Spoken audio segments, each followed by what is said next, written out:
Everybody ready? Testing 212, 212, 212. Southwest Airliners, Fort Lauderdale. Everybody ready? All right, good. I can hear myself. So, this will be an interesting one. And hopefully everything goes well. We're doing Fort Lauderdale, Hollywood International to Denver International. And like I said, hopefully everything goes smooth. I land smooth. Then we'll take a little break. Takes about maybe 4.5 hours to 5 hours. Take a little break at Denver. And then from Denver, we'll fly to Las Vegas, which will take about 40 minutes, 45 minutes roughly maybe. Actually, this is a realistic flight path. Usually this is how it works when you go from Hollywood International, depending what kind of ticket you pay for. But usually they do this. They do Fort Lauderdale, Hollywood International to Denver. And then from Denver, you go to Las Vegas. Again, it all depends what kind of ticket you buy. That's the cheapest route, I guess. But you have to go, from one airplane to another. That can be a little bit of a, I guess, pain in the ass. But they do have direct flights, I know they have one from Palm Beach International. Southwest has the one from Palm Beach International. Like regularly, you can go to Palm Beach International. And from there, you can go directly to Los Angeles. Like, no problem. It's about 5.5 hours, 5 hours, 45 minutes, depending what kind of route they take. It's still a long flight. You're still going to be flying 5.5 hours till you get to LAX. So roughly it's going to be 6 hours. It's a West Coast because you're going from East Coast to West Coast. It's about 5.5 hours. New York to LA, it's about 6 hours. 6 hours and 15 minutes. It's pretty lengthy. So, but I'm trying to kind of, make it plausible. Again, I'm not a real pilot, but I have flown with Southwest from Hollywood International to Denver and then to Vegas. I have done that before.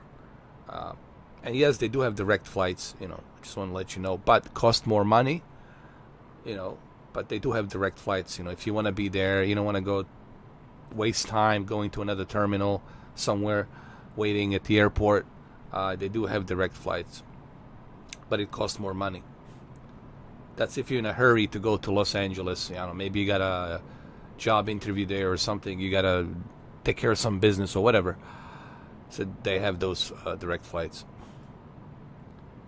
So this is a cold start. We're going to do a cold start. As you can see here, everything's turned off. It's complete silence.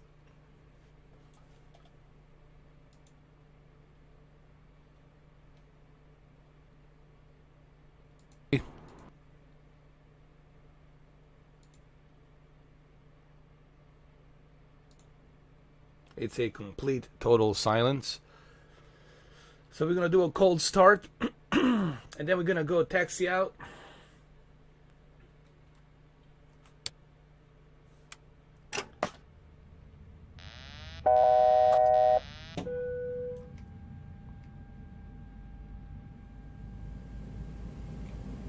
B1. All right, checklist.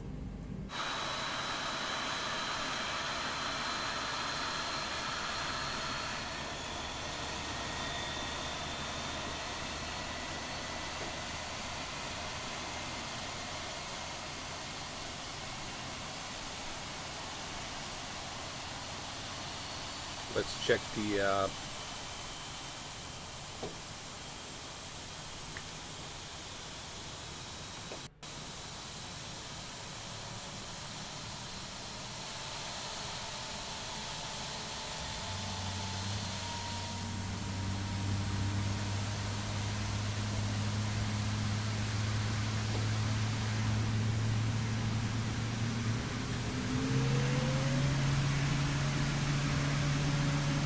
Just want to make sure everything's working before we do this.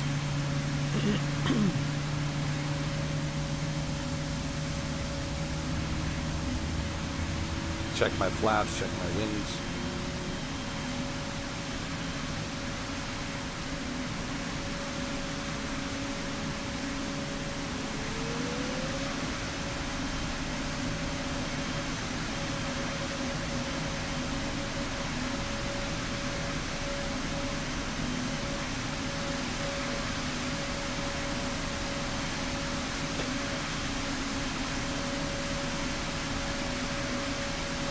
Okay.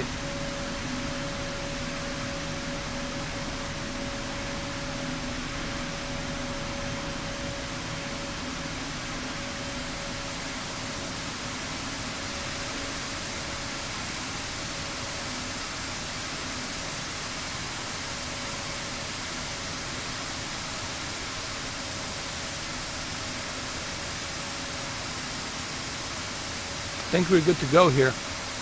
I'm going to try to do this flight from the third-person perspective.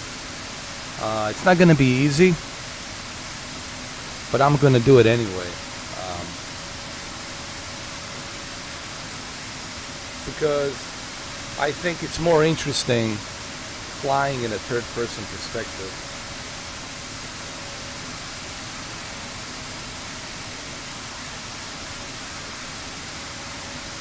Just need to have my cell phone ready here in case somebody calls me. For the emergency purposes. Someone might need me. I'm like Liam Neeson, you know. I got the Liam Neeson Irish blood in me. Somebody needs me, they call me.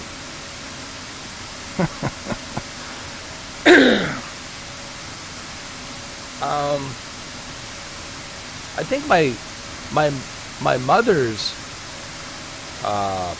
grandfather was from Edinburgh. I don't know. I think he was Irish, half Irish.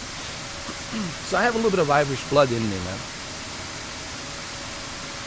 I should definitely talk to Liam Neeson. Anyway, let's go.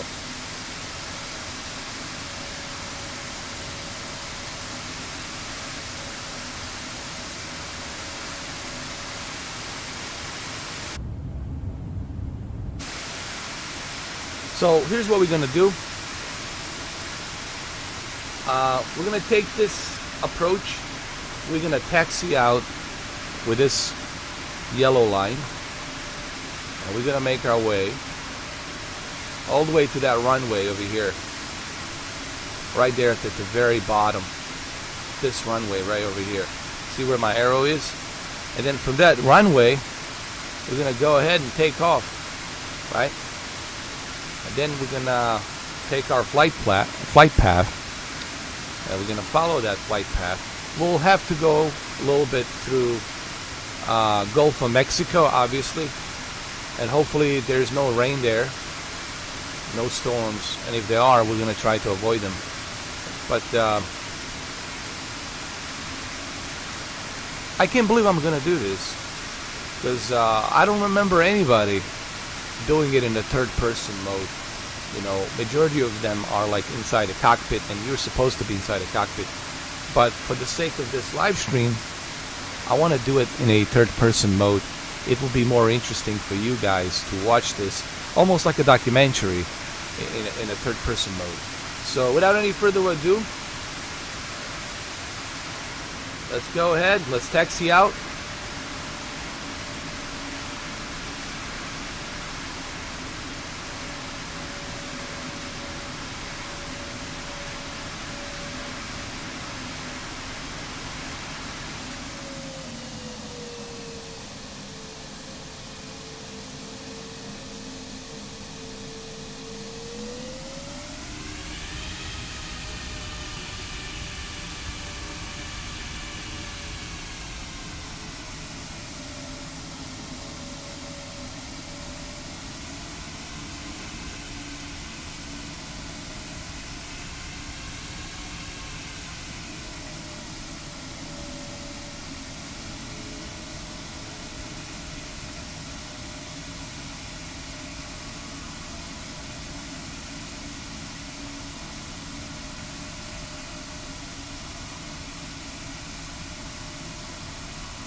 So we're gonna make our way to that runway down at the very bottom. Alright, everything seems to be working perfectly here. This is Boeing 737 Southwest Airliners. We're gonna taxi out to that runway, the one at the very bottom.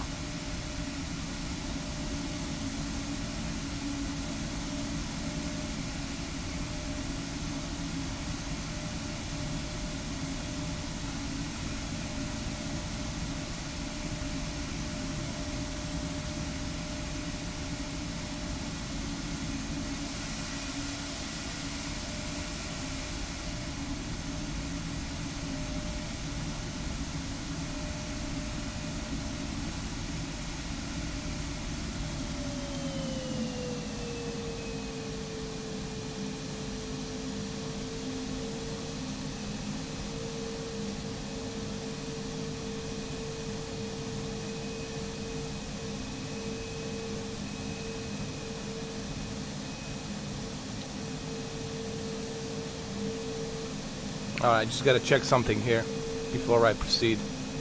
You know, there's no rush, you know, as the pilots say.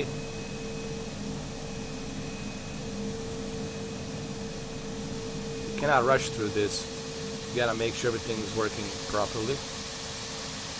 I'm pretending. I'm not a real pilot. Everybody who's watching this, please. I'm not a professional licensed pilot. I'm just trying to kind of be an actor, if you will, and mimic as if I'm really trying to do this for real. And I'm doing this blindly. I'm doing this in a third-person mode. The reason I'm stopping here, usually what happens is you wait for the ATC tower before you go to the runway. If there's another airplane landing, you need to let that airplane land.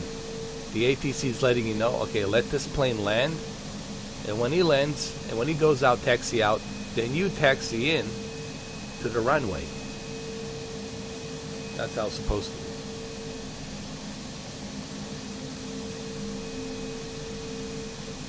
So, I'm going to go ahead, continue on, slowly,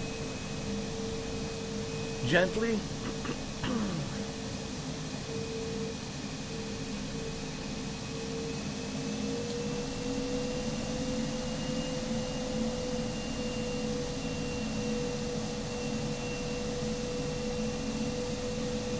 I'm making Southwest Airliners proud. I have nothing bad to say about Southwest Airliners. It's always been a smooth ride. Whenever I would go to Las Vegas or Los Angeles, Southwest Airliners, it's the best. I wouldn't fly with anything other than Southwest. I really never had any issues.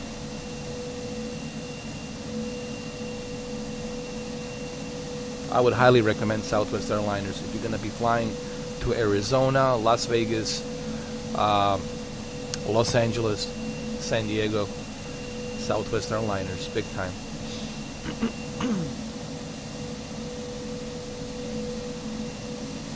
And if some of you are real pilots and you're watching this, please go easy on me. You know, I'm not a real pilot, you know. Don't tear me apart.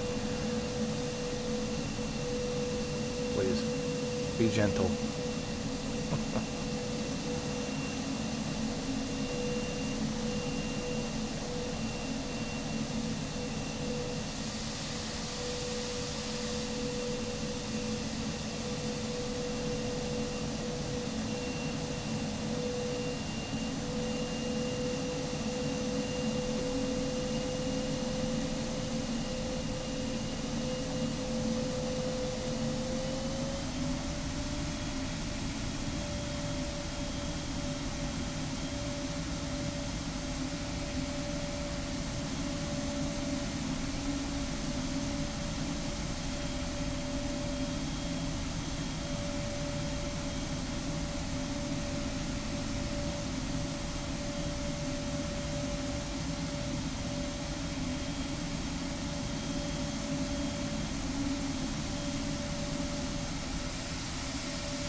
All right.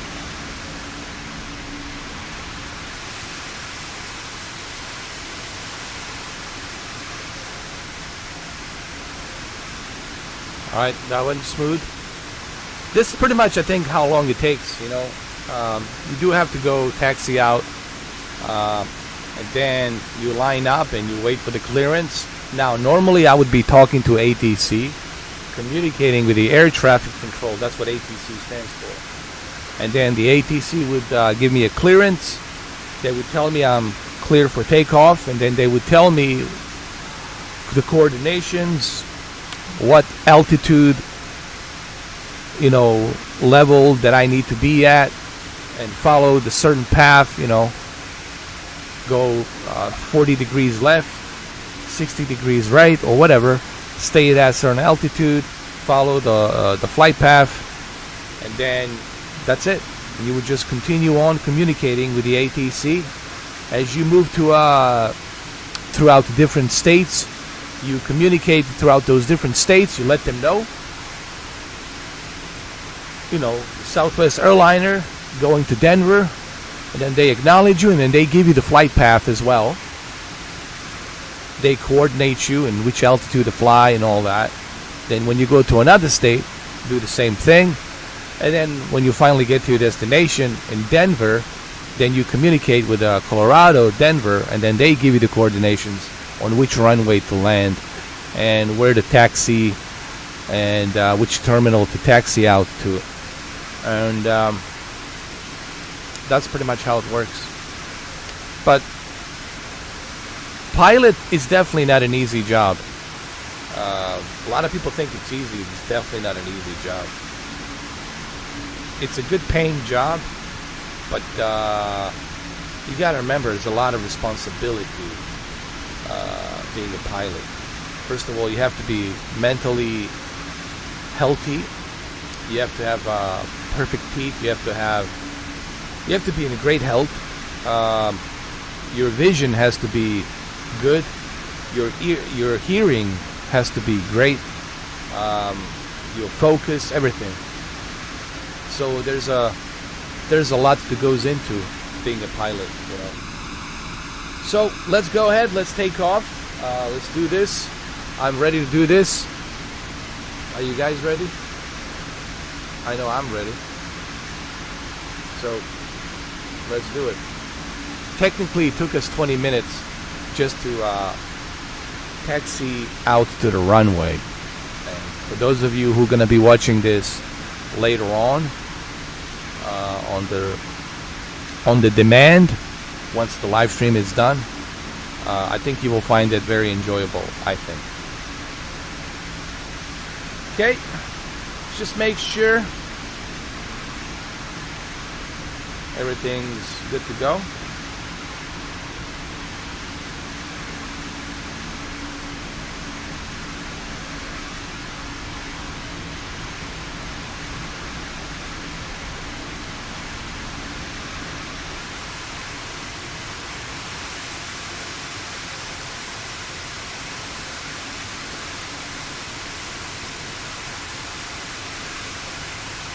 I don't want any issues. I don't want any problems. I want to make sure that once I go up in the air, all the wings are working properly.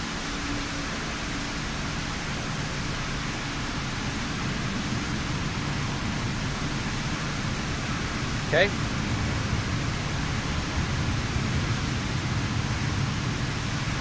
There's another airplane that just went by.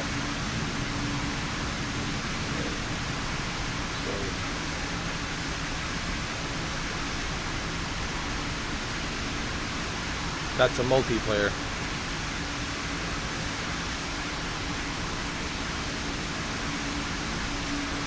That guy's doing pretty good, actually. Let's see how successfully he's going to land. This guy right here.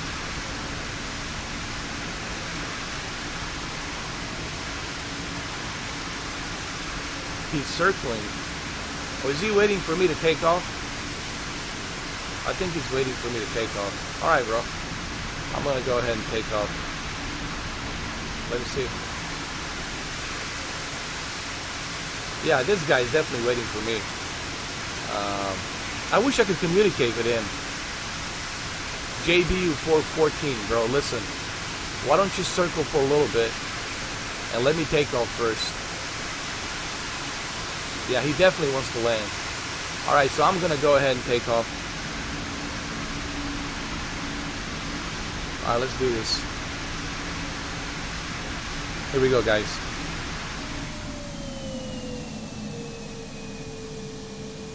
Let me see what he's going to do. Yeah, he wants to land. He desperately wants to land. Alright, I'm going to go ahead and take off. Okay. Let's do it.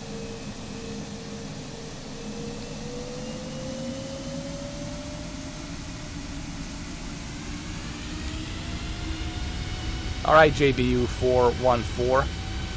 You can go ahead and you can land after I take off.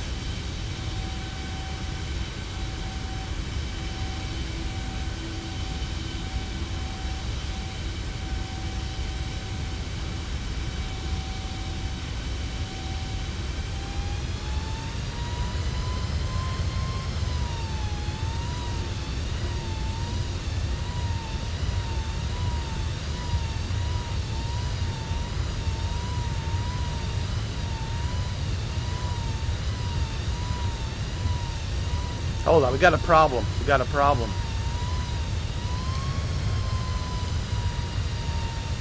Oh my god, we have a problem. Oh my god. Something was wrong, dude. Shit. We need an emergency. Emergency. Dude, we had a problem.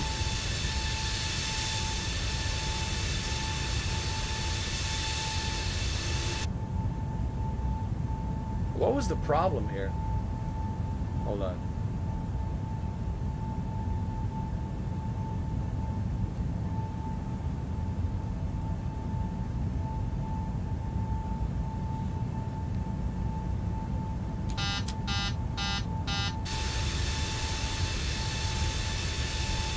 Fuck. Jesus, look at this. We need the emergency, bro. Fuck, we need the, hold on. Jesus Christ.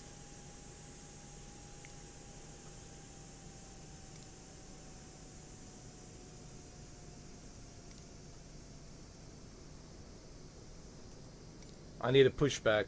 Ground MRSOURKAY 19er, 79er, heavy requesting pushback. Ground MRSOURKAY 19er, 79er, heavy no pushback tug is available to answer your request. Holy shit, man. Look, this could have been worse. At least everybody's okay. Holy shit, man. What happened?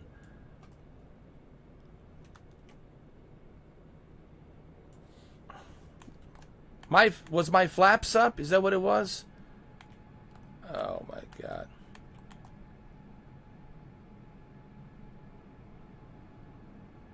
I have no idea what happened here. I think my flaps were up.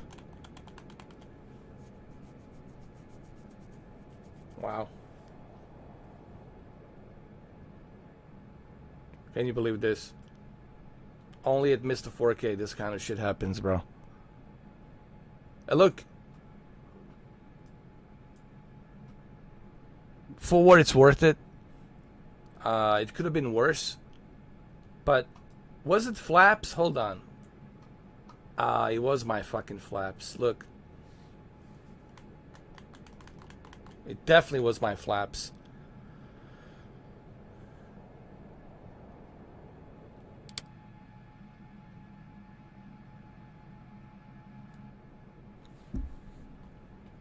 Wow. Unbelievable. Breaking news. Alright, we got to do this again. We got to do this again. Holy shit, man. Hold on. We got to do this again. Let's go to the main menu. This is ridiculous. Wow.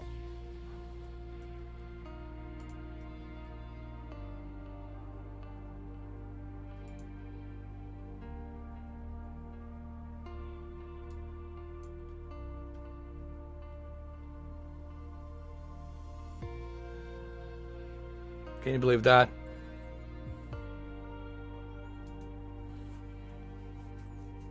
I could swear that my flaps were down. I don't know why they went up. Imagine that nightmare, dude. You think that the airplane is working properly, right? And then all of a sudden, your flaps, one shut down.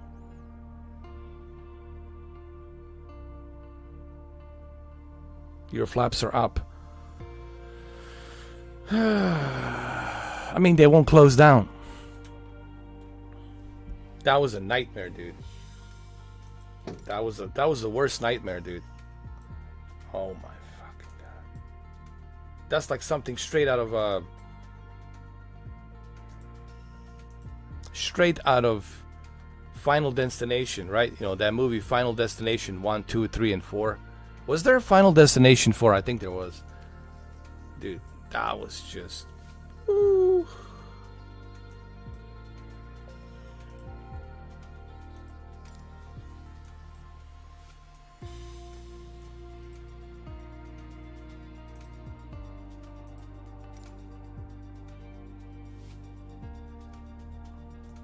Wait a minute.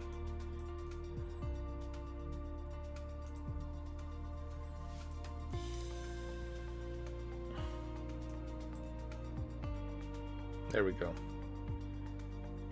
Are we gonna land on this one? Runway, this one.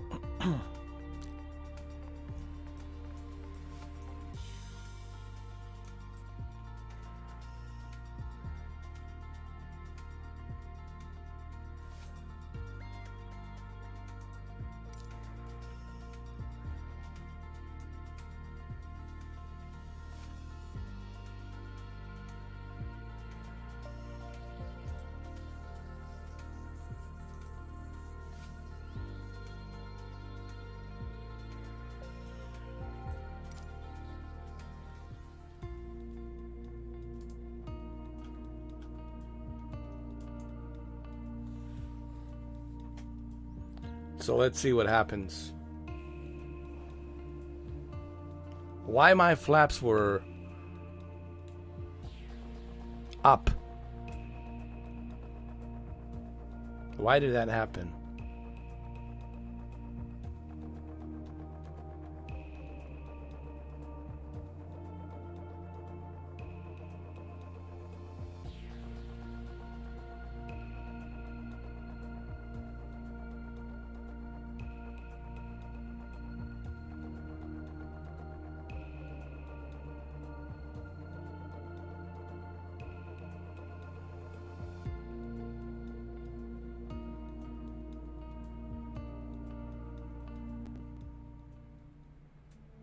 Tower MRFOURKAY 19er, 79er, heavy ready at runway 28 right, departure to the west. MRFOURKAY 19er, 79er, heavy altimeter 29er.9er, 2 wind 276 at 20. Departure to the west approved. Cleared for takeoff runway 28 right. You see, the flaps are fine here.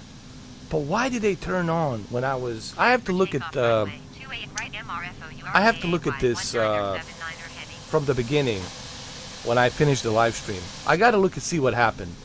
Did I forget to turn off... Did I forget to close my flaps?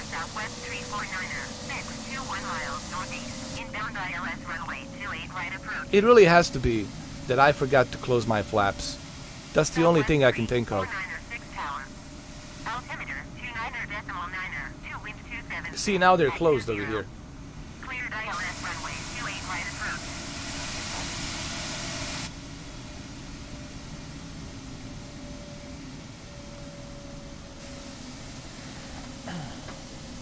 Cleared ILS runway 28 right approach, southwest 34906.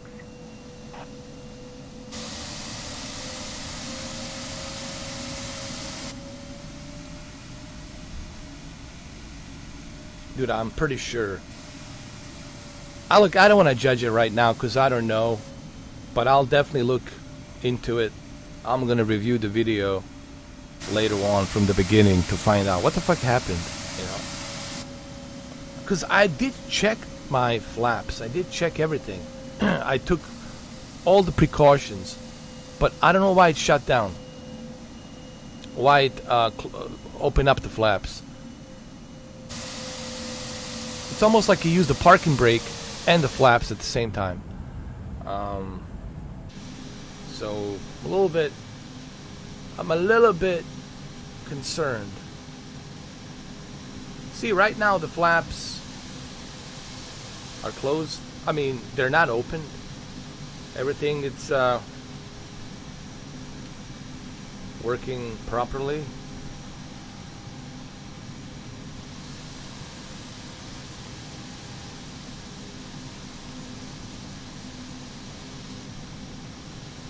I don't know what I mean honestly, I don't know what happened. I have to review it. I have to look at it later on. I have to do a thorough investigation like the FAA and find out what the hell happened.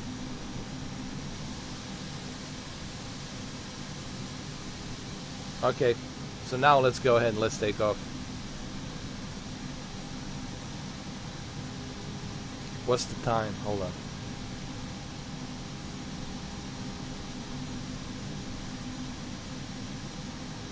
I want to go back to 10 a.m. so that way we have more time.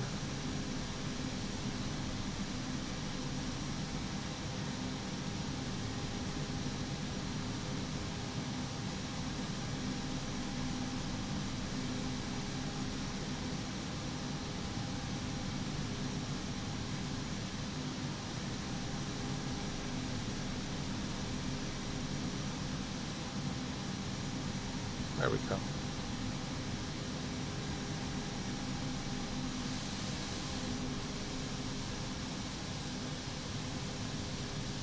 Okay.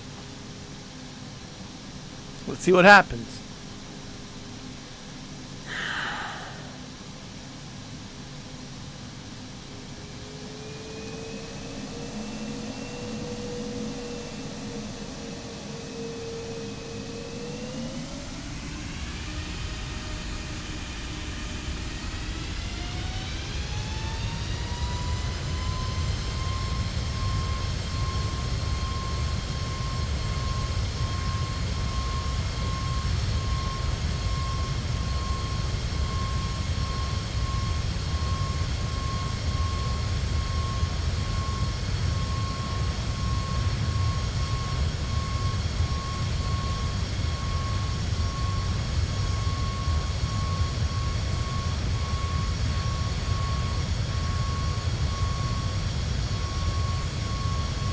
Okay, that's better. I don't know, man, how my flaps got turned on the last time. I have to review the video. I gotta see what the hell happened.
All right, we're headed to Miami approach Northwest. MRSO URKA via 1979er heavy 7,900 feet.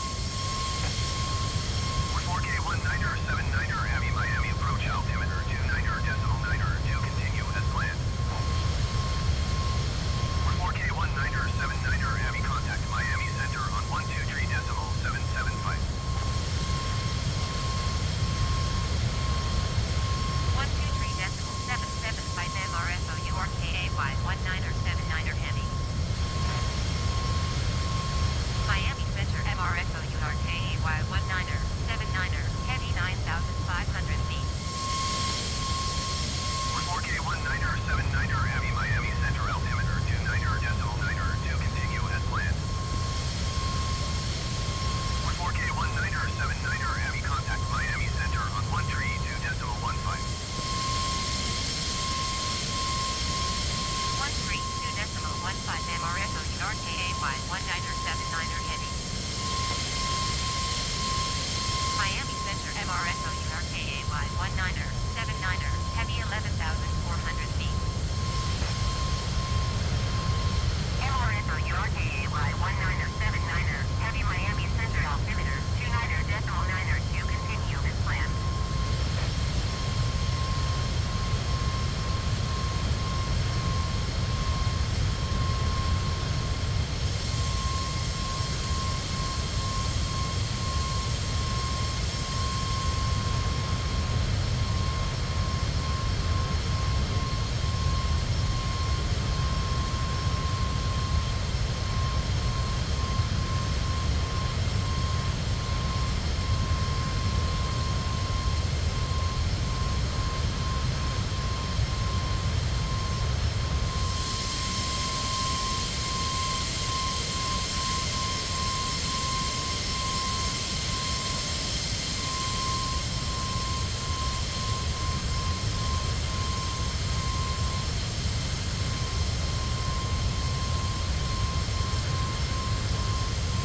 I still don't understand what happened.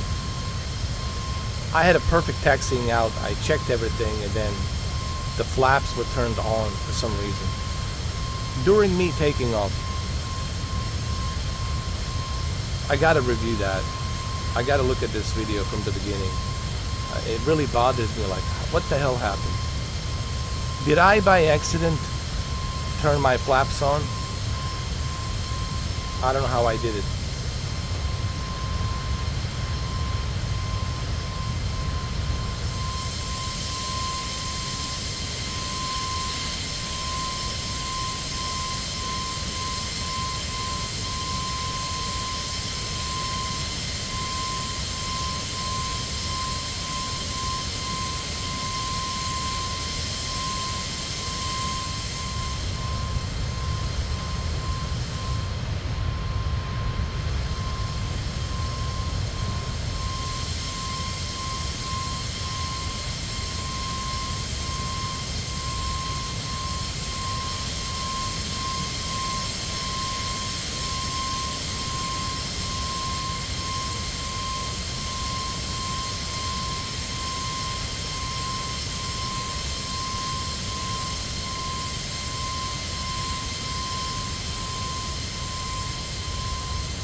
This Southwest sounds like a vacuum.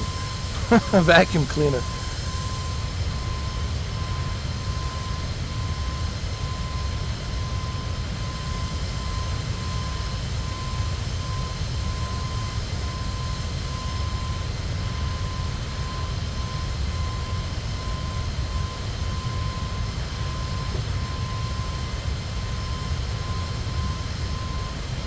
You think it was a throttle? Door key?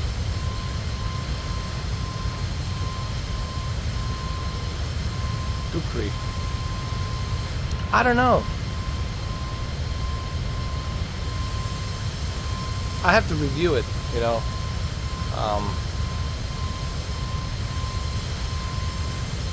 It almost looked as if I might have hit the handbrake by accident. Honestly, it almost looks. It looked as if I hit the handbrake, parking brake by accident or something. I'll review it. You know, you can review it too. I do agree. Check it out later on. See what happened.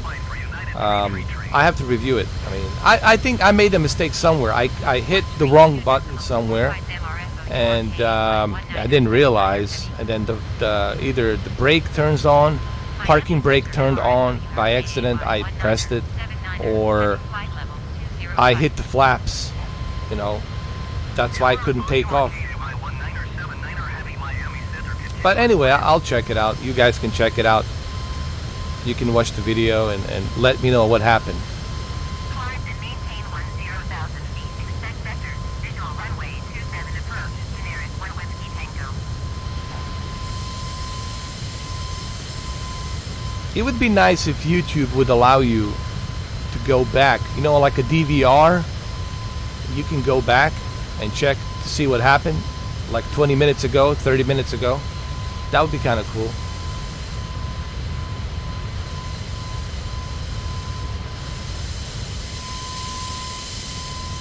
I definitely did something. I pressed the wrong button. I didn't realize. And that's what I'm guessing. But it kind of sucks. Because I really put a lot of effort to taxi it out to the runway. And then, you know,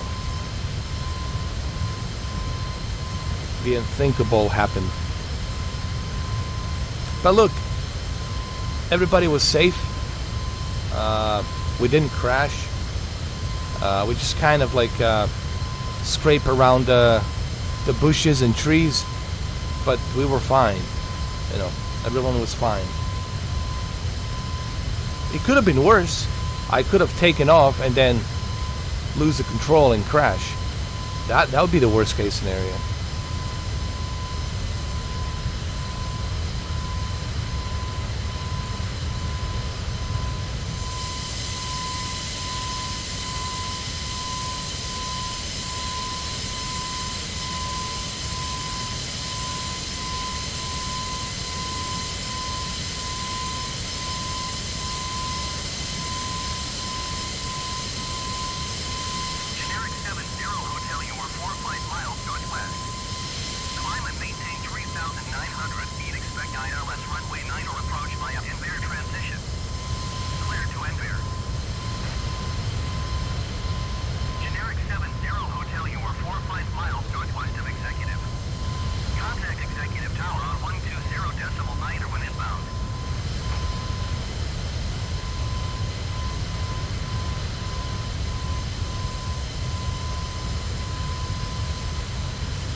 Got to reach more altitude because we're going to be crossing the Gulf of Mexico pretty soon.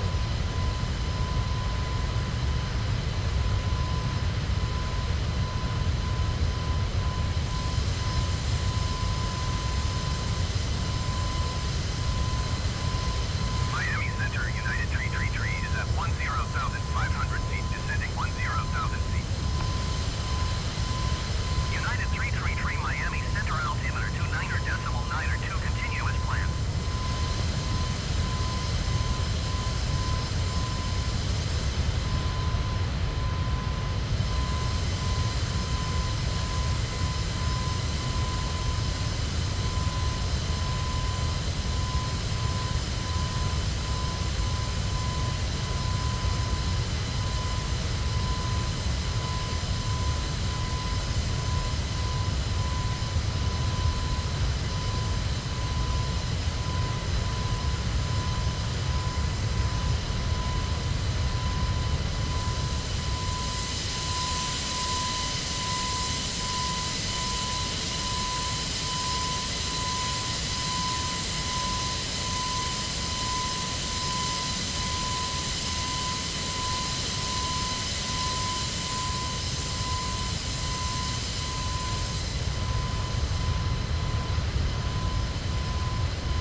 are KAY1979er Heavy.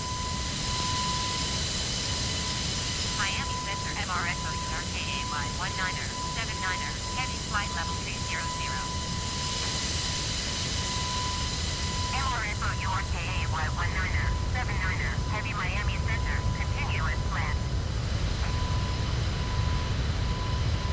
Miami Center, American 445 is at flight level 230, descending 10,000 feet. American 445 Miami Center, continue as planned. Alright. I'm going to get closer to the Gulf of Mexico.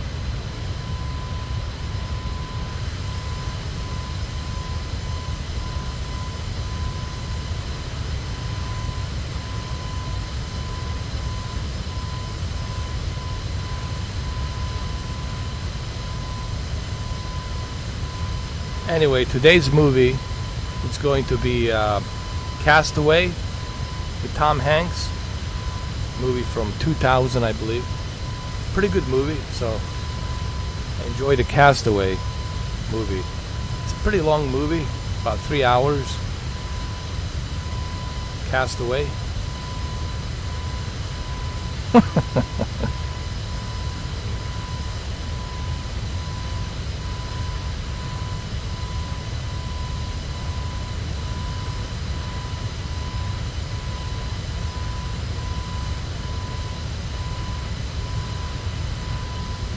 I don't think they would ever play that.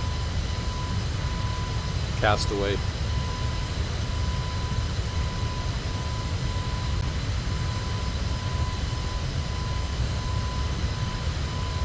In a movie, I mean.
79er, 79er, heavy flight level 350. Emler info your KA while 19er, 79er, heavy Miami Center, continue as planned.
I'll be right back. I gotta make some coffee, guys.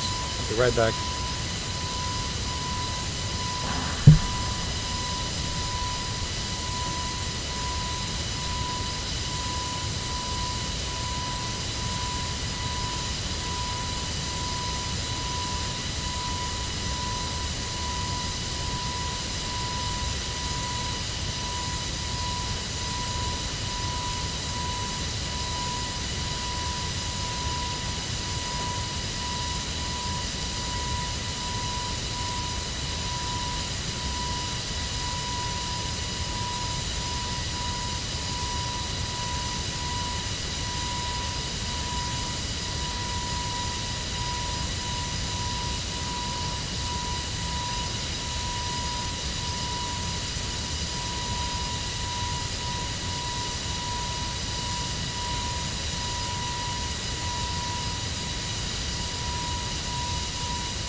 I'm back.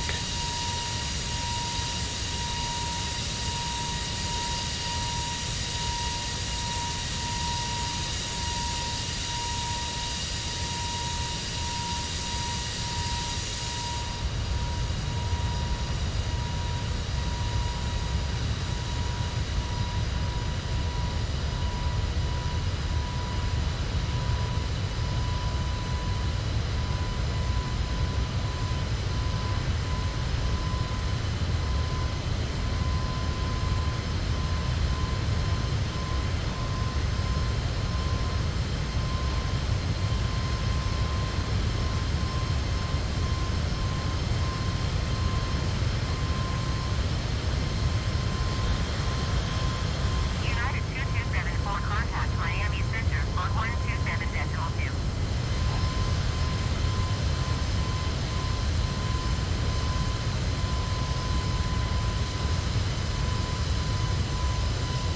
One two seven decimal to United 2274.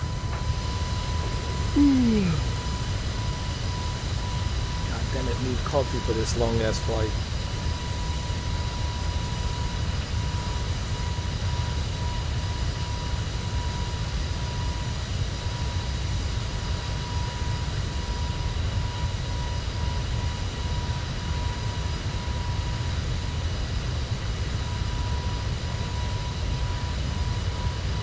Hey, what's up? XG, how you doing, bro? Welcome back. Bermuda life, how you doing, man? You're watching me from island of Bermuda? Thank you, man. I appreciate that.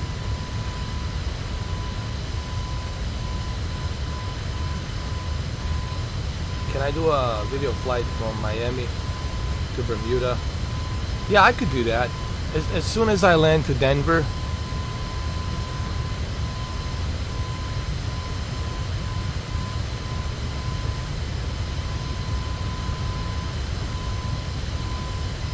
I just want to finish this flight, you know. You know what I mean?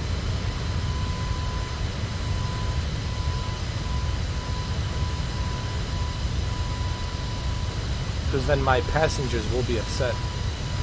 They're going to say, what's going on? I thought you were going to bring us to Denver International.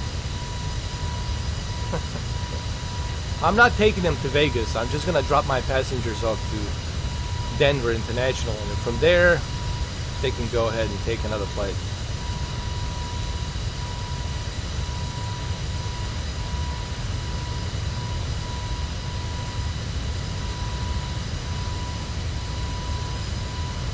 Yes, recreational weed, bro. We're gonna get a bong, Southwest bong, courtesy of Southwest for the Denver International, and we're gonna smoke that pipe. And then I'm gonna get my pilot license revoked. By the way, I beaten that boss from Scarlet Nexus. The trick was using the X-ray. When that girl calls you out, she says, I have a vision. You're supposed to switch to her, and then she will lead you with the X-ray vision so you can see where to hit him. It shows you its weakest point, and then you just go charge in and keep hitting that weakest point, and that's how I beat it. But I was too damn tired, man. 11 hours, I was too damn tired. You know, people don't get it, man. I've been streaming for 11 hours. They've been going off and on, sleeping, coming back, you know, off and on. You know, that's what pisses me off about some people. Like they don't appreciate the fact that I've been streaming for 11 fucking hours. Like, hey, dude, I've been streaming my fucking ass for 11 hours, and you coming here, don't give up. Don't give up. And you got nothing to show for it. Don't give up. That's what I told that one fucking guy. How about I don't give up my cock up your mother's ass? And then I blocked his ass. You know, seriously, guys. Why don't you do 11 hours live stream? You know, let me see you do 11 hours and then talk out of your ass. You know. And I still defeated that boss. I still defeated it. It's just I didn't live stream it. Because you guys were talking so much shit, I couldn't fucking focus. You were all talking as if it's walking a fucking park. You were not helping me. What you should have done, and I mean all of you guys, you included too, Extreme Gaming. What you guys should have done is go on the YouTube or go to the Google and search and see how to defeat this boss. Then you could have given me a tip, an accurate tip, so I don't waste my fucking time. But you guys didn't do that. What were you guys doing? Just talking out of your ass. Oh, defeat this guy. There has to be a way. No, I'm for real. I don't care if you guys get fucking mad. But if you guys can fucking understand that I've been live streaming for 11 fucking hours, you know, like kiss my ass.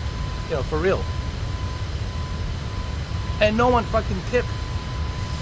No one says, hey, here you go, bro. Here's $2 or here's $3. Go, don't give up, bro. You know, or something. You know what I mean? Extreme Gaming. It's like, come on. Everybody was just talking. Oh, you can defeat it. Come on. No. And I couldn't focus because everybody was just talking all at once. Do this, do that, do this. As if, you know, it's a walk in the park. You know? Instead of going to the Wikipedia, going to the internet. Okay, I'll tell you what I would do.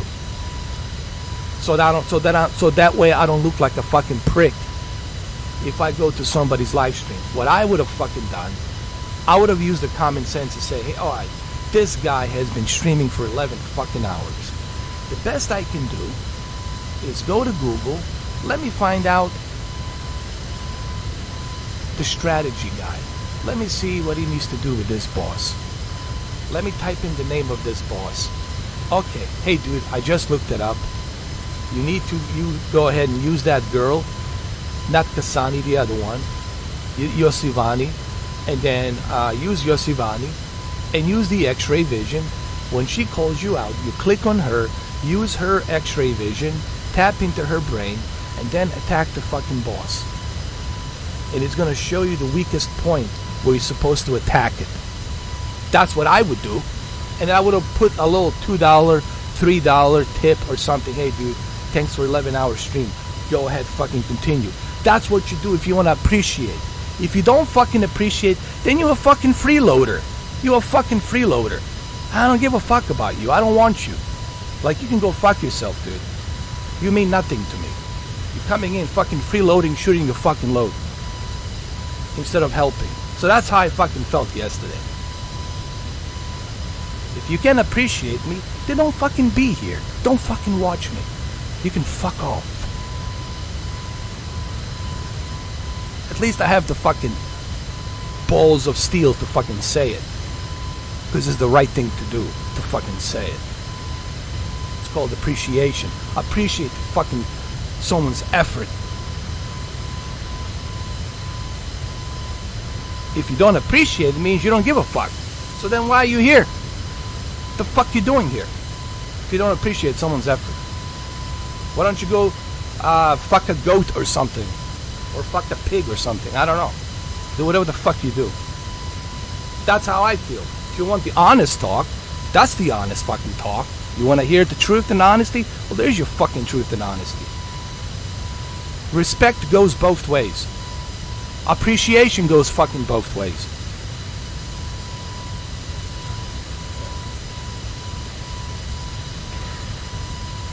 Exactly. You were here, you know Extreme Gaming. I think you said it. You were the only guy who said it. Extreme Gaming, so thank you. Thank you, brother. You were the only guy who said it. Hey, people need to tip.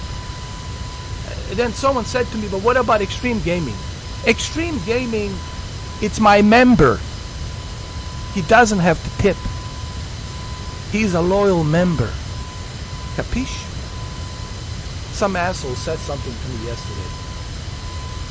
Some guy on the Twitter says, "Yeah, dude, but what about your what did he say? Your administrator, your admin, Extreme Gaming. Why didn't he tip? I said he doesn't have to fucking tip. He's a member. He's paying monthly. Exactly. I said, you see that green S super chat? He's a member. He's a member. He's a priority to me. He is a number one priority to me. The other guy came in and he says, don't give up, man. Don't fucking give up. And I said something to him. And I know probably he reported me or whatever. I don't give a fuck. I said, don't give up. And I said to him, how about I don't give up my cock up your mother's ass? And then I blocked his ass. Remember that guy? Yeah. And I still defeated that boss. I still defeated it. I still finished it. But how did I finish it? I was able to focus. Instead of listening to these clowns telling me, dude, don't give up, don't give up. I was able to focus. I was able to figure out, all right, this is what I got to do. Kind of like regrouping. Hey, let's regroup. What's the teamwork about? Teamwork, it's about working together. Give me the correct information. Not giving me some bullshit information. Oh, dude, come on, you can do this, bro. Nah, fuck that. You can do this. That's some bullshit Hollywood crap. You can do this smartly if you fucking work as a team. If you fucking help me. That's how you can fucking do this. So that's why I was so pissed yesterday. People ask me, why did the live stream ended up the way it fucking ended up? That's why it ended up the way it ended up.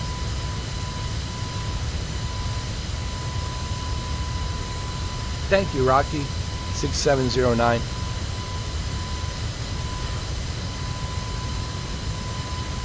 And on that live stream, I went out of my way to explain Scarlet Nexus. I even mentioned the issue with the DLCs, that the Nemco Bandai has failed to deliver the deluxe edition DLCs and all the extra goodies. I even mentioned that, but nobody listened. People only hear what they want to hear. They're not listening to what I'm saying. They're not watching the stream. It's like I'm talking to a fucking wall. And then they have a fucking nerves when I finish the fucking goddamn stream to fucking ask me on the fucking forums. Don't fucking bother calling me on a fucking Facebook or on a fucking Twitter. Fuck you. Watch the fucking stream. Like right now you should be watching the fucking stream, you fucking twat. And then fucking listen to what I'm saying. And then ask me a fucking question, you fucking twat. People pisses me off, dude.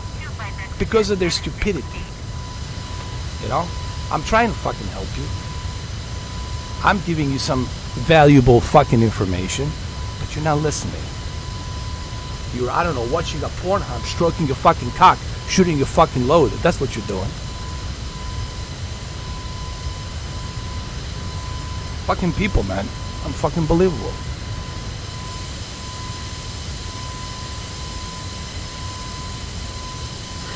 So anyway, that's what happened yesterday. And I still did more than majority of YouTubers would do. And I explained the game perfectly. If you were willing to listen and pay attention. I explained everything. About the psionics, who the psionics are, who the others are. Everything was fucking explained. Crystal clear. For 11 fucking hours. If you were paying attention. So everything you need to know about the Scarlet Nexus, fuck the Wikipedia, it's all fucking there. And I didn't put any member chat, I didn't fucking charge you for the money to fucking talk. I didn't pull a fucking DSP, even though there's 250 people watching fucking DSP, yet the guy turns the fucking chat off, turns the likes, dislikes off, and you still watch that fucking guy? Get the fuck out of here, man.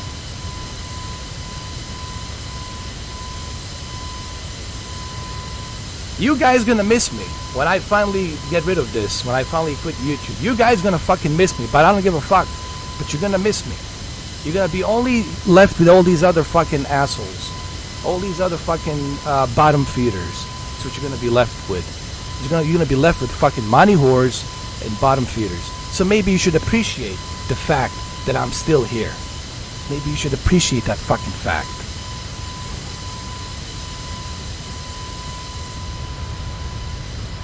Or you can go enjoy those money whores. There's plenty of them. On a hot tub. Sitting on a hot tub with their fucking bikinis.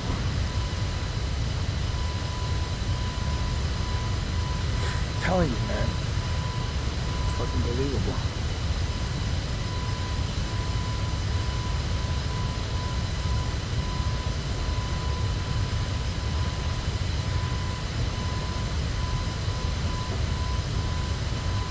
I know who's a loyal fan.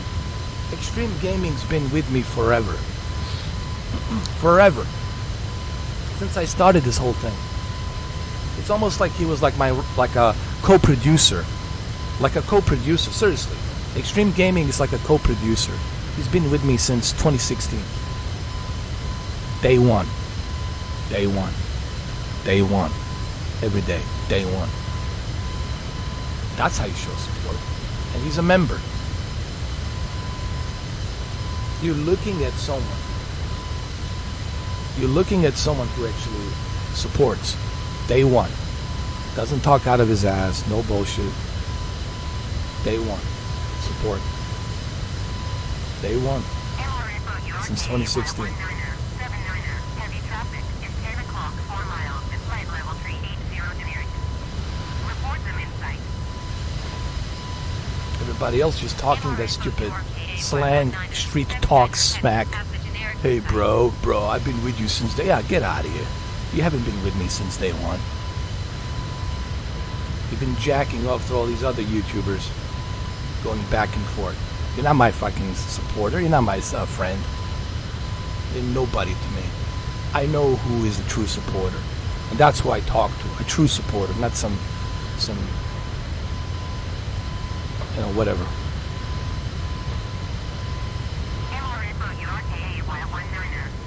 Anyway. Heavy traffic is 9 o'clock, 3 miles, at flight level 380 generic. Report them in sight.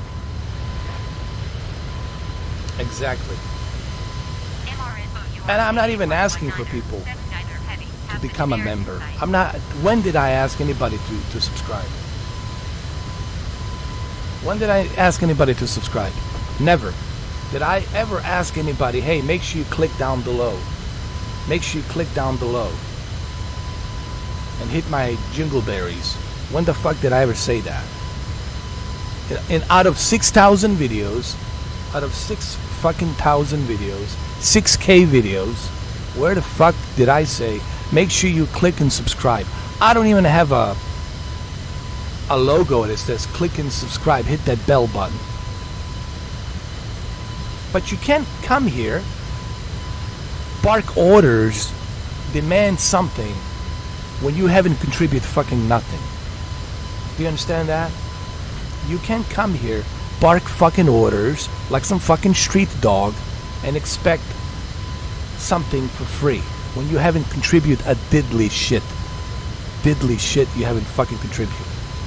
It's called respect. It's called appreciation. You gotta appreciate.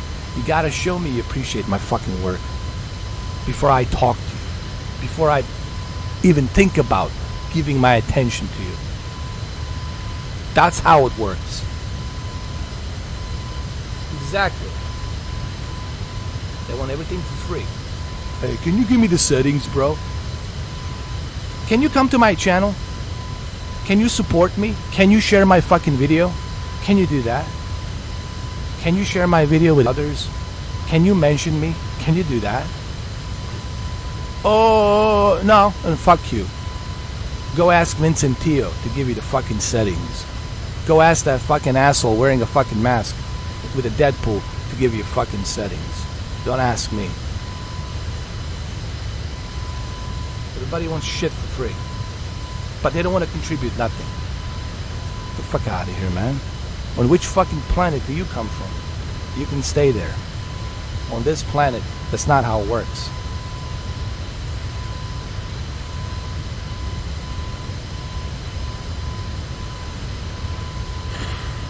Unbelievable, man. That's why I blocked all of these people. I don't hate them. I never hated them. But I don't want them because they're fake. They don't appreciate me. They talk shit behind my back. They don't appreciate me. That's not how it works. You can't be talking shit about me behind my fucking back and then come here pretending that you fucking support me. That's called fake. And that kind of fakeness I don't appreciate. That kind of fakeness I don't need. I don't have it in real life, and I sure as fucking hell don't need it on the fucking internet. To get some fake ass fucking people from internet. That's called a real fucking talk, motherfucker. You talk about a real talk. This is a real talk right here. This is a real fucking man talking to you in real talk. But you can't handle the fucking truth. So you gotta take what I say out of the context, make these bullshit videos and talk about me as some kind of fucking villain.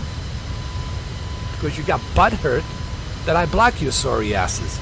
But you don't want to tell people why I block your sorry asses. You don't want to say that to the people. Why did he block you? There has to be some fucking reason why these motherfuckers are blocked. There has to be a reason. But you don't have the balls enough, as a grown-ass people, you don't have the balls enough to admit what the fuck you did wrong. You don't have that courage to tell the truth. Oh, this is why my ass is blocked.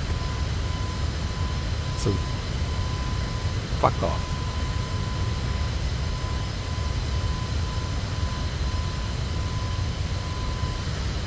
I talked about the Scarlet Nexus in great detail yesterday, and you know it, Extreme Gaming, for 11 hours. 11 hours. I'm doing my best to explain the story.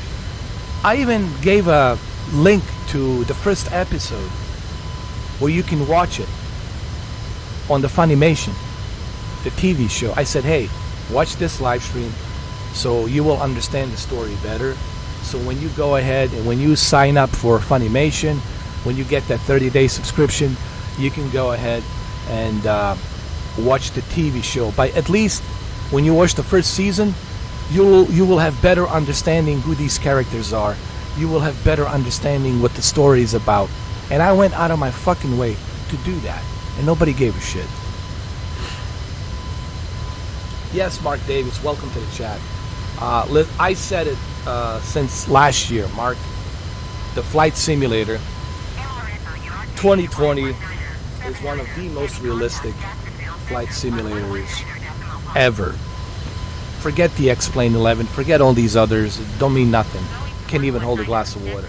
This is hands down the most realistic flight simulator ever. In 40 years, mark the calendars, 2020. And it gets even better. Next month, July 27th, for the first time in history, in 40 years, for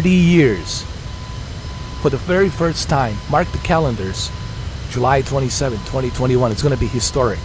For the very first time, do we get a flight simulator, and the best, most realistic flight simulator ever. This is a huge deal for the Xbox. All of you who are Xbox fans, you need to celebrate on July 27th. There needs to be a celebration, I'm telling you.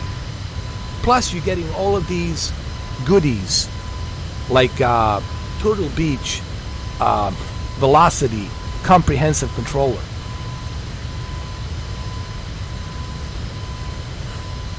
I'm glad you got it, Mark. Here, you guys need to pre-order this. Do me a favor. Hold on.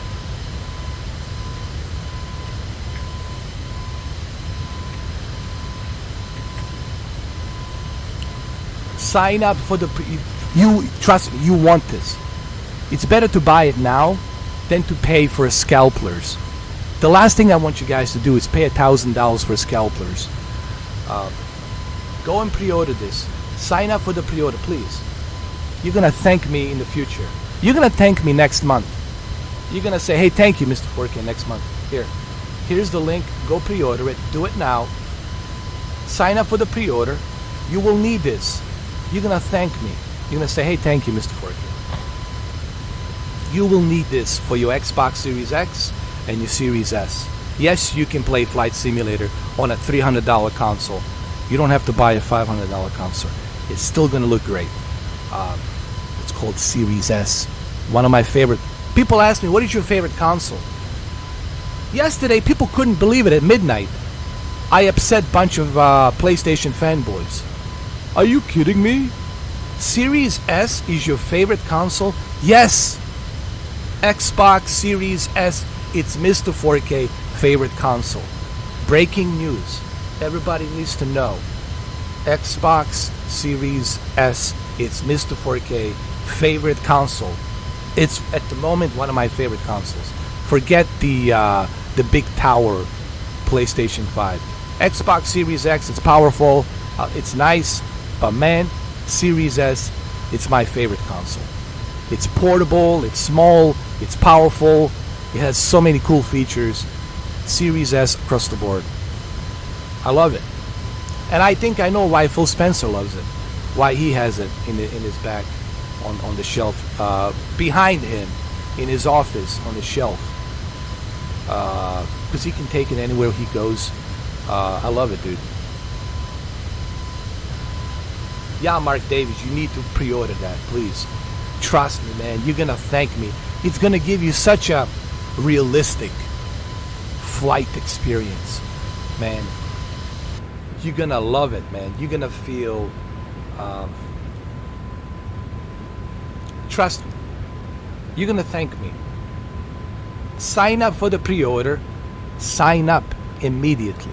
Sign up immediately. You will want that controller. Create yourself a nice simulator experience. Put that television in front of a desk or the monitor, whatever you have. Install that controller. Oh my God.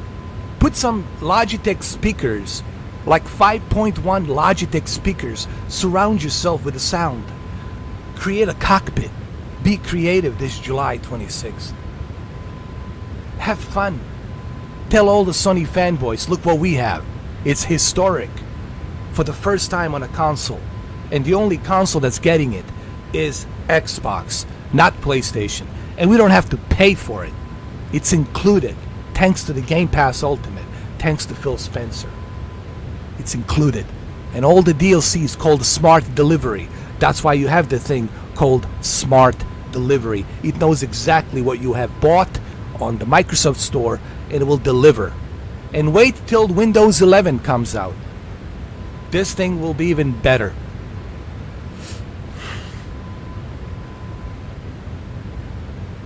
People said to me, did you turn into a Microsoft fanboy?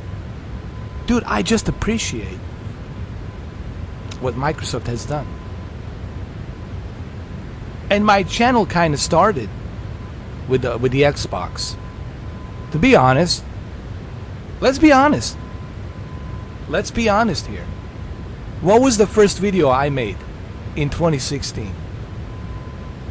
Xbox One S, the white console, Madden 2016, with Tom Brady on the front cover. That was the first video I did, using my Vizio M55C2. That was the very first video. So I kind of started with the Xbox. And then the Scorpio. I still have my Scorpio edition. I have the box in great condition. I have the invoice from Phil Spencer from Seattle. Thank you for being among the very first 10 people to pre-order this limited edition Scorpio edition. And I'm gonna say I'm saving that console. I'm keeping it in a great shape so I can give it to one of you guys as a giveaway.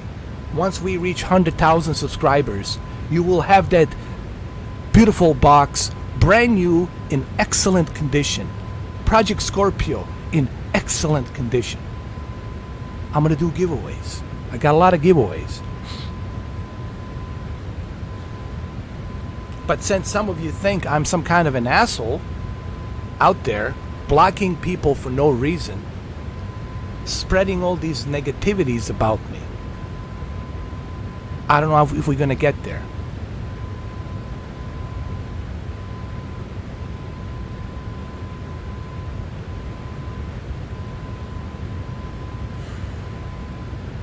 Mark Davis, how did you get it? Did you go through StockX or did you buy it from Walmart?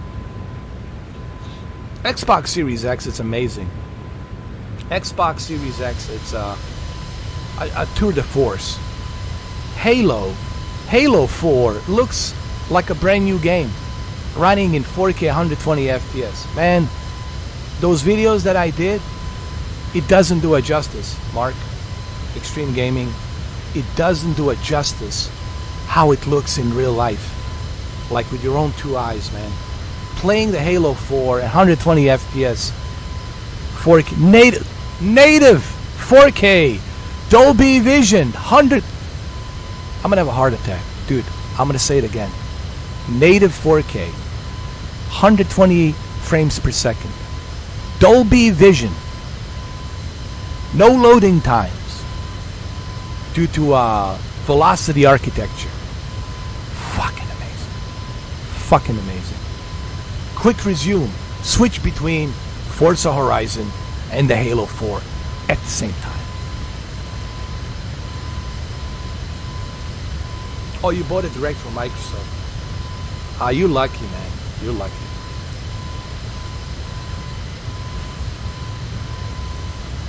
I was talking about this yesterday. Even to this day, people have a difficult time giving a credit to Phil Spencer. And the guy deserves more credit than he's entitled to. I feel like he's underappreciated. I really feel I feel like Phil Spencer, like he must feel the same way. Like, why people don't respect me? Why people don't appreciate me? What am I doing wrong? I'm helping you. I'm giving you a choice how you want to play. An affordable choice to play video games. I'm giving you even cloud gaming included. We don't have to pay an extra money for it. I'm helping you out. And no one seems to respect the guy. Everybody's shitting on the guy. But Jim Ryan's the worst. Jim Ryan doesn't care about you. Jim Ryan is destroying PlayStation. Jim Ryan should step down, along with Herman Holst, which is the creative director, president of the... he's not a creative director. He's the president of Sony Games Studios. And the other guy is the CEO. So Herman Holst, president of the Sony Game Studios, and CEO Jim Ryan, both of them should step down.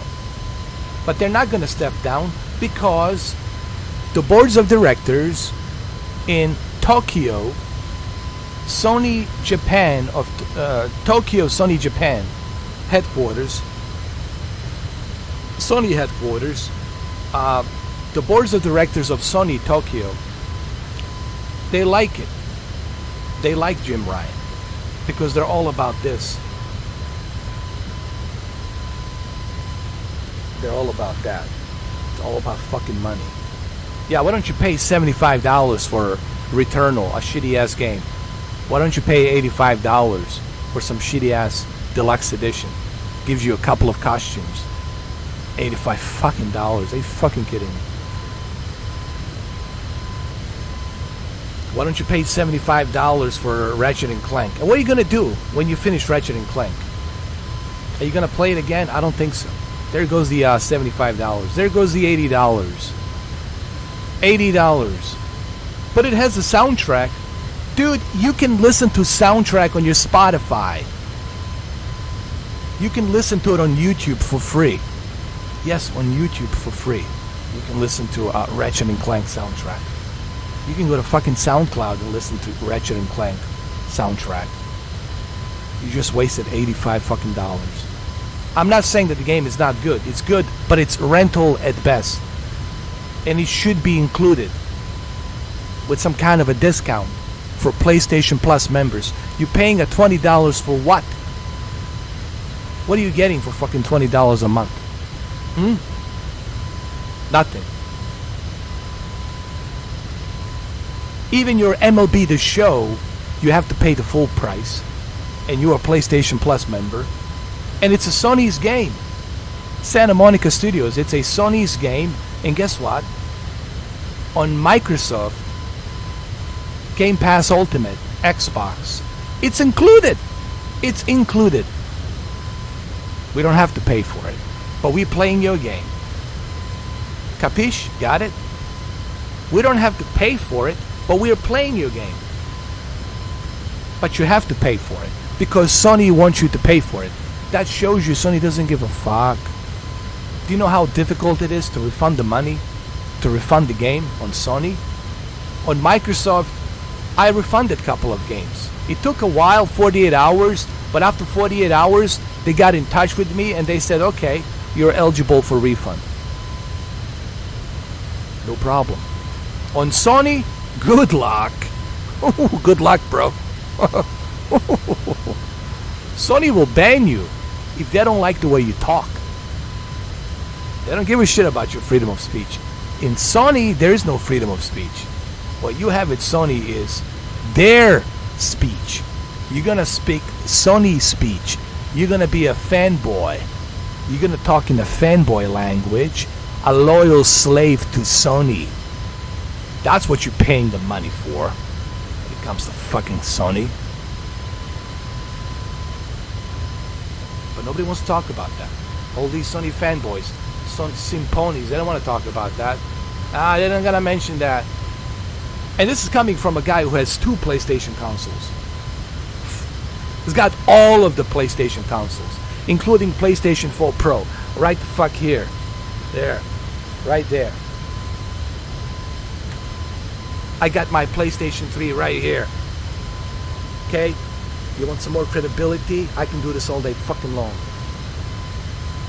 You can do a marathon of credibility while you assholes are just talking out of your ass, supporting some bullshit company that doesn't give a fuck about you. Sony's not where it used to be. Sony, it's not what it used to be. It used to be good back in the days, but not anymore. Right now, you got Jim Ryan fucked up the whole thing. This is all Jim Ryan's fault because he doesn't care about you.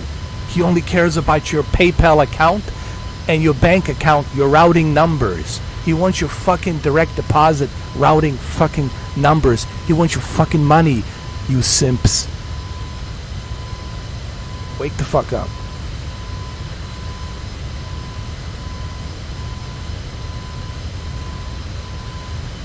You should definitely, Mark Davis. Sorry about the rant. I had to get that out of my chest. When I want to play with my dad on this flight sim, do I just send him an invite or will he just appear in the same airport? You can send him an invite. Just invite him through the Xbox Live and tell him, hey, would you like to play together? And you can start a party chat. You know, like a party. Start a party with your dad. And make it private. So it's just you and your dad flying together. You know, information. You and your dad flying together, information. Talking on a headset. Buy your dad a headset so he can talk to you on a headset. Those headsets can be cheap. They have them from like $10, $12 on Amazon. You know, you don't have to spend arm and leg. You know, there's a cheaper way. You can get your dad Series S. Buy him a Series S. It's $300 on Walmart. Get him a pair of headsets, set it up for him, show him how to do it, and then you guys can fly together, talk to each other. It'll be a really great bonding experience for you and your dad. You can listen to your favorite music on Spotify. You can turn on a Spotify while you're flying, or you can listen to Sirius XM while you're flying. And you guys can have a good time checking out certain areas, certain places. He can tell you about certain places where he worked and where he grew up. You could have a really good bonding experience between you and your father. You know, time is short. we never know. Nothing is guaranteed tomorrow. Life is short, man. So it's good to have that bonding experience between you and your father. That will be something you will remember. That will be a great experience for you. And that's worth every penny. Every penny. In my opinion. If you ask me, Mark. Yeah. I can't wait for you guys. I'll show you how to do it. Mark, actually, I will show you how to do it. When it becomes available on the Xbox, July 27, I will show you how to do it. Not a problem. It'll be my pleasure to show you step by step how you do it. How to create a party chat, how to invite your dad to a party chat. No problem. I'll do that. Easy. Perfect, man. That's great, man. You need to do this, man. I'm telling you. I'm so excited that you're going to do this for your dad. Because he's your dad, man. He's your one dad. And you don't know, man, life is short. You know what I mean? I lost my dad when he was very young. He was 62. So, try to spend as much time as you can with your dad. Because you might not get a second chance or a second opportunity. And the last thing you want is to live in that regret. Oh, man, I could have, should have, would have. You don't want that baggage on your soul. I could have, would have, should have. You don't want that crap. So, yeah, man, you should definitely do it.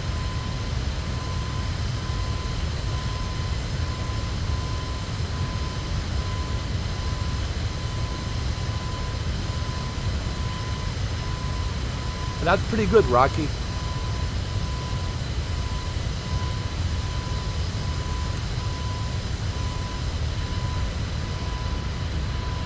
Listen, man, Game Pass is just amazing.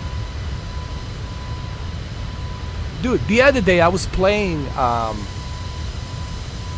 this game, strategy game, called, it's like a mafia game during Al Capone. It's like a strategy game. I enjoyed it. Yes, it didn't get a good score, but it doesn't matter. It doesn't cost me anything. I get to try it. Dude, I get to try these games. Even if they don't have a good score, I still enjoyed it. I had a good time. Even Age of Empires, I had a good time. I can click and download whatever I want. Have a good time. I like that. It's like a Netflix, like a, HBO Max. You just click, hey, let me check this movie out. Doesn't matter. You got good reviews, bad reviews, shitty reviews. Who cares? I'm gonna go ahead. I'm gonna check it out. Hold on. It's time to open the champagne. Hold on a second. It's time to celebrate. Here we go. Time to do it. That's it, man. When I get drunk over here, I'll be like Denzel Washington. Like Denzel Washington in that movie, Flight. That's it.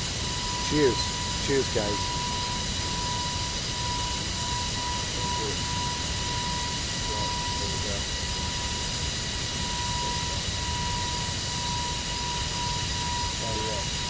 Cheers, guys. Cheers. Cheers, bro. Let's hit the road to 100,000 subscribers. Listen, guys, I have so much giveaway. You don't have to do anything. We'll do a raffle thing. We'll pick somebody out of the raffle. We'll just put her in the pot. We'll take out the numbers, the names, and see who the lucky winner is. We'll figure something out. But man, once I reach to that 100,000, your UPS guy will be very busy. Your UPS guy will be very busy delivering shit to you. Because I got so much stuff I want to give away. Cheers.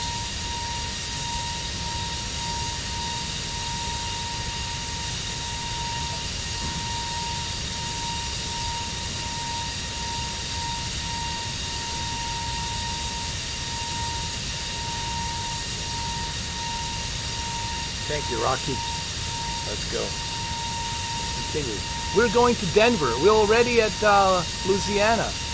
New Orleans over here. So we're flying, but let's adjust the weather a little bit here. Let's make the weather more interesting.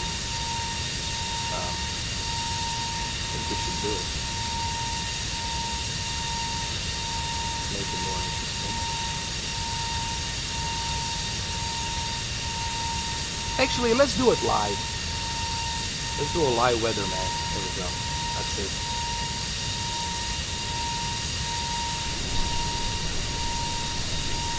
There we go.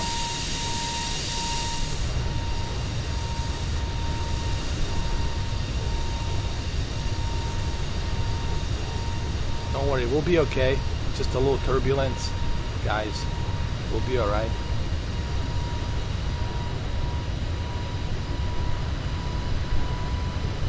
Don't worry.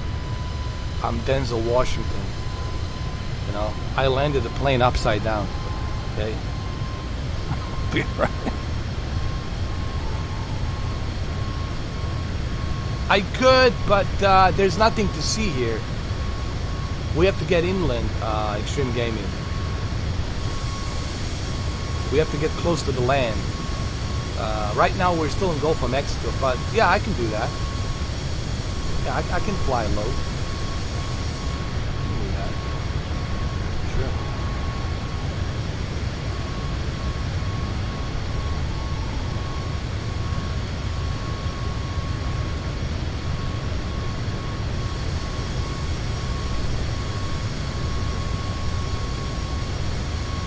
Oh yeah. It's the Gulf of Mexico, actually, not the ocean. Gulf of Mexico. But we're approaching New Orleans. You see, this is Florida over here. This is Florida. Hollywood International, Fort Lauderdale. Fort Lauderdale, Hollywood International. Then we passed over here by Tampa. And from Tampa, we are now here next to New Orleans, Louisiana. Lafayette. We're going to pass Lafayette County. You know. We're going to say hello to Steven Seagal, because that's where Steven Seagal lives. I think in Parrish County. He's on reserves. He's a deputy, believe it or not. Parrish County deputy. No, for real, he's a deputy, but on reserves. Not a full-time, but he's still a deputy. I checked it out, man, for real. No bullshit. Steven Seagal, it's a real deal. He's a law enforcement. No kidding, guys. I know you're thinking, maybe it's staged. Nope. Since 1980s, he's been a deputized as a reserves. So he's a law enforcement. Whether you like him or don't, doesn't matter. The guy's legitimately law enforcement. Just so you guys know. Not a full-time, but on reserves. He really is.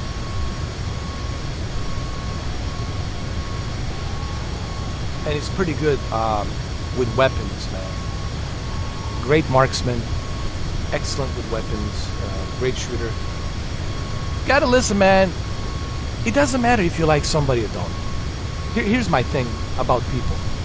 Even if you don't like somebody, you gotta give somebody a credit where it's due.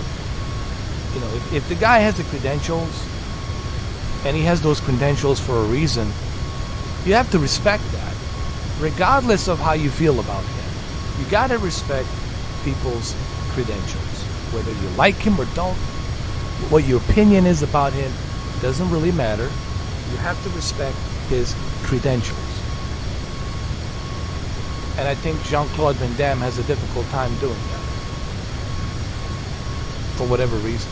I think something happened between him in the 80s, early 80s, between him and Steven Seagal. And that grudge since 1980s hasn't stopped. I'm serious. Something happened between them two. What that is, I don't know. And it actually happened in Sylvester Stallone's house. His old house, you know, back in the 80s. In Malibu, California. So, this is what I heard. Dolph Lundgren was there. Bunch of celebrities were there. Arnold was there. Bruce Willis was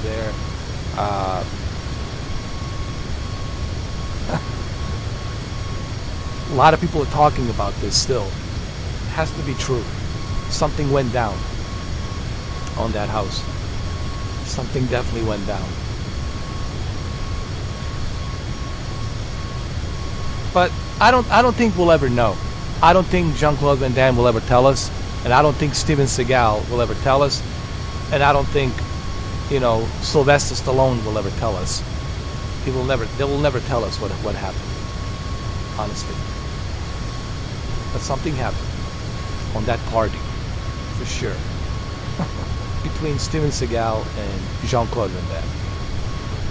Somebody called somebody out. Somebody called somebody fake. You're not a true martial artist. You're whatever. You're not a fighter. You don't practice true martial art. And they bumped heads, man. They fucking bumped heads. I fucking guarantee you. That's my opinion. I mean, I could be wrong. But, I wasn't there, so I can't tell you. But I'm pretty sure something happened. They bumped heads. For sure. And again, I like Jean-Claude Van Damme. I have nothing against Jean-Claude Van Damme. But they bumped heads. For sure. Cheers, guys.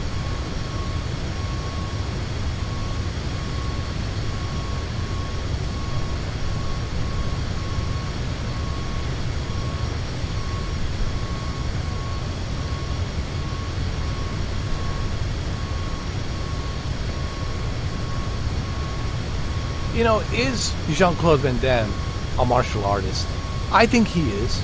He competed in K1, and he won some, medals. He also lived in Hong Kong. He practiced martial arts. So for Steven Seagal to say that he's not a martial artist, I think he is. Is he a fighter? He's not a fighter. People need to make. People are confusing two different things here. A fighter is somebody who's active in UFC, and it's fighting, right? Or somebody who's active at K1, and it's fighting. That's a fighter. Martial artists is somebody who's practicing martial arts. And it's an actor, and it's using his skills that he has learned as a martial artist, and he's using those skills onto the movies. But you can't say that he's not a martial artist. You can't say he doesn't practice martial arts.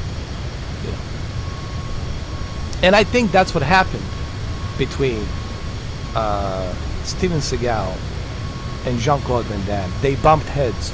They had an argument. They had few drinks, and one thing led to another, and that's what I think happened. But I don't think we'll ever know. I don't think we'll ever know exactly what caused them to have this grudge. Even to this day. Since 1980s, bro. To this day. To this fucking day. There's that grudge between them two. It has to be pretty bad. It has to be pretty bad, bro. Anyway. Alright, so we're in Louisiana right now. I'm doing a little bit of low flying here. Yep, coast is near. There it is. Should look good.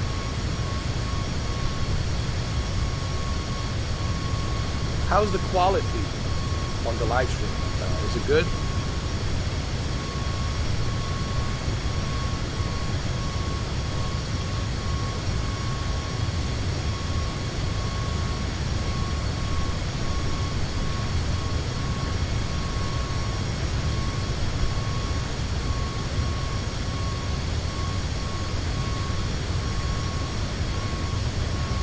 Me personally, I like all of them. People ask me, who do you like? Dude, I like all of them. I have nothing against Steven Seagal. I have nothing against Jean-Claude Van Damme. I like all of these guys. I like every single one of them. Chuck Norris, especially Chuck Norris, man. He was like a brother to Bruce Lee, you know. Sylvester Stallone, Arnold, all these guys, Bruce Willis. I have nothing against them. I like all of them. You know. But there is that competition, you know. In the 80s, there was a lot of action heroes. The 80s was this era of competition. The muscle guys, the action heroes. Everybody wanted to be an action hero in the 80s. And there was a lot of action heroes in the 80s. So there was that competition, that growing competition in the 80s, in 1980s. And I think that's where this whole thing came from, to be honest. Crystal clear. That's awesome. Thank you, sir. Thank you, my co-pilot. Can we make it even more crystal clear? We should make it even more crystal clear.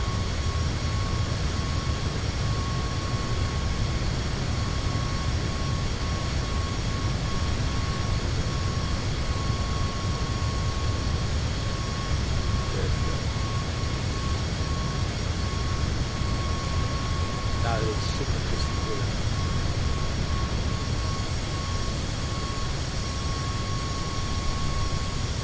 Martech 628, you are tree 7 miles east. Climb and maintain 3,900 feet. Expect vectors visual runway 14 approach. American 16360, you are 17 miles west. Climb and maintain 3,000 feet. Expect ILS runway 17 approach by Brent transition. Clear to Brent.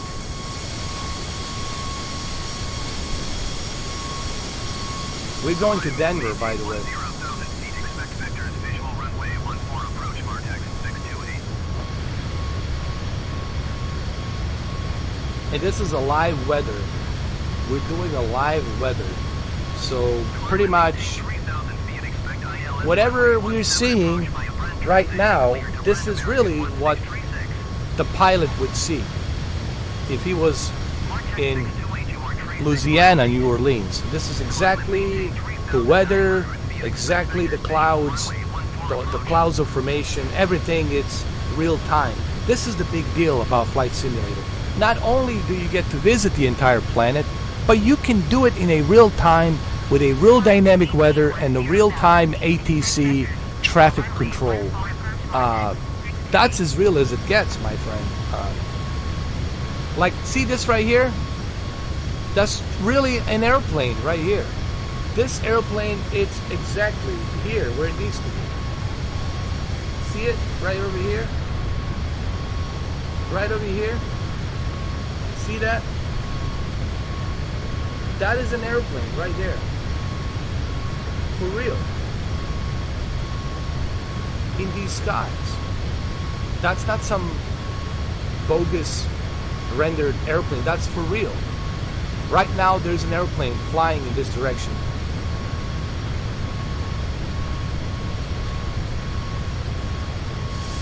That's also pretty amazing. See it right over here.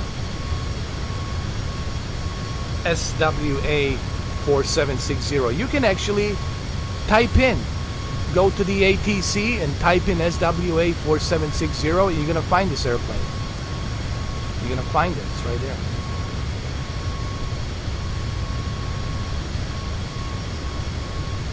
It's right here.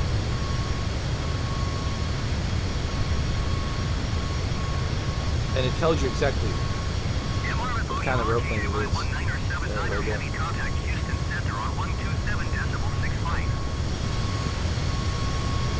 KJX tells you even how many feet. It's up. It's right there.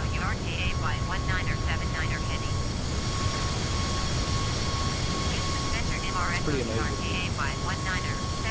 It's another commercial airliner.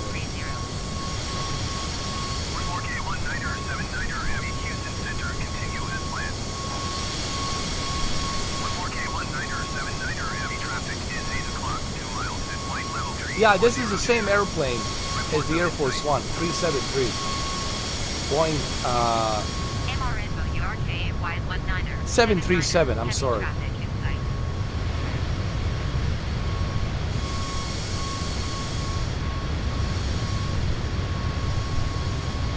It's a Boeing 737.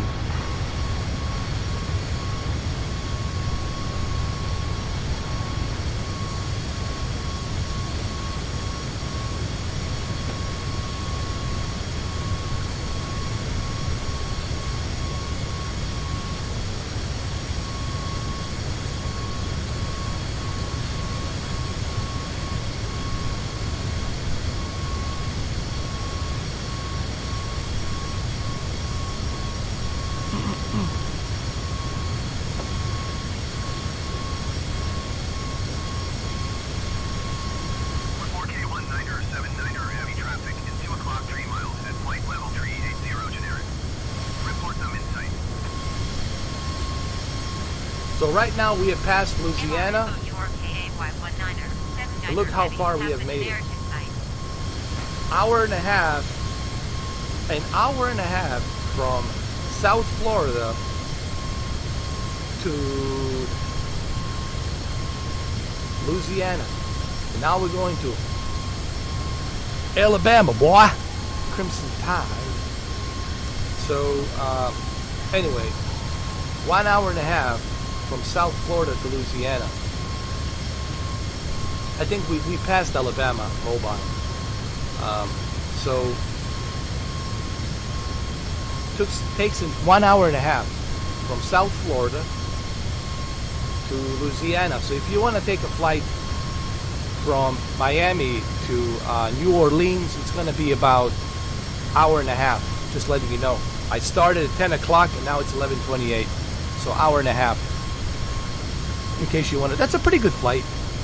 Watch one movie, quick movie, and boom, you're there in New Orleans. 747, man, that airplane is just that airplane is difficult to maintain, to control. Let me tell you.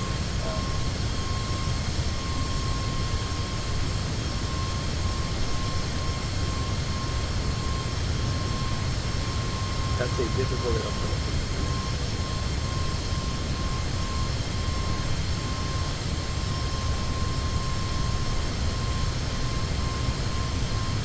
So we're going to move the map over here. Remember, we're going to Colorado, Denver. Hopefully the weather is going to be good. This is all live weather.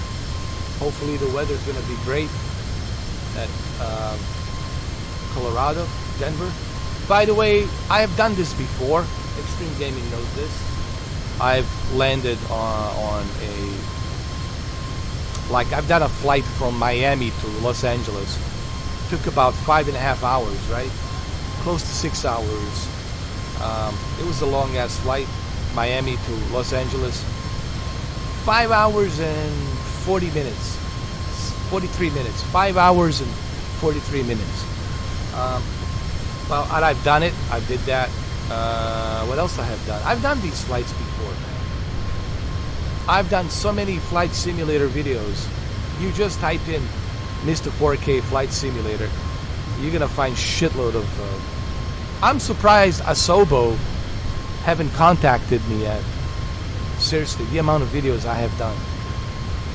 It's like impossible that the Asobo didn't see my videos.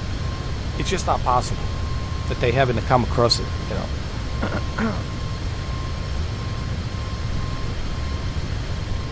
You're talking about a KLM, right? 747 KLM. That's the one you got to take to cross the ocean. Every time you want to cross the ocean, you want to have 747. You want to go to Australia, you want to have 747. That's what you want. Man, Australia, that's a long ass flight. Woo! From Miami to Australia, brother, 20 plus hours. 18 hours just to get to, Sydney. And by the time you land there, by the time you taxi to the, the ramp, and by the time you, get off the plane, It's already 20 hours. Like a 20-hour flight. 20 hours. Fuck, man. 20 hours flying. Goddamn.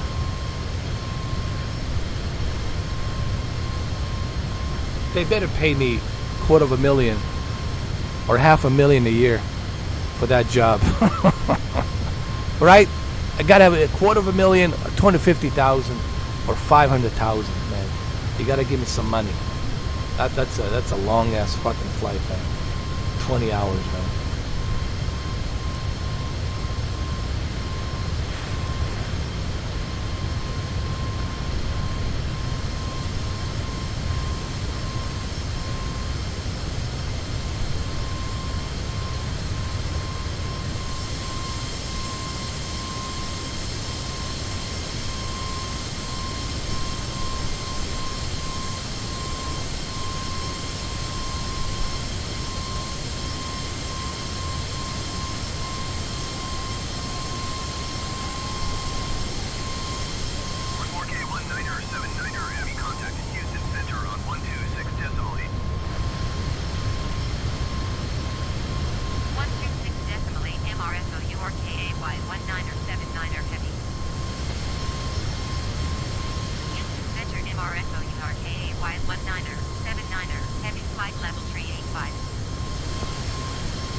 Maybe later on. Right now I don't want to risk it, XG, because there's a lot of formation here of clouds.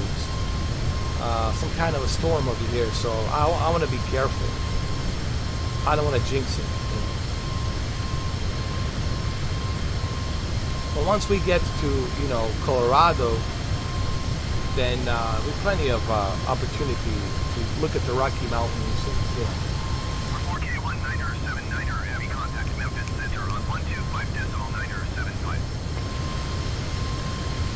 see a lot of cloud formation here. Pretty risky.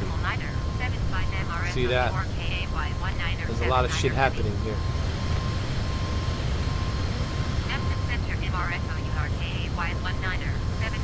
Can we see the moon from here? Can we see it? We can see the stars. There's a couple of stars over here.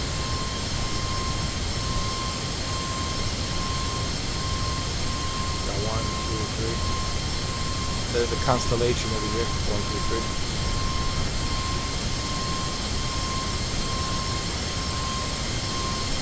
You can see some more constellations over here. Right over here. Orion's belt. There you go. Orion's belt right here. You can see it clearly. Dude, how accurate is this game? Not only do they give you the entire planet to fly around in real time, but they also give you the space constellation in real time. This is an amazing, the most realistic flight simulator, period. This is crazy, dude. Oh, there's no question about that, Mark Davis. It will run. Asobo says, don't worry, no problem. If you got Xbox Series X or S, you're good to go. And it's going to be easy for them to develop it for...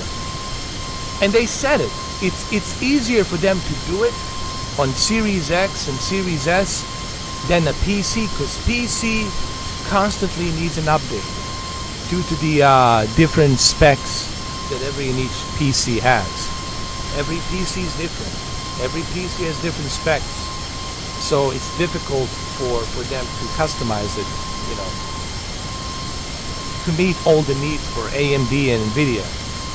But for a console, that's easy for them. They will all have one spec, they will all have one customization, and it's going to be easy for them to, balance everything out and keep it going. So rest easy, bro. I wouldn't even sweat it. I'll probably say this, you will be shocked that it runs better on the Xbox Series X than it is on the PC. I said it first. Think for me. I want people to mark this down, that I said this. You will be shocked that Flight Simulator will run better on your Series X than your high-end PC. Like without any hiccups.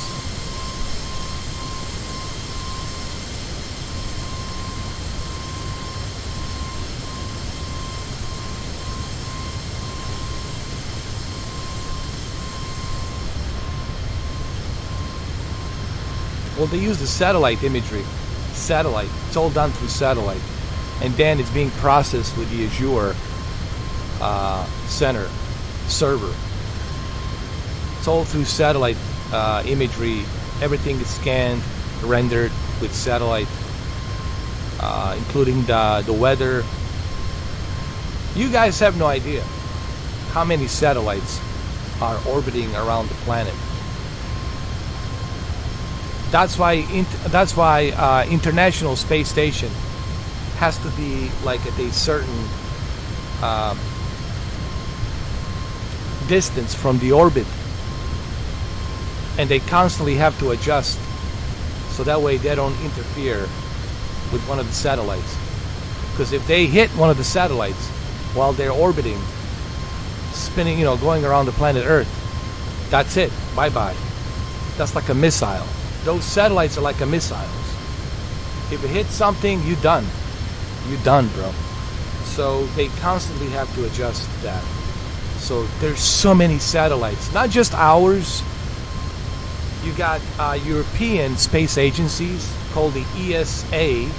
They have truckload of satellites orbiting around, including the NASA, which is our, United States agency, orbiting around. And then you got obviously China, Russia.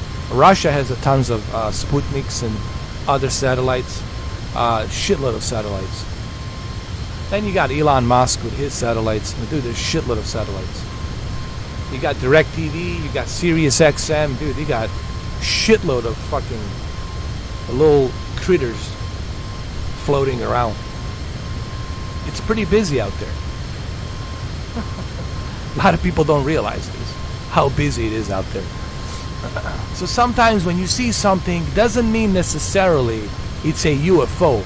If you see a dot going really fast in one direction, it doesn't mean it's a UFO. It could be a satellite. It could be an International Space Station. Most likely it's International Space Station. If you see a dot when it's a clear skies at night, you just happen to be at that moment, at that time, at 3 o'clock in the morning in your balcony taking a smoke, and you look up in the sky and it's a clear sky and you see a dot passing by. That's probably International Space Station. Or it could be one of the satellites reflecting the sun. And that's why you see that bright light reflecting the sun. So it doesn't mean it's a UFO. UFO, when it's doing this, doing this, up and down, left and right, up and down, left and right, that's a UFO. So sometimes people confuse these things. We got a lot of shit out there, guys. We got a lot of stuff out there. Okay? We got a lot of stuff floating around. Not just this country, Russia, China, Saudi Arabia, they got their own satellites. Fuck, a lot of people. A lot of countries have their own satellites out there floating around.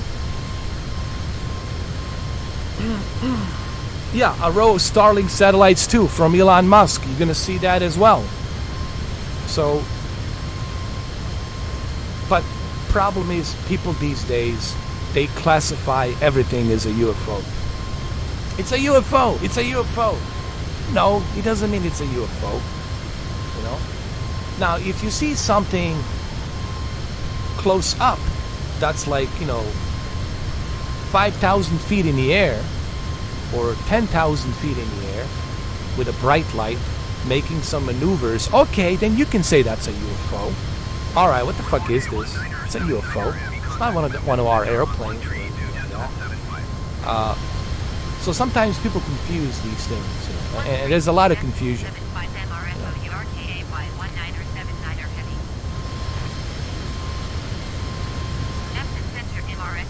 let's not forget something, guys. UFO, it's a big profit.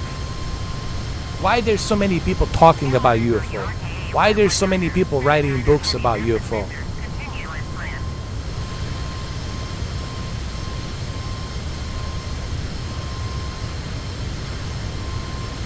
Money, money, money, money, money, money, money, money, money, money, money. Profit. It's a big profit. Doesn't mean that they're not out there, that the UFOs don't exist, but people like to make money off of it. People like to exploit subjects. They're very popular, and a lot of people, millions of people are interested, and they want to exploit those subjects to make money. Simple as that. Millions of people are talking about this subject. I need to make money off of it. I need to exploit, make my money. And that pisses me off, you know. And that's how you discredit the whole UFO phenomenon. That's how you discredit the whole aliens phenomenon. Because you can say, see, these guys, they're just a bunch of con artists making money off of books, writing these bullshit books, cooking up the story without any factual information. And that has been the case too. You know, why? Because there's a big profit, a lot of money to be made off of this subject, and everybody wants to make money. Everybody wants that mighty fucking dollar, man. When it's all said and done, when everybody sucked each other, fucked each other, shoot the load on each other, guess what? I'm checking my bank account. It all comes down to one fucking thing: the money. The money. That's pretty much where it boils down. The money. Everyone can be bought, everyone can be sold, and everyone can be manipulated.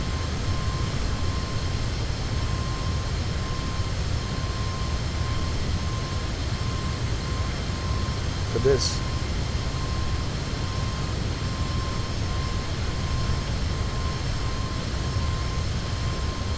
That's why it's so hard to really have some kind of a decent disclosure with the UFO subject. Because everybody wants to profit money. Why don't you watch my documentary? Go subscribe. Go buy my movies. Watch my movies. Donate here. Donate there. Buy my books. Buy my merchandise. Do it now. Go to my seminars where you have to pay $200 for a luncheon. Where you have to spend another fucking $500 for a hotel. Come to my seminar. Come to my seminar. Spend money on me. If I could puke, I would fucking puke and projectile my vomit right now. These people make me fucking sick. These money whores. I mean, male and female, all of sexes. Money whores. They're nothing but money whores. Looking to profit money. They might as well wear a fucking skirt and a stocking and a G-string. Money whores. Fucking money whores, man. That's why you can't have any kind of disclosure. Honest disclosure. Because everybody wants to profit money. That's the issue.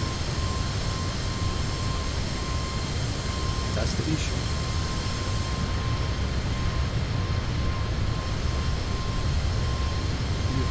You can't even have a decent disclosure on interdimensional entities, which they do exist, but these, a-holes with these little fucking electronic devices and infrared cameras making all these, documentary shows, reality shows, making money. I heard something. I hear a voice. Someone is talking to me. Turn on the fucking, my electronic device.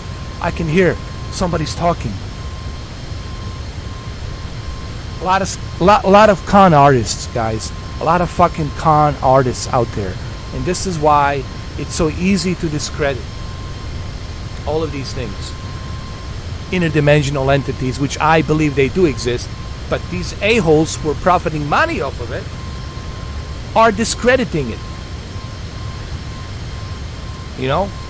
There's a lot of shit out there.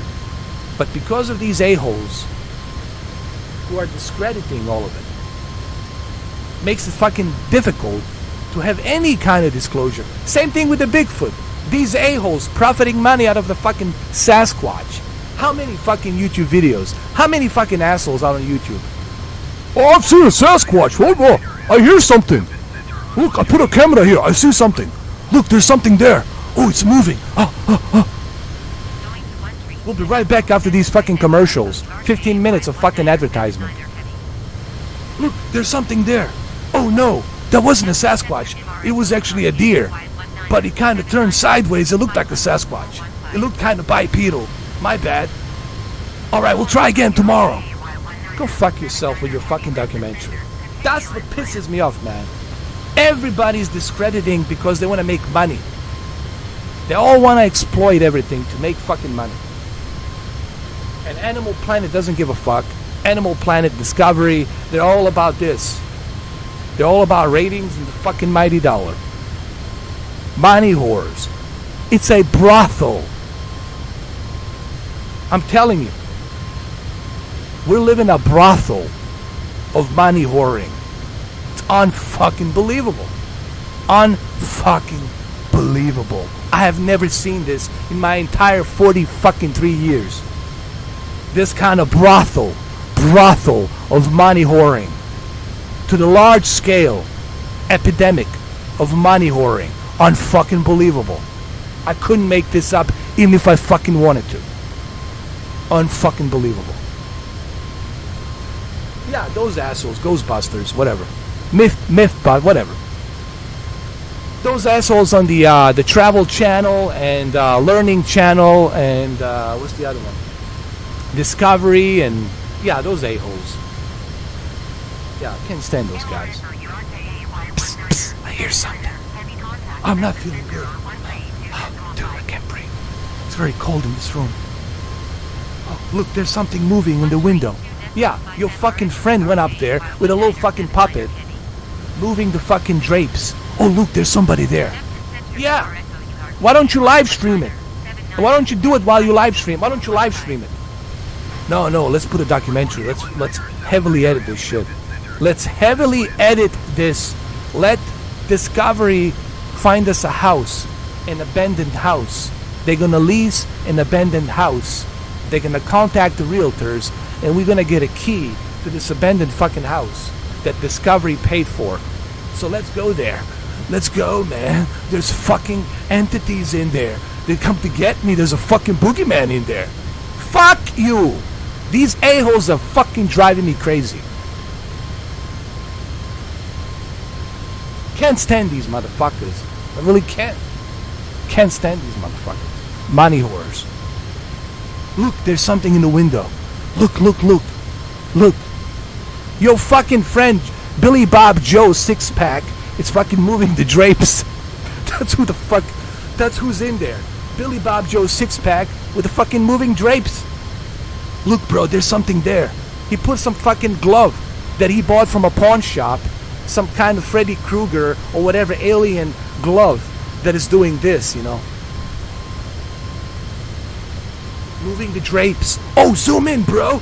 Come on, man. Focus the fucking camera. You got the fucking super expensive camera and you shaking it and you breathing heavily. Get the fuck out of here. These guys are pissing me off. And then you got these other assholes. You know. Oh, I was abducted. You know, I was really abducted. Man. I was taken in a spaceship. Yes. You know. Yeah. I need to talk about. Do you have any evidence to back it up? No, I have no evidence. Just I might have been dreaming, but I don't think I was dreaming. But how the fuck do you know that you weren't dreaming? No. Look, there's something here. Something here on my shoulder. Yes, I use my cigarette, and I use the cigarette and I put it on my shoulder to make it look like it burned something. So you see, there's something here. There's something here. You see it? There's something here. You see it? There's a mark. telling the truth. I want to get paid, CBS. Pay me money, Viacom. I just did an interview. I want to get paid. I want to get paid. I'm a money whore. Listen, guys, it's a money whore world. This is why you will never find the real truth. You will never have the real disclosure because of these a-holes who are exploiting all of this, and they're making fucking money off of it. And of course, the sheeps, which are humans, it's very easy for the sheeps to buy into that crap. Very easy to manipulate the sheeps and to buy right into that bullshit. Oh, Mary, come over here. Bring the bottle of beer. Bring me that six-pack, Mary. Come here, sit. Look. This guy's saying he's seen a UFO. Right where we live. Believe that? You believe that? Open the can of fucking beer. Come on. Look at Mary. Right next to our cottage. Next to the lake. He's telling the truth. I believe him. I seen it. That's what the fuck you got. That's what the fuck you have. And everybody's buying into that bullshit. Even Joe Rogan talked about it. That's why Joe Rogan's like, dude, I want to believe. Like Joe Rogan says, dude, I want to believe. I really want to believe. Joe Rogan says, I'm the biggest fan of Bigfoot and Sasquatch. I really, really want to believe that this fucking thing exists. It says, there's no bigger fanboy. This is Joe Rogan's words. Joe Rogan says, there is no bigger fanboy of Sasquatch and aliens than me. And I believe Joe Rogan when he says that. There is no bigger fanboy than him. But my God, he said when he did that TV show, Question Everything, these guys don't give a fuck. They're not being serious about the subject. They just want to make money. They just want to make money. And that's why Joe Rogan didn't continue doing that TV show. Because he was like, it's bullshit. This is bullshit.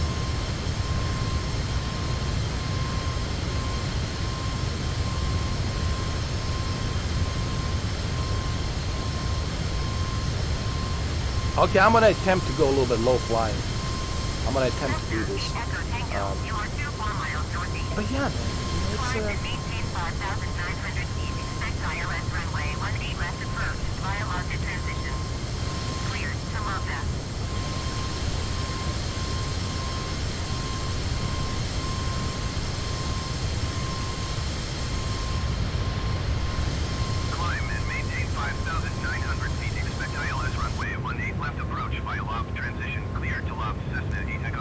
all right, we're getting closer. Midwest. We're right now in the Midwest, by the way. And then we'll be approaching mountain time.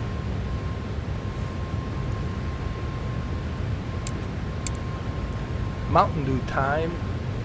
Time to shine. Mountain Dew time.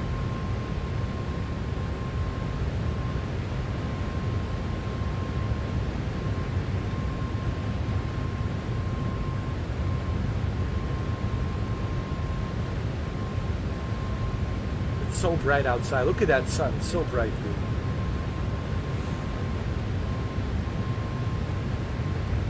No, I'm serious. Extreme Gaming. XG.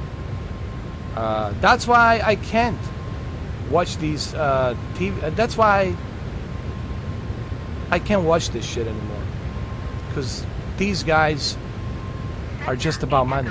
They're not passionate about it. They don't really give a fuck. That's what drives me crazy, dude. That these guys are not serious about it. You know, they don't care about the subject. They don't care about the discovery. They only care about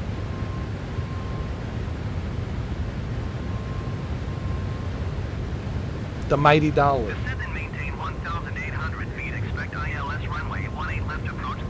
And this is the issue, guys. This is why you're never gonna have that true disclosure about UFOs, about Sasquatch, about the interdimensional entities called ghosts. That's why you're never going to have any information on this subject.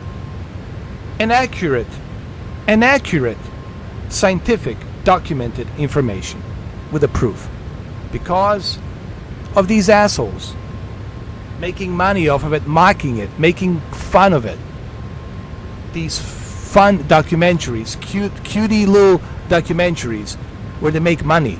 They get paid a shitload of money by studios and these big networks like Discovery Channel, Animal Planet, Travel Channel, The Learning Channel.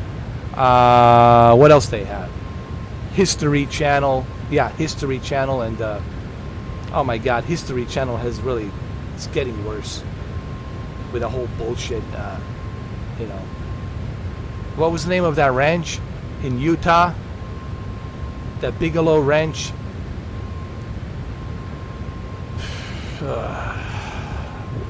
I can't believe you guys believe that shit. I can't believe you guys believe that. There's something on that ranch, boy. I know there's some down there, boy. I've seen stuff. I feel stuff. I've seen a goat man. I see a dog man. I've seen a werewolf running around. This big creature running around. Yeah, I'm pretty fucking sure you did.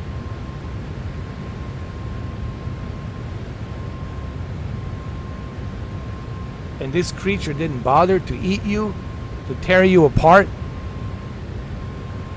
This creature ran away. Get the fuck out of here, man. There's nothing on that ranch. Nothing. Nothing. Nothing.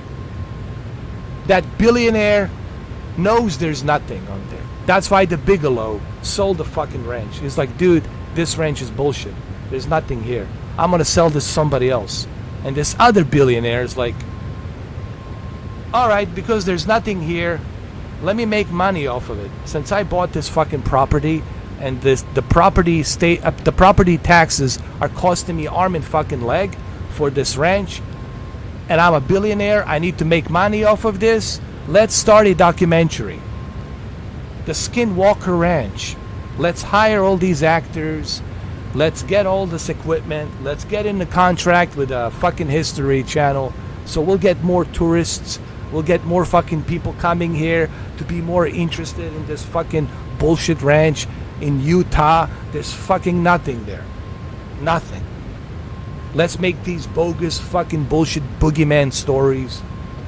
It's a portal to another universe. There's a portal there.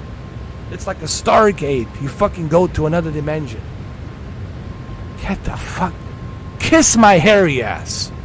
Kiss my hairy ass while I fart. People are pissing me off with these fucking money-whoring documentaries. Am I the only one who's talking about this? Am I the only fucking cretin? Am I the only fucking human being that realizes that this is all bullshit? If I'm the only human being on this godforsaken planet, then fuck me. Fuck me sideways any fucking ways. I can't believe that people buy into this bullshit. I can't believe that. That people actually believing this crap. You need to examine your brain. You need to borrow a new brain transplant. Fresh. You need a fresh brain transplant. Immediately. Immediately. You believe this kind of crap. Horseshit.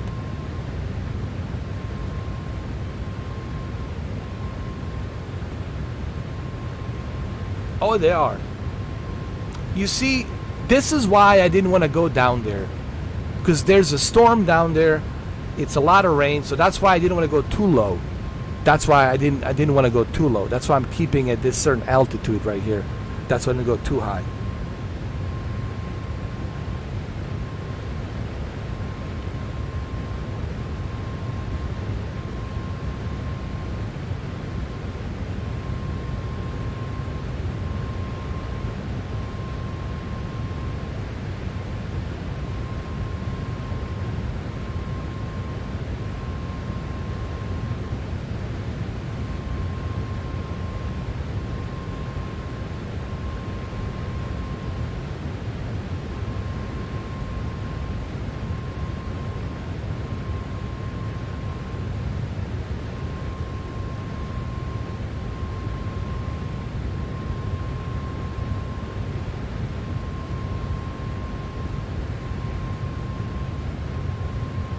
The fuck?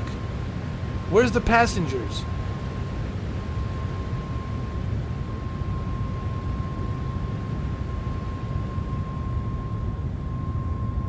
The fuck? You guys gotta be kidding me. There's nobody here? Oh my god. This is unbelievable.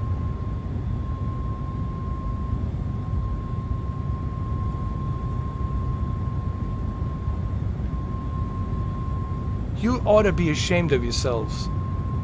Boeing, whoever created this airplane, how fucking dare you? Dude, there's nobody here.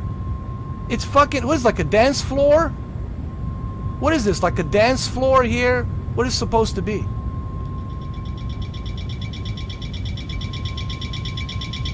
I don't believe this shit. Wow, dude.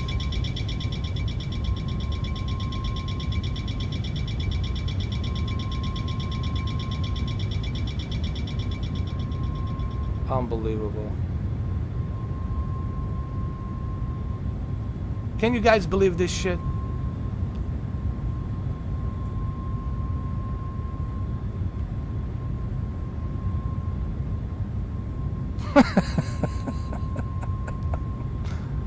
There you go, Rocky. Good one. That'll make for a good Discovery Channel documentary. Tonight on Discovery Channel, the secrets of Southwest airliners. All the passengers has been disappearing, along with all of their belongings, and along with all of their chairs. There was nothing left in the airplane. The chairs and the passengers and the luggages has been taken. Simply disappeared.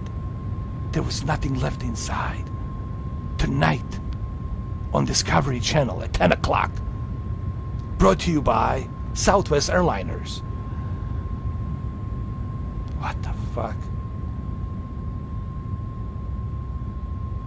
What the fuck, man? I'm so disappointed by this. Wow. Wow! MRSO URKAY 19er 79er heavy contact Memphis Center on 127.825. I don't believe this crap. Going to 127.825 MRFO URKAY 19er 79er heavy. This is unbelievable.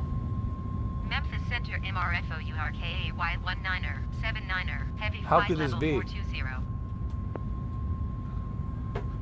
MRFO URKAY How could this 19er, be? 79er heavy Memphis Center. Continue as planned. Hold on, let's go back. This is a nightmare.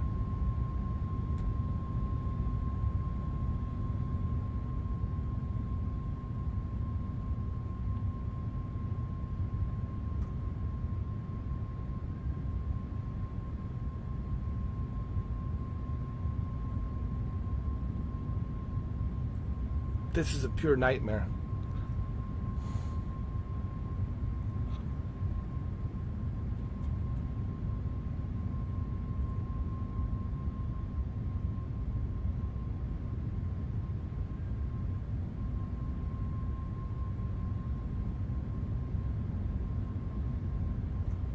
Unbelievable.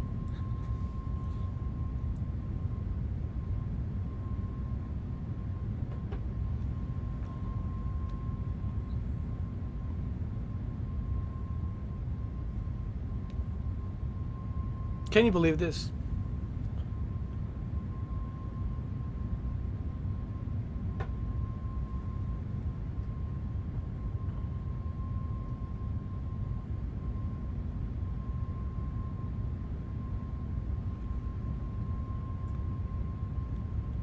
It's a Twilight Zone. It's a part number 2.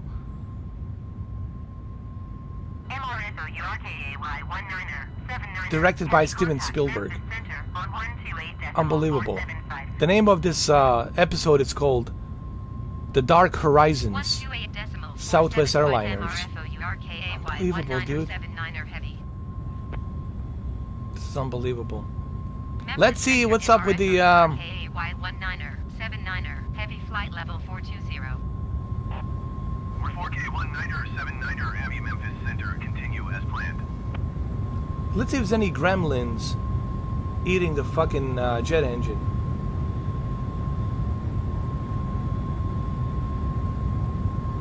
Hold on.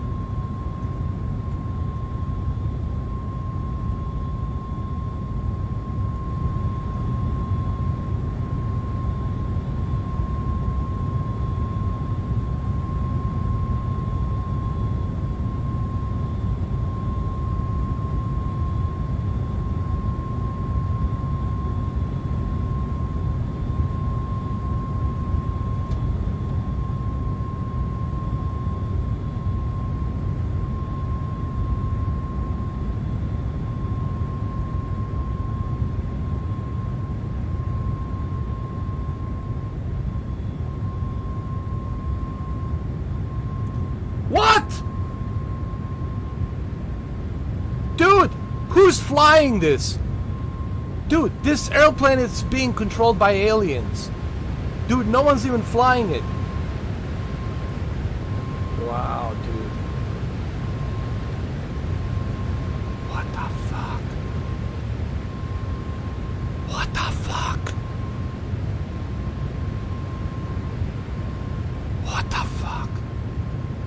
What the fuck, man?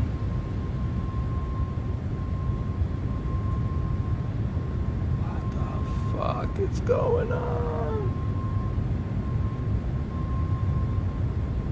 Dude, what the fuck?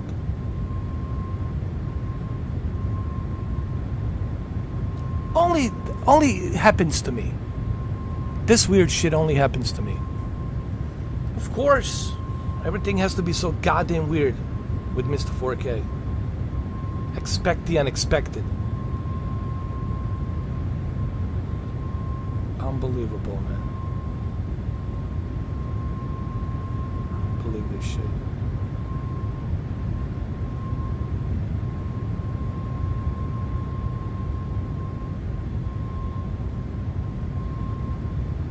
Look, I'm a Superman. Da, da, da, da, da, da, da, da, da.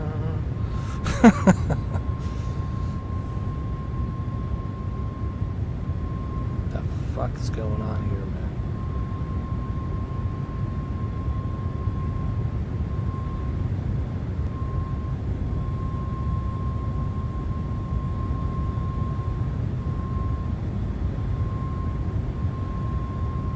Dude, I don't even know what to say at this moment.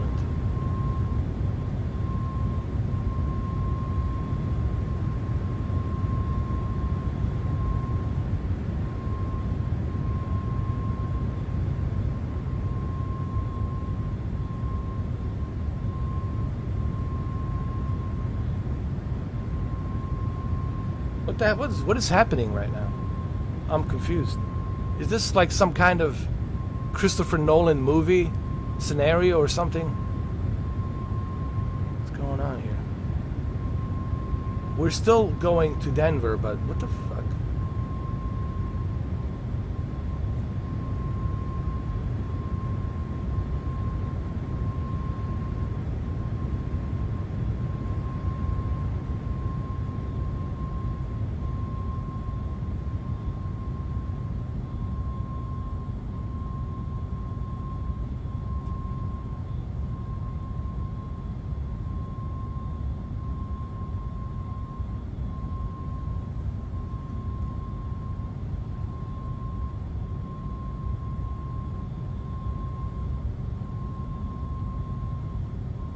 And this is all in real time.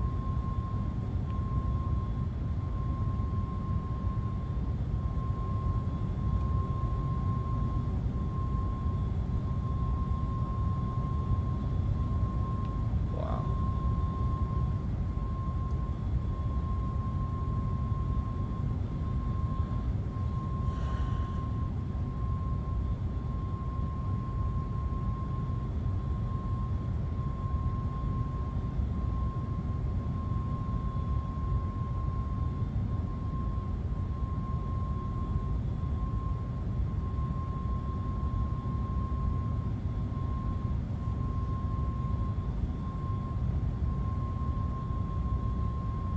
Jesus.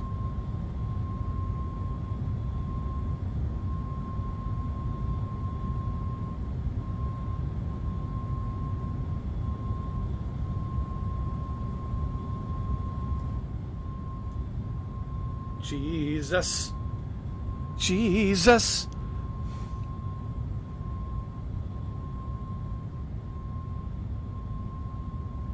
Fuck, man.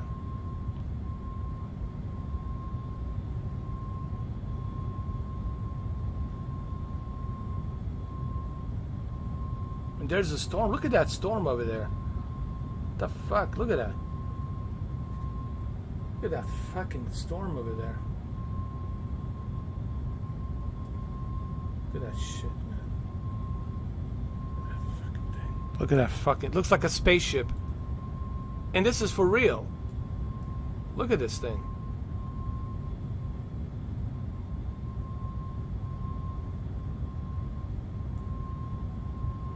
Aliens are hiding in here.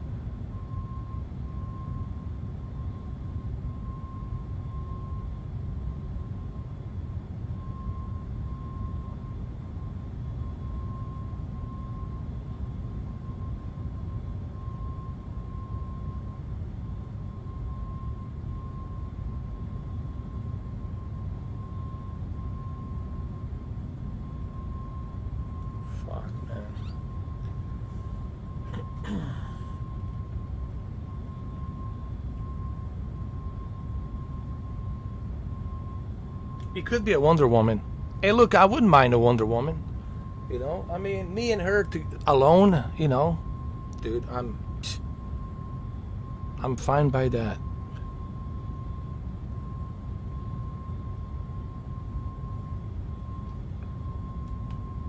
Wonder Woman can always join me. That's a good case scenario.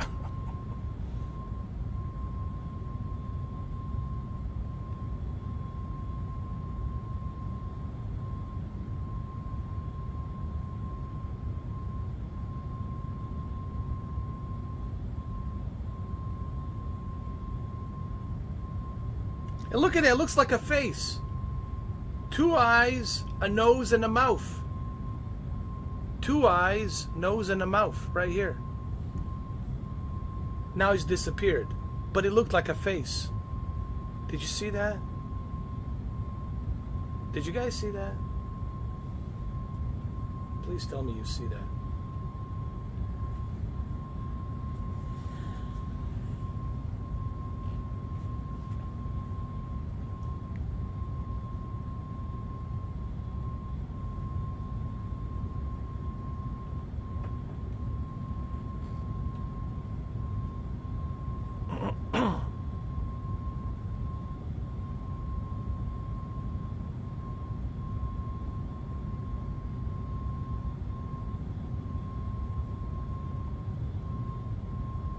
That's crazy, dude.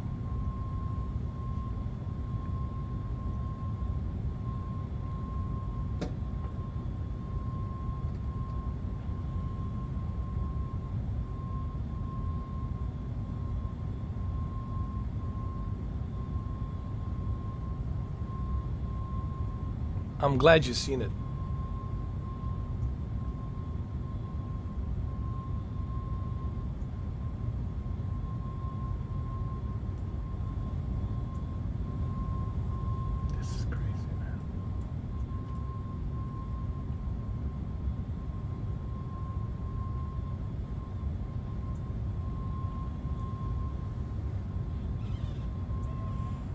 Let's look at our map.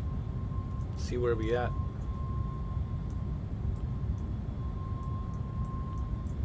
We're almost there. We're actually not that far from Denver.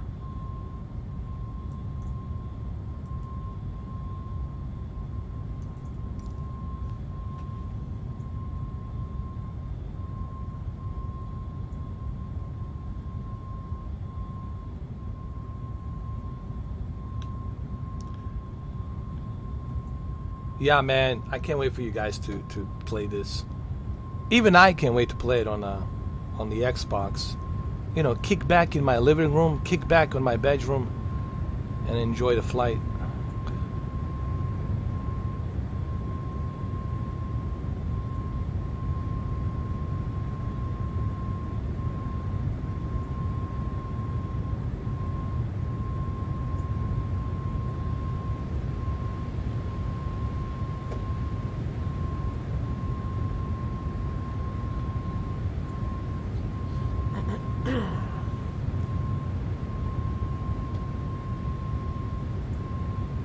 No. Hell no. Remember, trade-off is highly detailed graphics with possible ray tracing implemented in the future. You know, high velocity, dynamic clouds, textures, volumetric clouds, textures. I mean, dude, there's dude, you're gonna have like super amazing quality. 30 FPS, it's fine. 30 FPS is just fine, dude.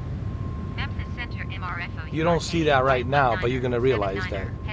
You're gonna realize that when you see it, when you start flying it, you're gonna say, dude, 30 is fine.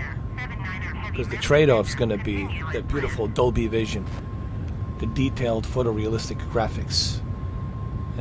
That's gonna be the trade-off.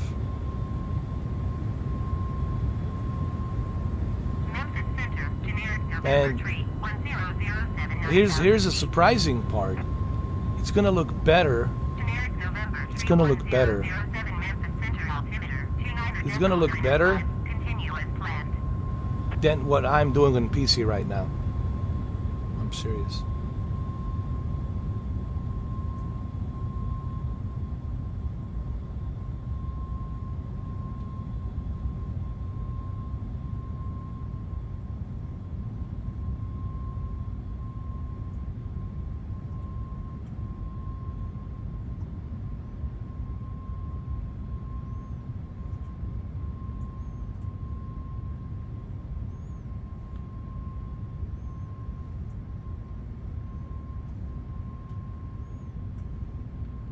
I need to make some adjustments here. Hold on.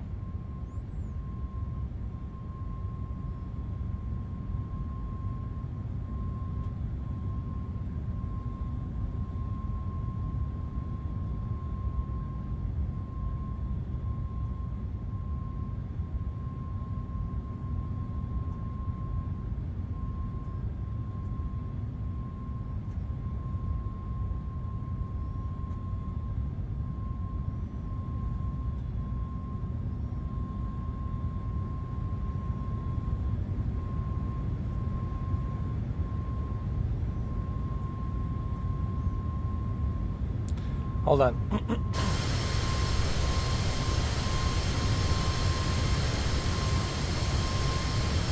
Look at that storm.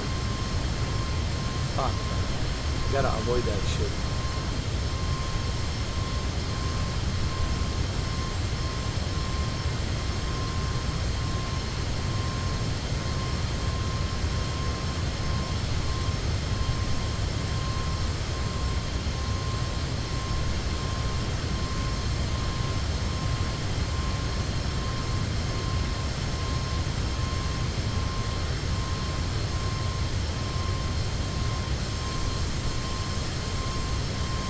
I don't think I can avoid this storm.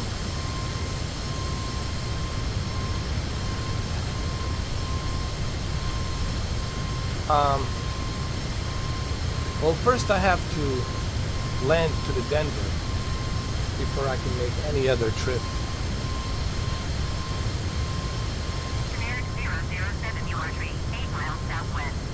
Otherwise, the title of this live stream would be bogus,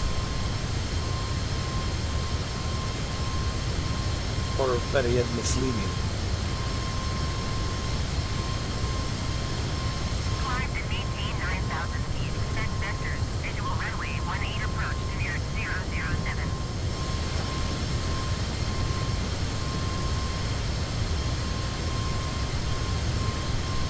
This is gonna suck. Thanks for understanding, Jay.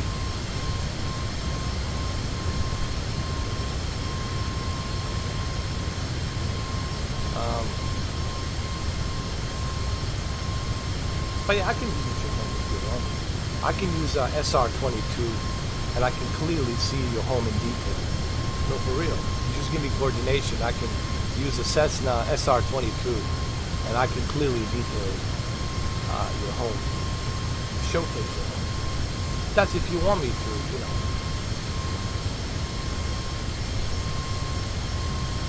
Wow, look at this storm. Oh my God. What I got myself into. By the way, this is in real time. Where we at right now in the Midwest, there's a big storm over here.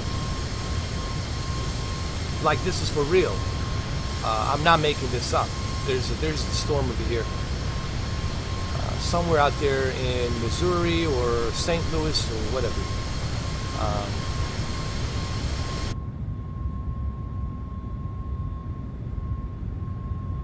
Fuck, man.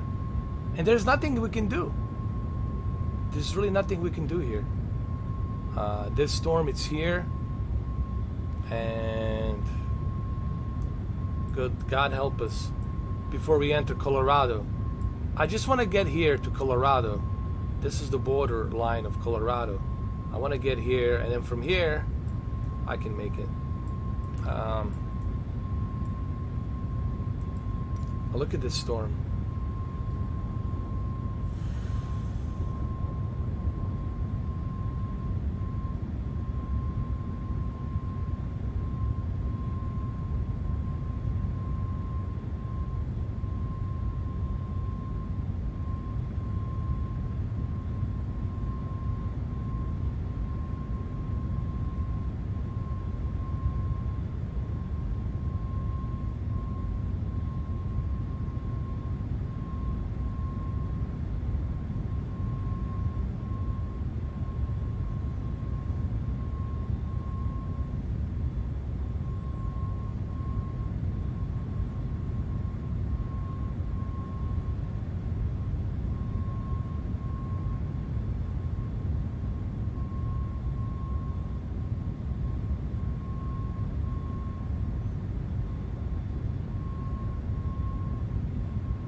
The base version, you get like 14 airplanes. But if you want the airliners like 747, you know, Airbus A32, and some other airplanes, go with a deluxe edition, man. I would recommend deluxe edition highly. Excuse me.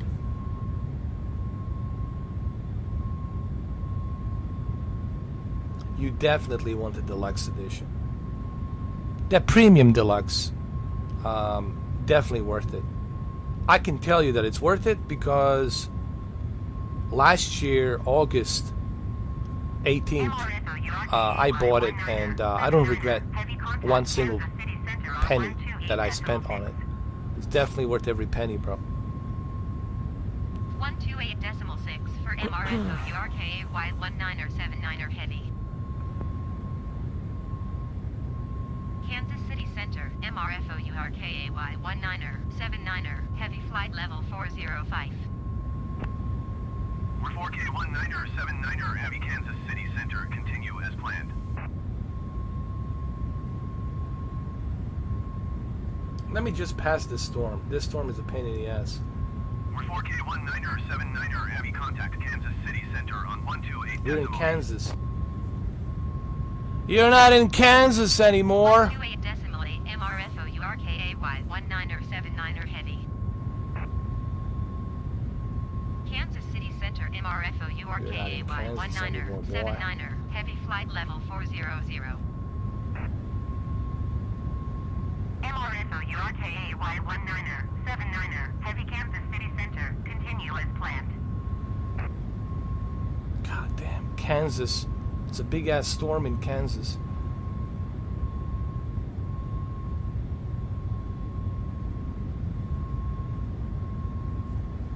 It's not looking good, man. It's a big ass fucking storm down there.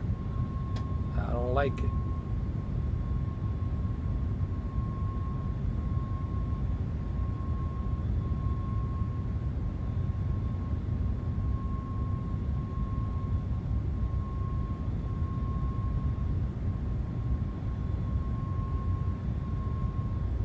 Yeah, Microsoft Store. I don't know why people buy it from Steam. Because if you all those guys who bought it from Steam, what an idiots. Now they cannot use that. They have to buy it again. on a Microsoft store for the Xbox. People don't listen to me, and I said to everybody, why the fuck are you buying it on a Steam? Don't buy it on Steam. You have Xbox, right? You're playing it on a PC right now. You want to sync all of your data, all of your airplanes, all of your DLCs. You want to be able to bring and carry that over to the Xbox version. But now you cannot do that. You have to pay for it again. You have to pay for it again because you bought it on the freaking Steam. What's with people in the fucking Steam? I love Steam, but I use Steam for third-party games, for some independent games. But when it comes to Microsoft, well, then I'm going to go to Microsoft Store.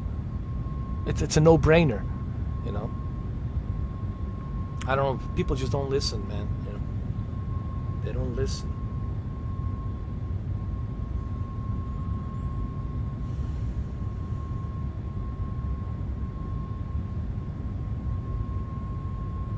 I'm so glad that we're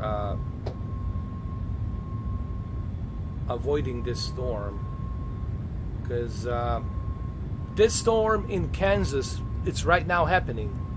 This storm in Kansas, it's really there. I'm not making this up. This is live weather, as you can see right here.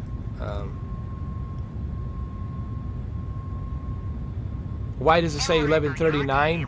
Because it's the mountain time. This is a central mountain time, so that's why it says 11:39. And that's a nasty storm in Kansas. Nasty. Kansas City Center, MRFOURKAY 1979er, heavy flight level 405. MRFOURKAY 1979er, heavy Kansas City Center, continue as planned.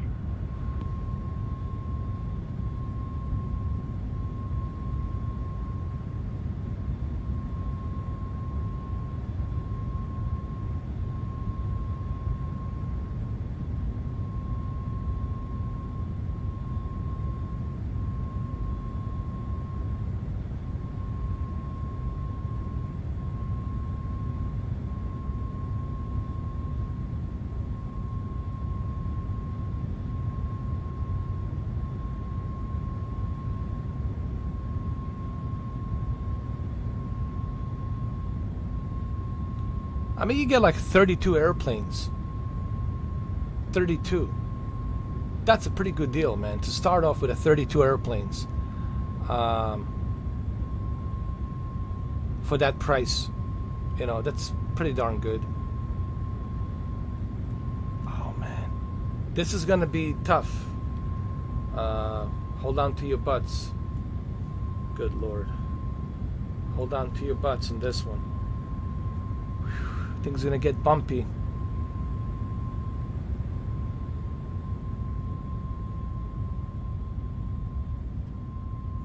Jetlink 780 Yortree, 8 miles northeast. Things are gonna get bumpy over here. Descend and maintain 2,600 feet. Expect vectors visual runway 26 approach.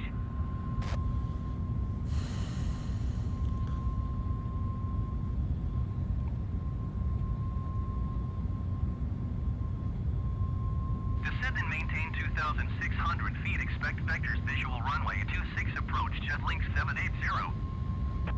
It's like they do in the Air Force, you know. What is it like? They go like this. That's what they do in the Air Force, right? Before they take off. They go like this.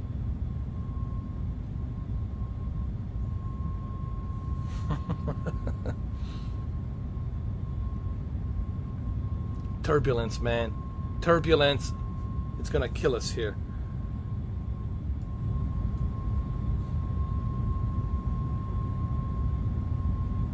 Dude, we're gonna get fucked now.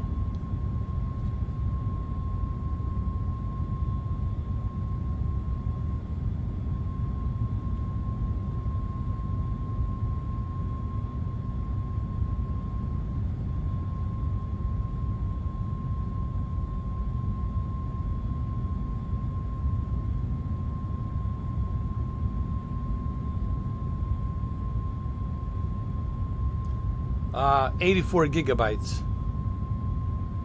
But you got to consider the updates and the additional airplanes you're going to buy, the additional updates for different regions, for the European region, for North American region, for Japan, for Southeast Asia, all of that. It's going to add up to 180 gigabytes. So you're going to need that Seagate 1 terabyte SS. Dude, I need to buy that Seagate 1 terabyte SSD. I know it's $220, but fuck it, man, I need it. Oh, fuck, dude. I don't like this, bro. I don't like this one bit. God help us.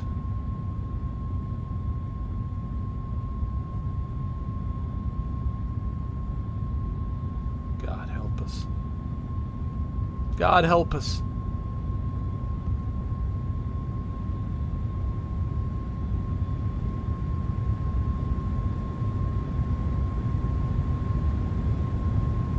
Jetlink 780 UR3, 5 miles northeast. Descend and maintain 2,600 feet. Expect vectors visual runway 26 approach.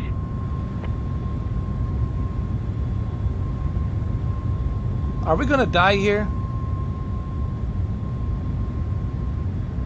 Descend and maintain 2,600 feet. Expect vectors visual runway 26 approach. Jetlink 780. Are we gonna die on this fucking trip? I feel like John Denver going to Colorado, Rocky Mountains high, zero visibility. Jeez.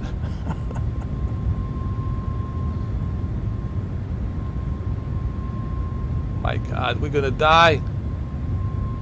Why? I don't want to die, dude. There's so much pussy to explore. There's too many boobzillas out there to explore. I don't want to fucking die yet, dude. I'm not finished. There's too many flavors of pussy I haven't tasted yet. Like, I don't want to fucking die. I'm not fucking ready for this shit.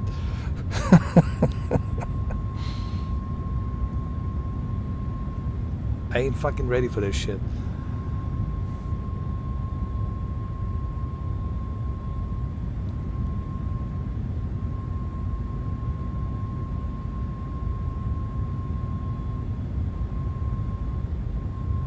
I know, Rocky. There's no one in the airplane, so it's all good.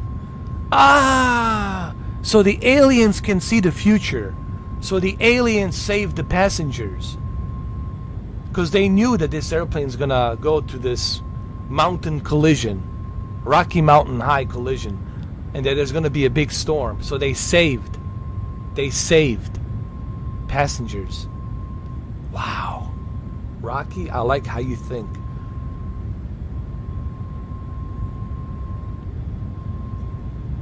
May God help us all. May God help us.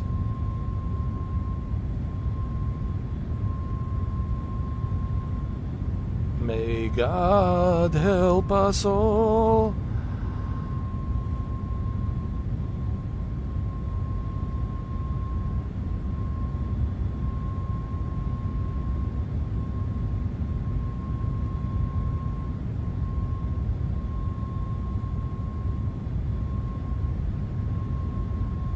Alright guys, now's the time. Go to that Zoom, go to that Skype, and time for you to, tell your whoever that you love them, you miss them so much, and tell them the truth. Apologize if you need to apologize and what you said about them in the past. And this is it, guys. This is your last chance to do that.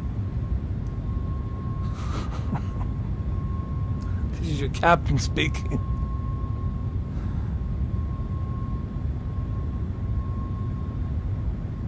MRSO URKAY 19er, 79er, heavy contact Kansas City Center on 128.8. 128.8 for MRFO URKAY 19er, 79er heavy. Kansas City Center. Center MRFO URKAY 19er 79er Heavy Flight Level 400. MRFO URKA Y19er 79er Heavy Kansas City Center. Continue as planned. Controls are with me in my hands.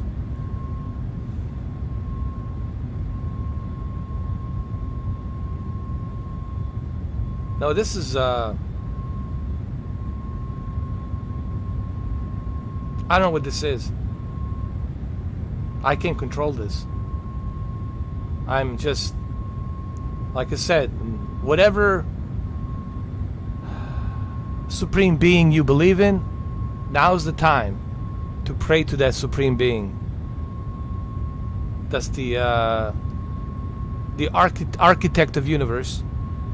You need to believe and pray to that supreme being right now, because I can't guarantee you what's going to happen here next. But it's not looking good. Too many clouds, big storm, high altitude mountains, Rocky Mountains high. This is a recipe for a disaster.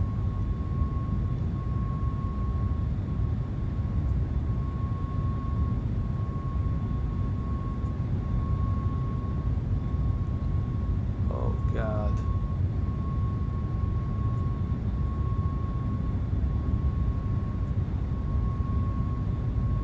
Beat me up, Scotty. There you go. Sorry, the button's not working. I tried. Teleportation's not working. MRFO URKA Y19er 79er Heavy Contact Kansas City Center on 127.8. But maybe I can save us. MRFO Dude. URKA Y19er 79er Heavy. Maybe I can save us. Kansas City Center MRFO URKA Y19er 79er Heavy Flight Level 380. Maybe I can be the hero. Y19er 79er Heavy Kansas City Center. Continue as Maybe I can be the hero. Maybe I can save you all.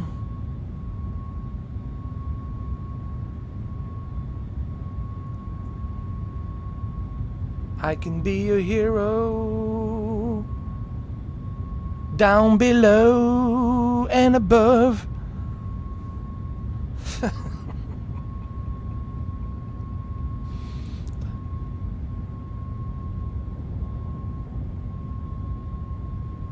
I had one job, to save everybody. That's it. That's it. One job, man. One job to avoid this big storm in Kansas City and safely land to Denver International Airport. One job. That one job. That's all that mattered to me. Even if I do nothing else in my entire life, just that one job that I did right. It's all that matters to me.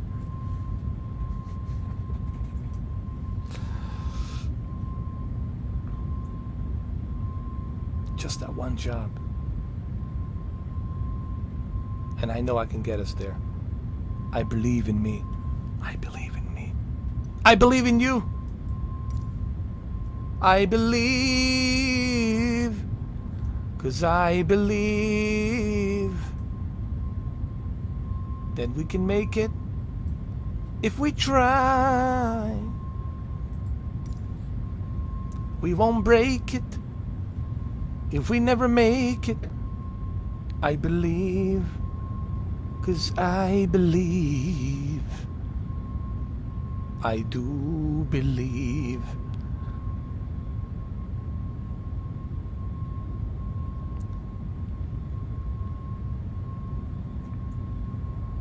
Look at this storm. May God of universe have a mercy. Have mercy on our souls. May He have a mercy. Be merciful, God. Be merciful, God. Be compassionate. Be merciful. We respect you. We respect your powers. Your powers, we respect it. We will always respect your powers. You're the all-powerful. We are in awe of your power, dear God.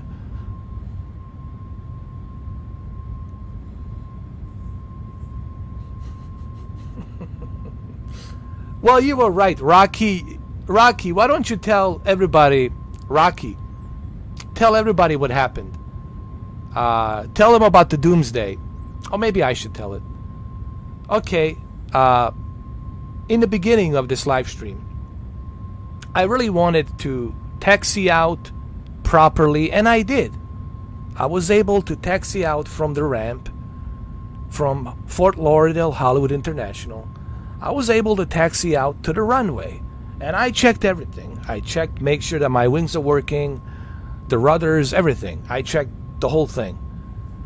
But then, as I was about to throttle up, as I was about to take off,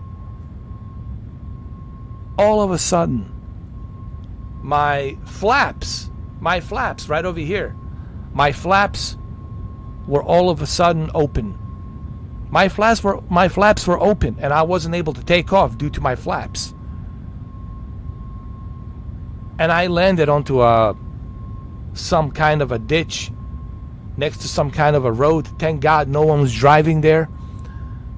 I mean, we survived. Nobody was hurt or anything like that. But my God,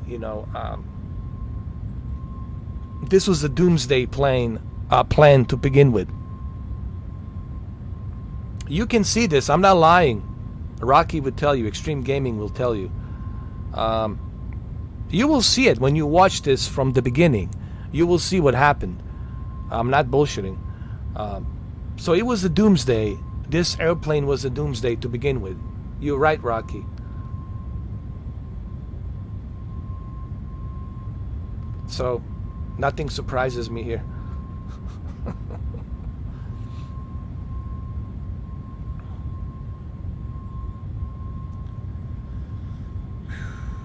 My goodness.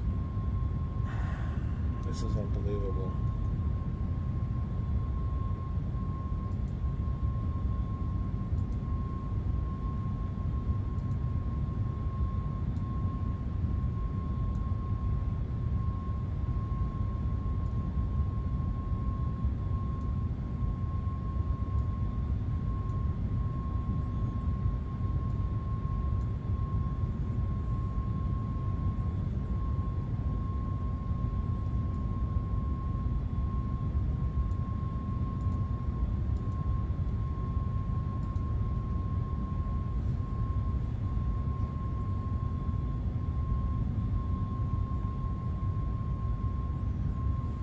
All right, we passed the storm, guys.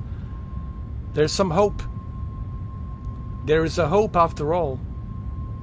Not all is lost. There is a hope, my friends. There is a hope for us all.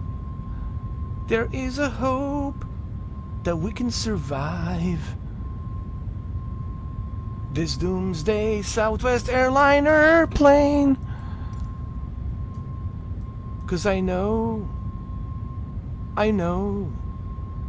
'cause I believe it so much.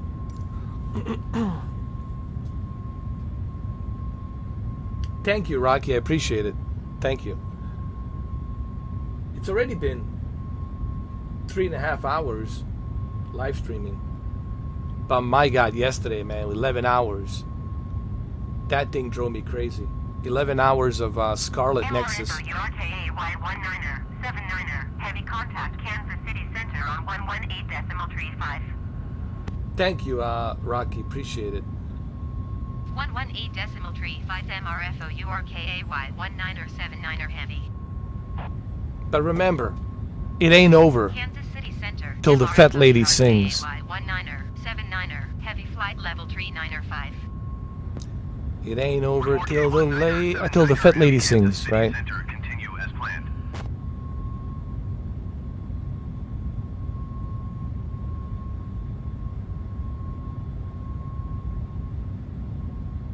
If we land on the Denver International, we got to celebrate. We have to celebrate. The celebration is in for sure.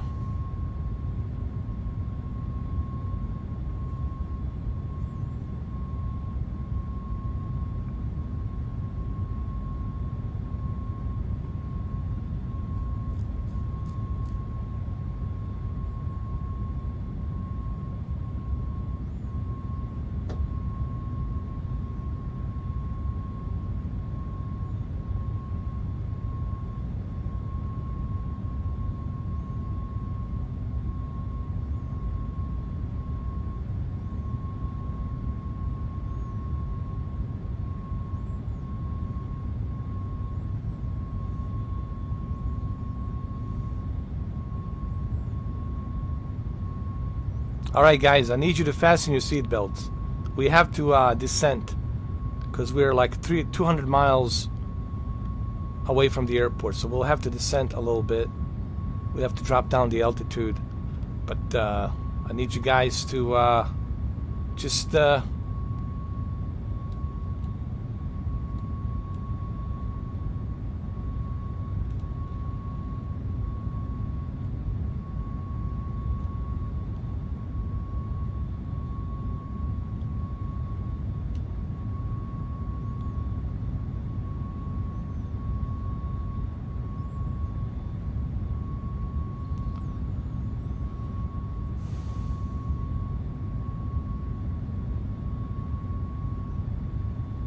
I'm so nervous right now, dude.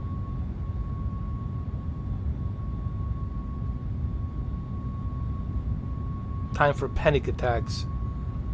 Get ready. Get your panic attacks, oxygen pills or whatever. Oh my God. I already lost like, I don't know, 70 pounds, but I've been sweating like a pig here. Man. Come on, come on, come on.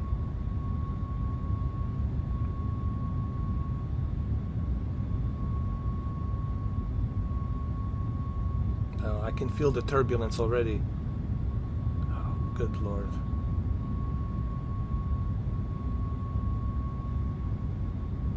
Uh-oh. Oh, Jesus.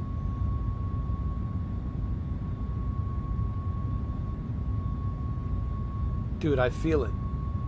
Turbulence already.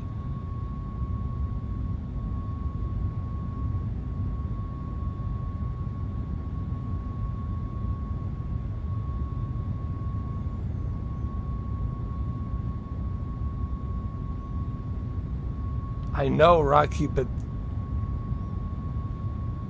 listen, we'll be okay, all right? We'll be fine. Trust me. We'll be all right. I'm gonna save you, bro. You're gonna go back to your family. I promise you. We're gonna be all right.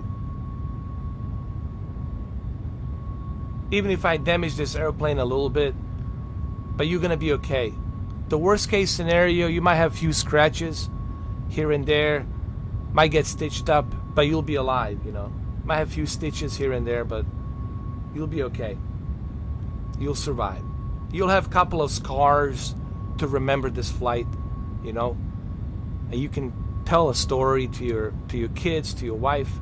These scars are from Southwest airliner, courtesy of Mr. 4K, Captain.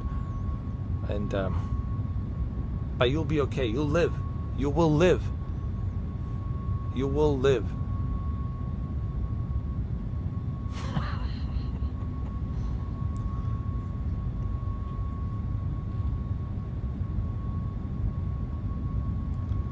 You're gonna live, my friend. I just know it. Just know it.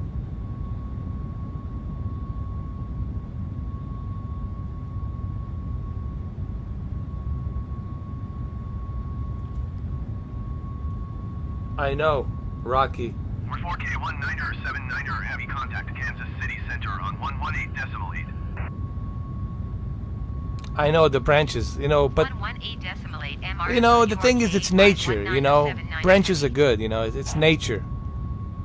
You know, it gives you the oxygen. You know, it's good for you. MRFO URKAY 19er 79er heavy flight level 280.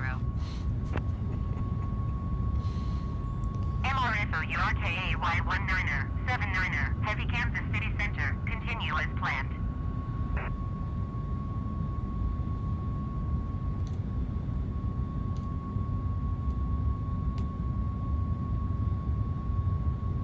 All right, we're dropping down.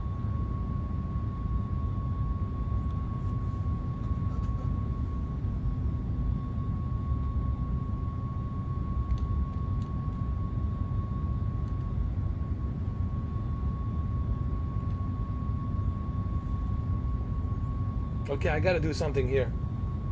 Guys, I can't believe I'm gonna do this, but I'm gonna do it.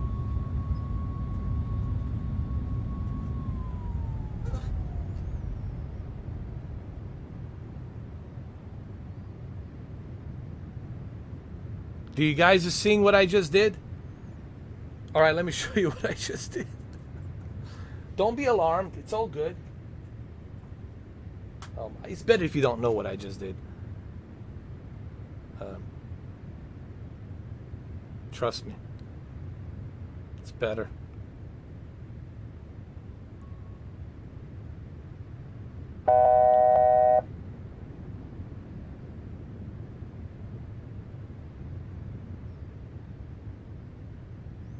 This is straight out of a fucking movie, bro.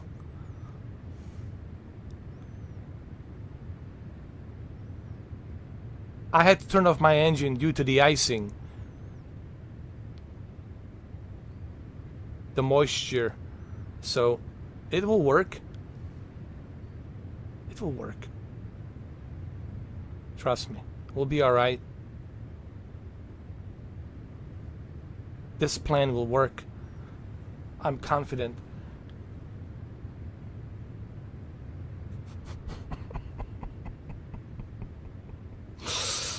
I gotta show you what I did.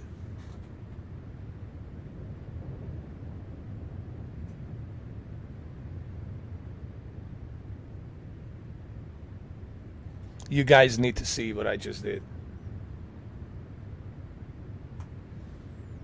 That's right, man. I'm Tom Cruise, bro. What? Look.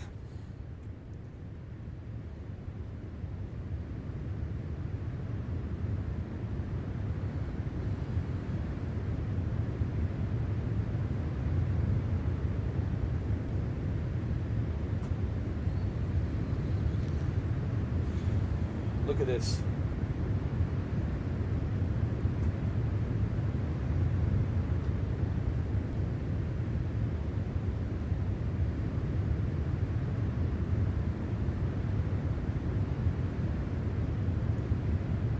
Can you believe it?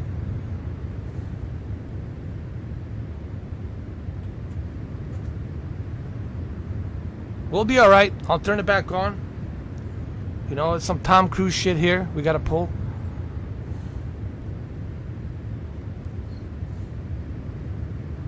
We'll be alright. I promise you. Trust me. I don't know what I'm doing. I don't know what I'm doing, bro. But we'll be alright.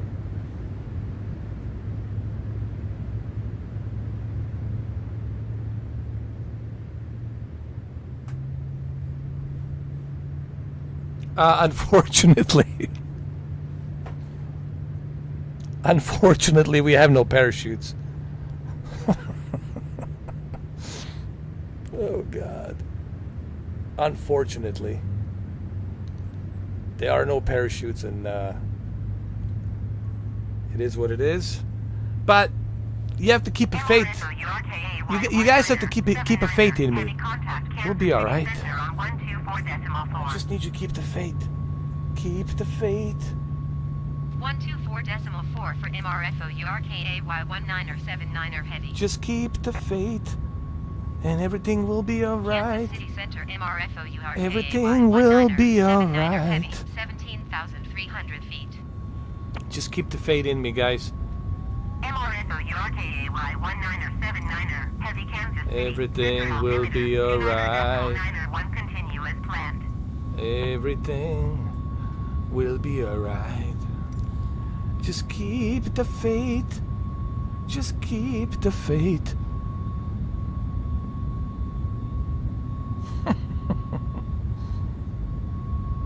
Don't worry.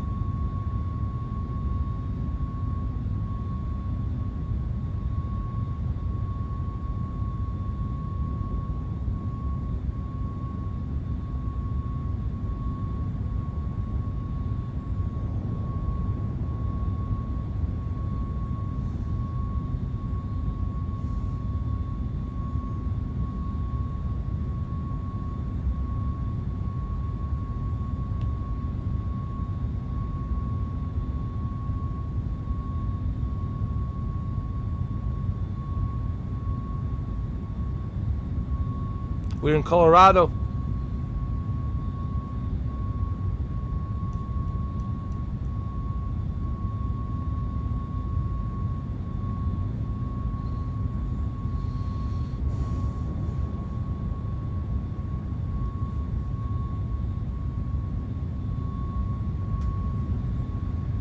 Again, nothing to worry about, guys.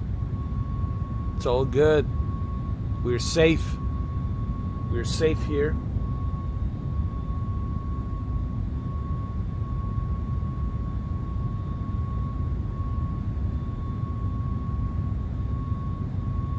You know, I mean, see, I'm drinking. I'm pulling some Denzel Washington stuff. Listen, you know, alcohol can help you land properly.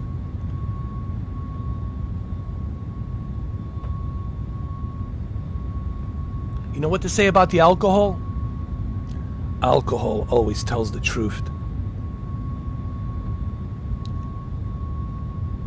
Don't worry, Rocky. The worst case scenario is the stitches and the scar. But think of those scars as, and the branch in the ass, think of it like a good story to tell on a campfire. To your children, to your wife, she'll laugh about it. You know, and your cousins and friends that will laugh about it. It'll be a great story, you know. But you're going to be alive to live, to tell that story. You know, that's the whole thing.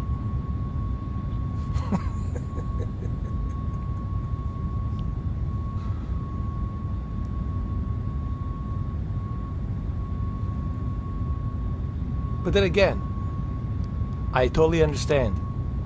It ain't over till the fat lady sings. I understand. It ain't over till the fat lady sings. I'm aware of that. Trust me, I'm totally aware of that.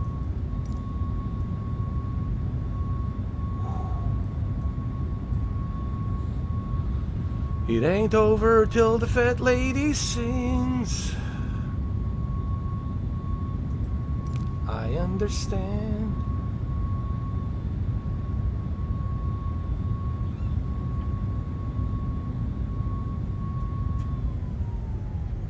I just want you to know that I understand.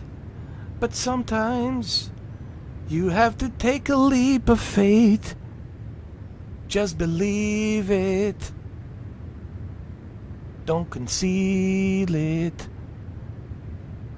Unconceal it and believe it.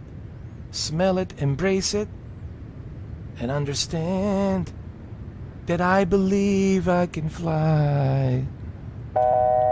I believe I can touch the sky. I believe in it every day. I can land on that promised booty land, 'cause I believe I can fly.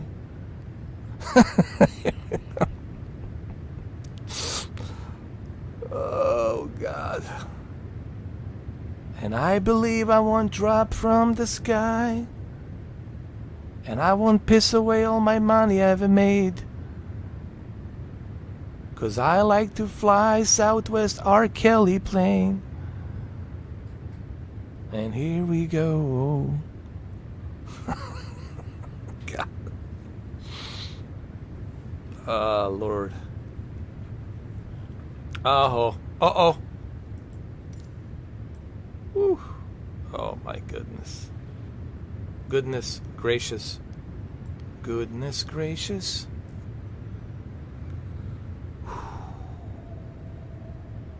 How you guys feeling? How you guys doing? Hey, just tell me how you doing. You guys doing good? No one's having any diarrhea, you know? Upset stomach, you know? Everybody's okay.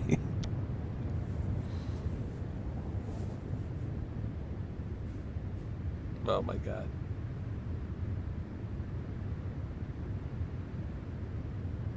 We're approaching Denver, Colorado. Ooh.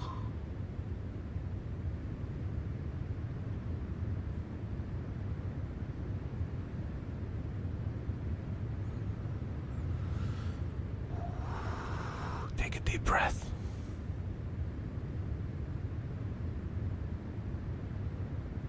Yes, C-130 definitely would make me feel more comfortable. But again, remember, the whole point of this flight is to keep a faith and believe. You have to believe. You gotta keep the faith. You gotta believe. You have to believe. Believe that this airplane, it's camouflaged Southwest, but it's originally Kenneth Copeland airplane. It's a Wind of God. This is the airplane that's designed for Kenneth Copeland. It's called the Wind of God. The Wind of God. The Wind of God. Are you guys gonna be okay?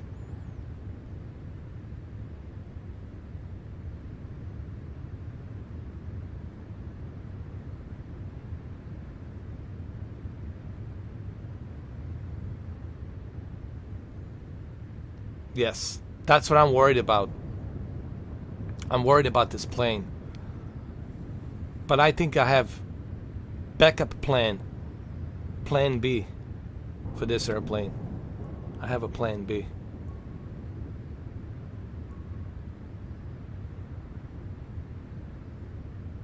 I have a plan B. I have a plan B.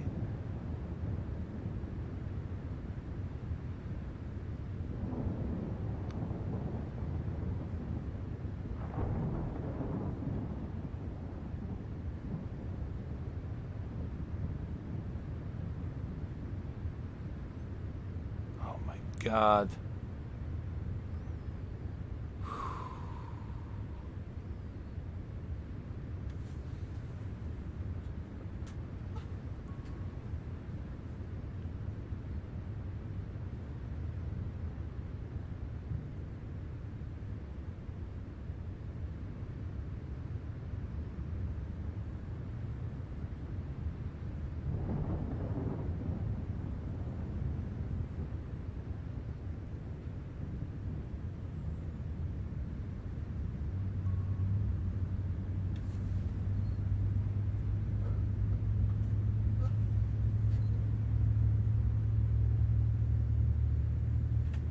Oh my goodness. Here we go.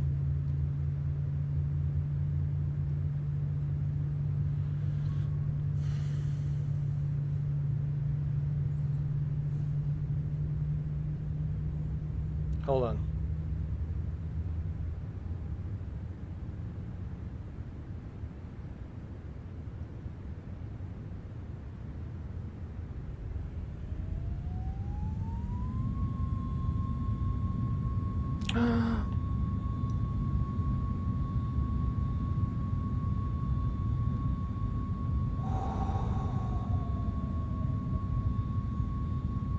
Jesus.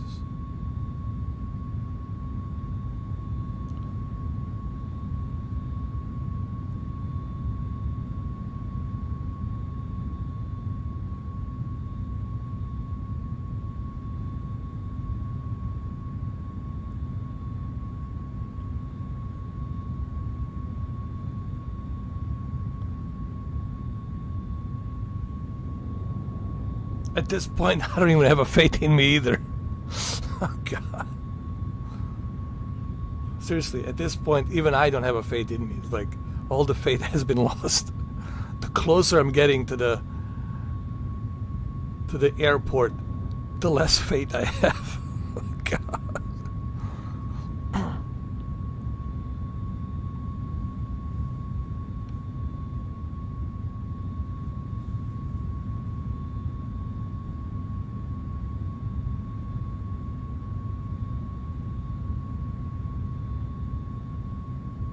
God. Hold on, guys. Hold on.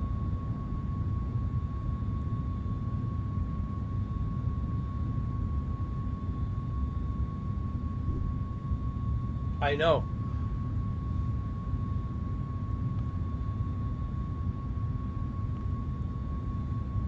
You're right, it could be.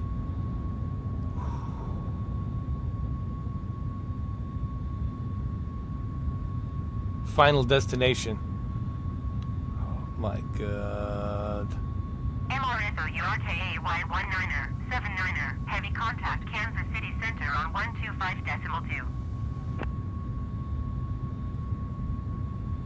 125.2 for MRFO URKA Y19er 79er heavy. Kansas City Center, MRFO URKA Y19er 79er heavy 9,500 feet. Jesus Christ. MRSO URKA Y19er 79er, heavy Kansas City Center altimeter 29.70 continue as Dude, I'm planned. sweating so much. Like a pig, dude. I'm like a pig right now, sweating like a pig. This is just... MRSO URKA Y19er 79er, heavy contact Denver Center on 132.5. Going to 132.5 MRFO URKA Y19er 79er heavy. Denver Center MRFO URKA Y19er 79er heavy 9,800 feet. MRFO URKA Y19er 79er heavy Denver Center altimeter 29.70 continue as planned.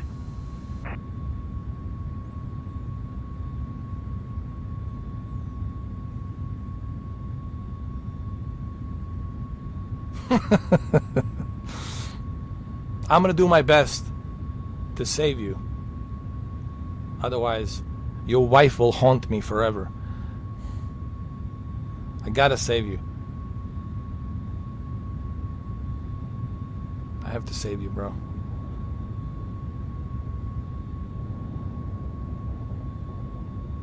Oh my goodness, come on. 200 miles.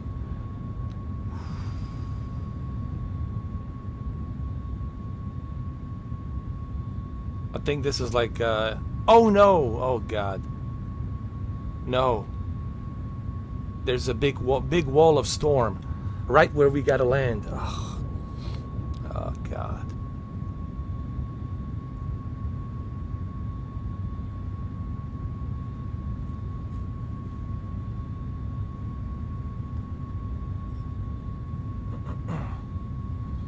I don't believe this, man.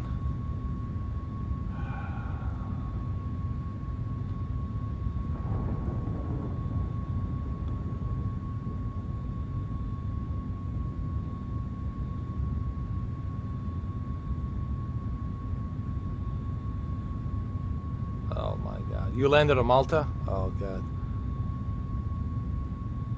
And this is in real time, guys. I just want everybody to know. It's really a storm in Colorado, Denver right now. This is real time. You know, what you're seeing is it's exactly what's happening right now. This is all in real time. And that's why we're freaking out, you know. Oh God. Look at that. Right there where I need to land, there's a big cloud of storm just where I need to land. Maybe you were right, Rocky. Maybe this airplane was doomed from the beginning. There was some... Look, there's a figure here, a human figure. Right over here with the two eyes. Looks like a devil. Look, he's just gone. Oh my God. This is not looking good. Like a Mothman prophecies. Oh Lord. Oh good Lord. Did you see that? And the lightning strike the dude. Oh my. Tell me you saw that. I'm not making this up, man.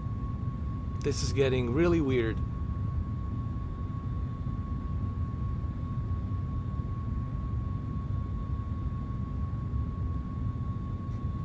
It's getting super weird.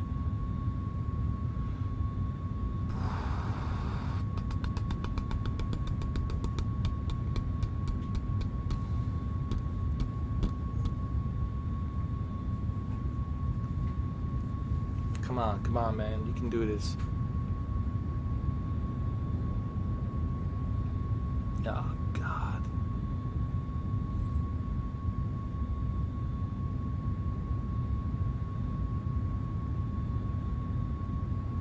I'm sweating so much. I can't remember last time. I'm going to lose like 100 pounds. Easily. Oh, great! Right in the middle of a Denver. All these clouds. Storm. Man. Of course. Of course. They're not going to make this easy for us, right, Rocky? This movie's not going to have any happy ending, is it? Oh, Lord. I'm sweating so much.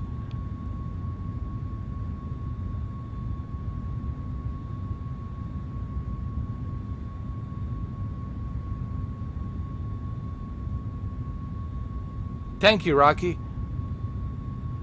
I appreciate that, man. That gives me at least some glimpse of hope that we have a good chance of saving this plane and the invisible passengers. Maybe the aliens are testing me. They're like, they want to see if I can really save these people. Spirit Winds 1168 traffic is 1 o'clock 3 miles at flight level 350 generic. Report them in sight. There's a rainbow. I see a rainbow. I'm wishing that I land this airplane safely, please. Spirit Wings 1168 traffic in sight. Oh, God.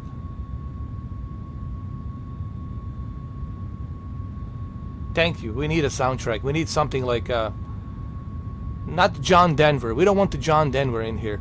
Should we play a John Denver? Rocky Mountain High.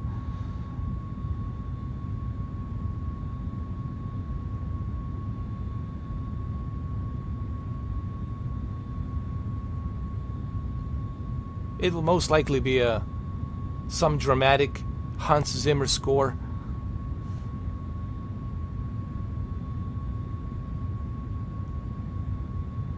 Oh, God. Come on. You can do this. And I believe in you. You can do it, brother. Do it for the humankind. Show everybody that there's good people out there. That we can overcome any obstacle, no matter what. The God puts us all to test. We're being tested to see what we can do. Spirit Winds 1168 traffic is 2 o'clock 3 miles at flight level 350 generic. Report them in sight.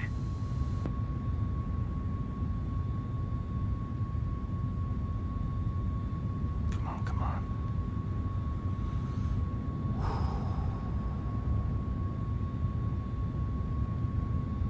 There's a rainbow again. I wish that I land safely. I know, for Rocky. I gotta do it for Rocky. Gotta do it. And look at this, on purpose. There's a big storm on Denver. Purposely.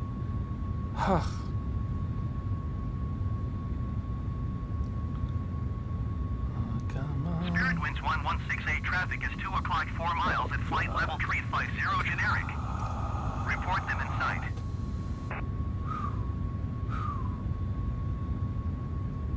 It's gonna be on my left. This way. Delta 2182 traffic is 12 o'clock 3 miles at flight level 390 generic. You can do this. Report them in sight. You can do it. You can do it. You can do it. I Delta know you can do it, bro. 1322 traffic is 12 o'clock 3 miles at flight level 360 generic. Report them in sight. Rainbow, please help me, Rainbow. I want to land it safely. 168 traffic in sight. You can do it. You can do it.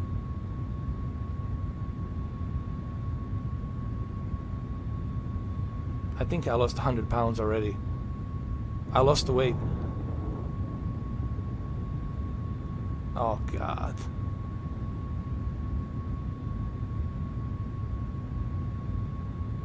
Let's go a little bit to the right. The airport, it's facing to the west. And I need to make a little space. Move to the right. Avoid the turbulence. Go around this wall. You can do this. You can do it. I know you can do it. I believe in you.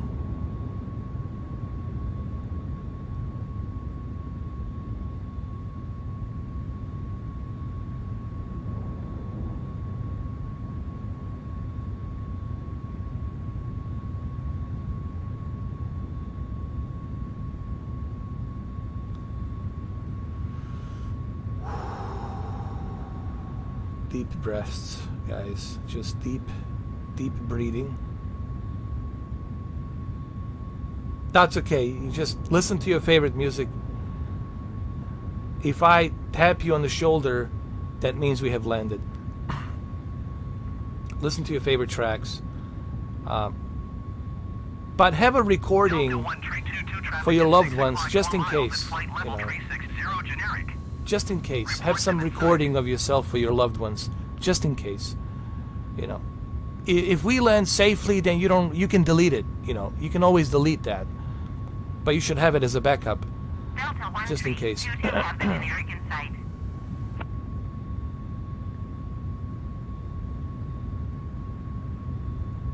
And then if I tap you on the shoulder, then you can right away delete that video message. You know. You can just delete it. Oh God, ugh, it's not looking good. Oh my God, why does Denver, Colorado has to have such a storm here? Why Denver? Why? Why are you doing this to me, Denver, Colorado? Can you believe this? This is really, we're doomed. We are really doomed. Look at this. Hold on. There's a hope. I see an opening. Wait a minute. Fuck, man. Wait a minute. We could go around this cell, this storm cell. I hope there's no tornado here, because Colorado definitely has tornadoes out there. Here we go. We can make it. I see an opening. Let me find the airport. Let me find it.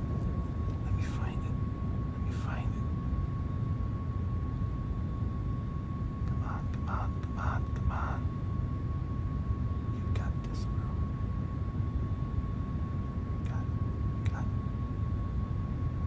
You got it, bro.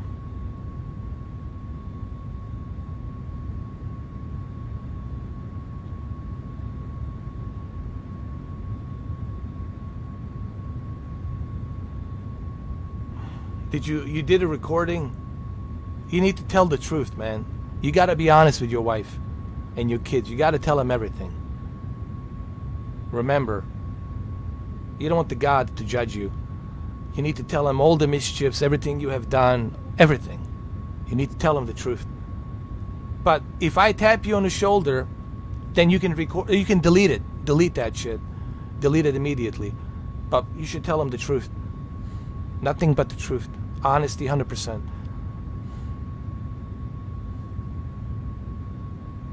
Oh my God. Thank you, Mark David. Thank you, Mark. Mark Davis, thank you. Mark Davis is calm.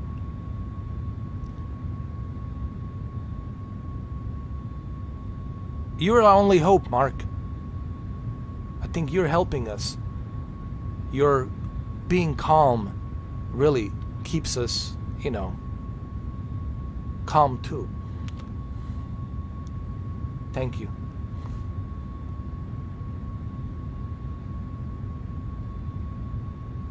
$147 miles. It's gonna be on the west side, facing the west side.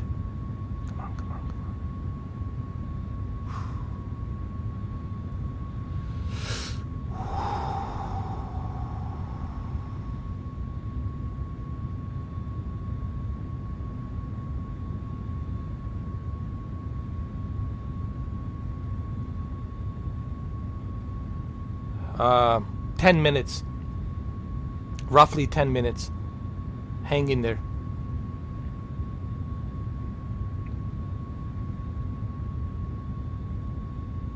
Oh, God. Hang in there, hang in there, hang in there. Roughly 10 minutes.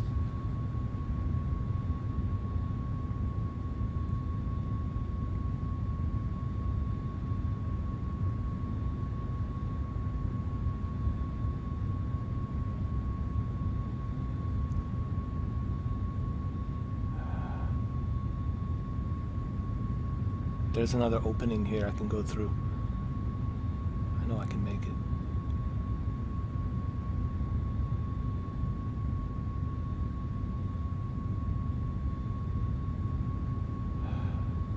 You should save that branch. Could be a good luck. Second chance charm, you know. Keep that branch. The branch from Miami. No, branch from Fort Lauderdale, Hollywood. Okay. Oh, a steep turn over here. Come on.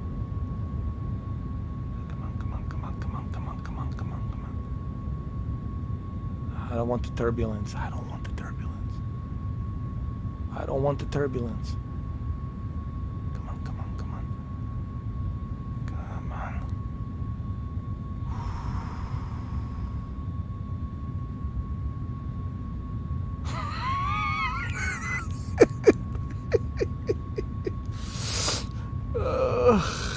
At least we might die.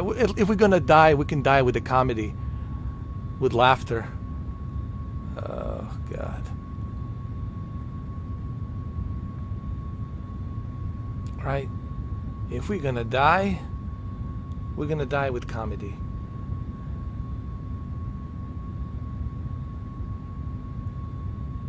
Oh, Lord.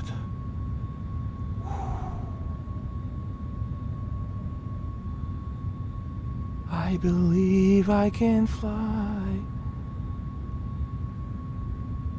We gotta sing a song.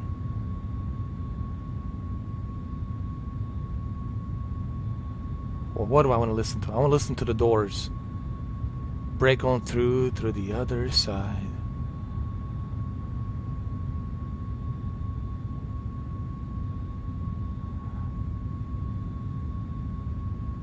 When the night divides the day, and the day divides the night, try to hide, try to run, break on through the other side. Oh, God. Come on. Are we gonna die? I don't want to die. I'm sweating like a pig. Dude, I lost 100 pounds. Fucking easily, bro. Look at me.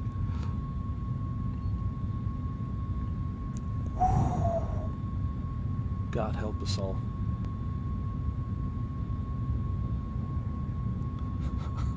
Please. Oh, Lord. Come on.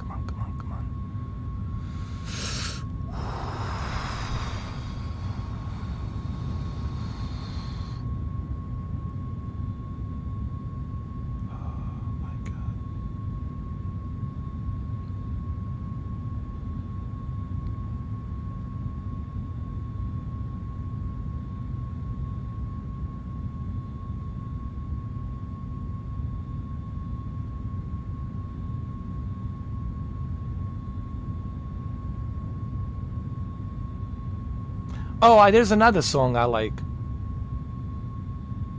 It goes something like this. Don't think about all those things you feel. Just close your eyes. Crash and die. Oh, God.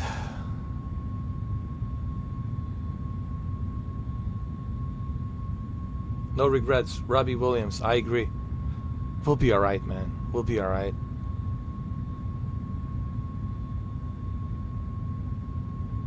What we do now echoes in eternity. Come on, man. I need some, I don't know, Independence Day speech. I need some, Maximus Decimus Illyrius speech. I need a Braveheart speech. I need something. I need a pep talk.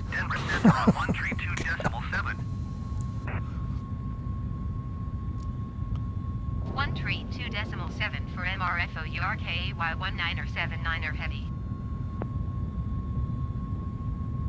Denver Center MRFO URKAY 19er79er heavy flight level 180. We're 4K 19er79er heavy Denver Center. Continue as planned. Continue as planned. Yes, it's easy for you to say. Sitting in that comfy chair.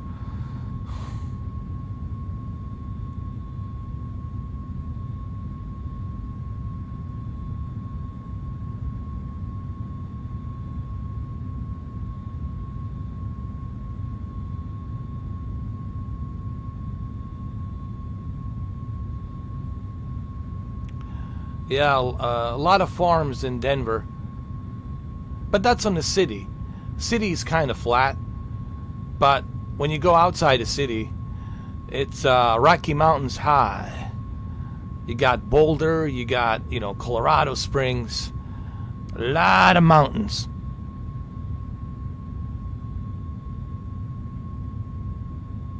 I think that's the biggest city in Colorado is Denver, right?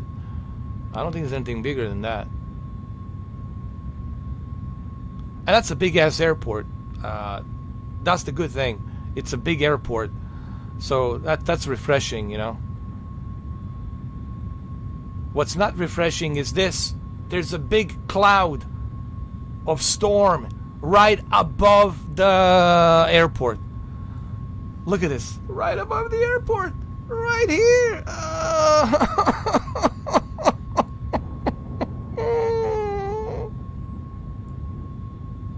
Why? Why?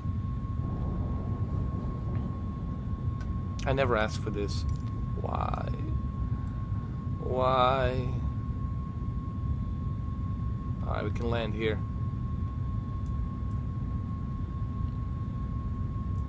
We're gonna be fine. We're gonna be fine. So, straight up, and then left. Right here.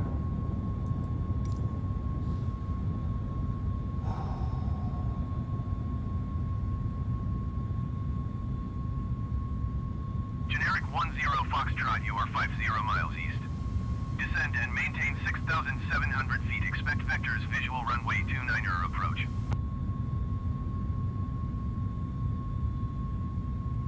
Okay, Rocky, I want to hear the speech.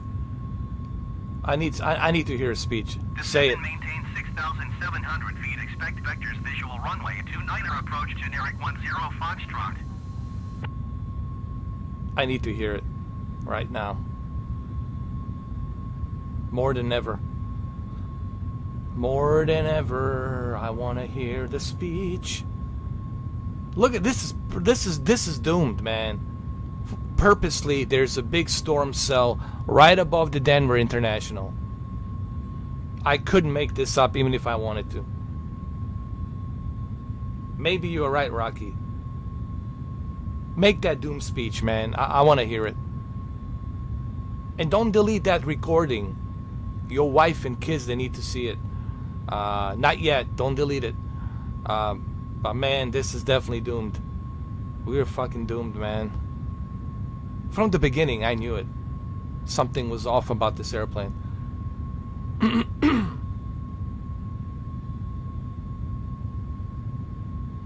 Oh, God.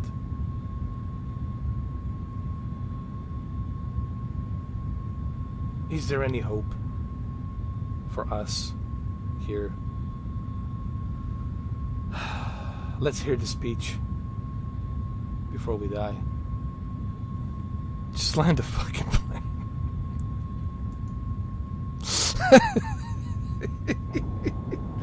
I like that speech. Just land a fucking plane. Yes. God damn it. I'm Mr. fucking 4K upscaler. I'm Mr. fucking 4K upscaler. I'm gonna upscale this fucking plane. And I'm gonna downscale down to the airport. Fucking do this. I'm Mr. fucking 4K upscaler. I'm not gonna cry. I'm not gonna sit here and cry and shed a tear. I don't do that. I'm a fucking upscaler. I'm gonna land this fucking plane. That's the way it is. That's it. We're gonna do it. No, that helped. Rocky, you're like a drill sergeant. That really helped, actually. That made me like feel like a badass. Like fucking hey, just do it. Stop being a sissy. Stop crying. Suck it up. Man up. Land the fucking plane. That's right. That's what I needed to hear. 700 feet. Expect vectors. Visual runway 29er. Approach generic 10 Foxtrot.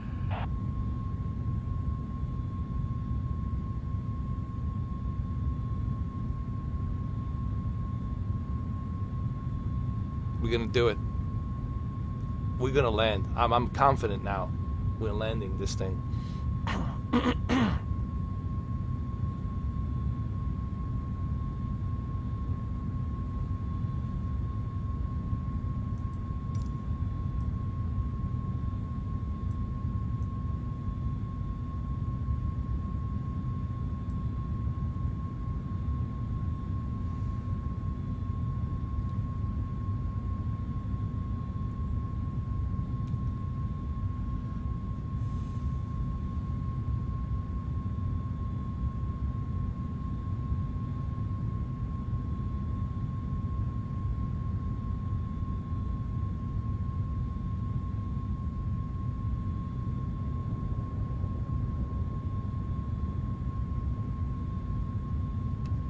We can fly anywhere as long as I land this plane with a Cessna SR-22. We can land, we can go anywhere, man. Philippines, you name it. But first, we gotta survive this. Going to 132.5, United 2037. First, we have to survive this before we can go anywhere. 133.95 for MRFO URKAY 19er 79er heavy. Denver Center MRFO URKAY 19er 79er heavy flight level 205. MRFO URKAY 19er 79er heavy Denver Center. Continue as planned. Continue as planned, yes. We're gonna continue as planned to stay alive.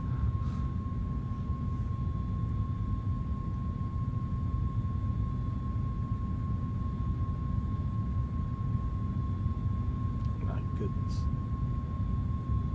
Actually, this is very correct. It takes 4.5 hours to 5 hours to from South Florida to Colorado. It's about 5 hours, so it's pretty accurate. Actually, 4.5 hours. My apology. 4.5 hours from South Florida to Colorado.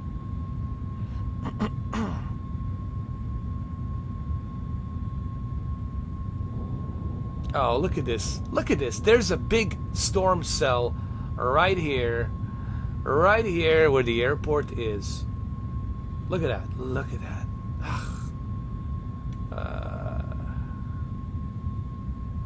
Unbelievable.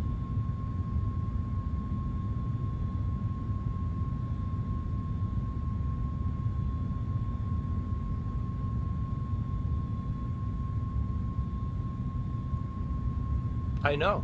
Well, we started at 10 o'clock, and right now it's 1:45.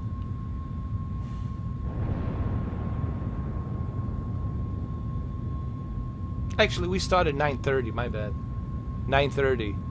So it's about correct. 4.5 hours.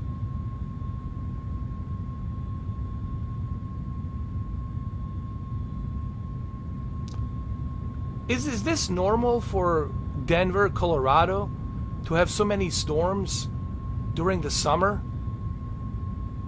Is it really true? I mean, this is it? I thought that's tropics. I thought, that's usually in Florida, in Texas, and Louisiana. But it seems like Colorado is getting a lot of damn storms during the summer. Unbelievable. I didn't know this. That Colorado gets this much of storms during the summer. I really didn't know. And I also heard they got tornadoes as well. Oh boy, here we go. Definitely don't like these clouds. Not a huge fan of this, but I have no choice. I have to go through them. Oh God.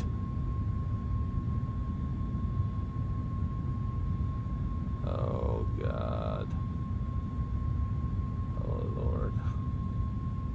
Oh goodness. Oh goodness gracious.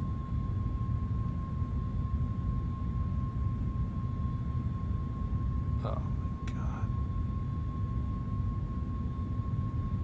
Alright guys, it's really, just pray.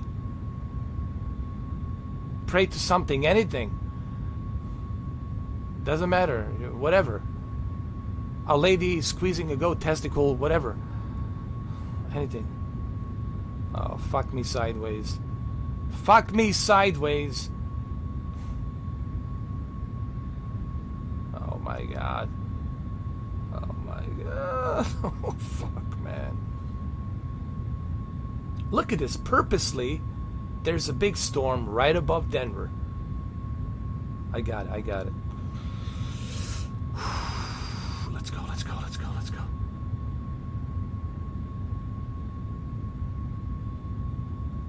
Forget the seatbelt. You need to do that recording. Do what Rocky did. Just in case, man. For your loved ones, man. At least you owe him that much. Tell them how much you love them. Tell them all the secrets. Be honest. And do that recording, bro. You got maybe 10 minutes. Expect vectors ILS runway 25 approach. You make that recording. I'm just telling you, it's not a bad idea right now. Oh, God. Oh. Descent and maintain 10,000 feet. Expect vectors ILS runway 25 approach. United 738. Oh, God. Oh, Lord. Oh, Lord.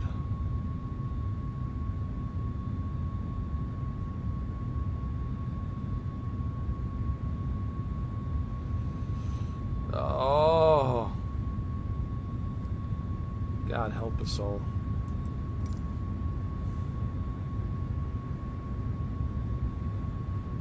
God help us all.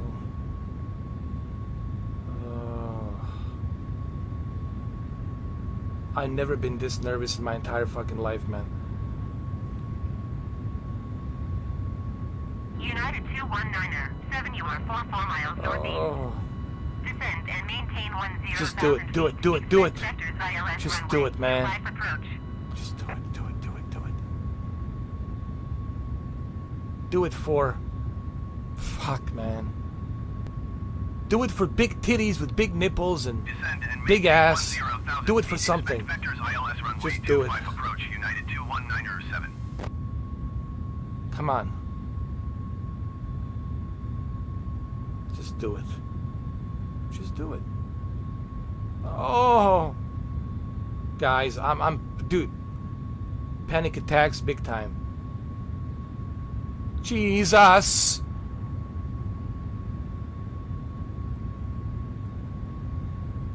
Oh my God. Jesus Christ. Please, Jesus, I love you. I always loved you. Every day, I love you.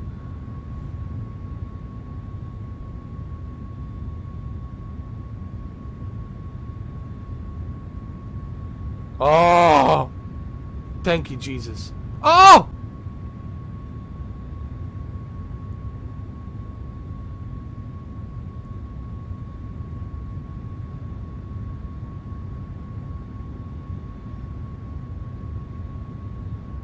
Thank you, Jesus.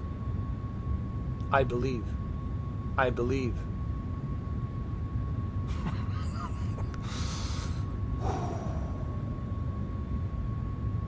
We got hit by a lightning. Did you see that?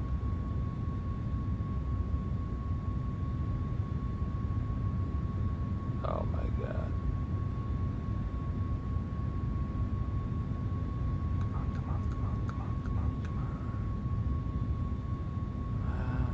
You got this. You got this, bro. We're almost there. Almost there.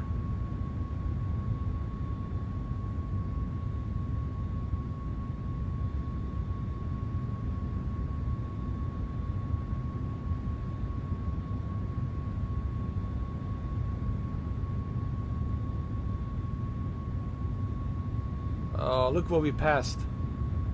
Look at this.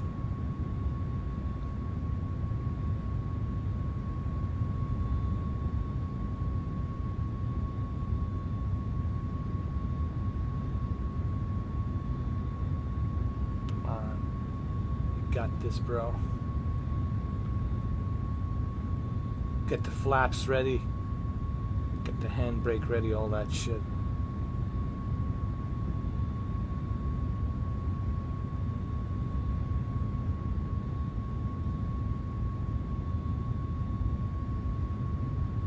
United 73, 8UR5, 1 miles northeast.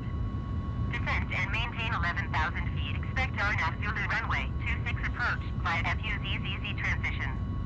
Clear to FUZZZ.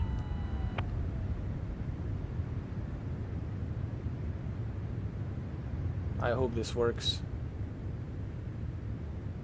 Descend and maintain 11,000 feet. Expect RNAV Zulu runway 26 approach via fuzz transition. Clear to fuzz United 738.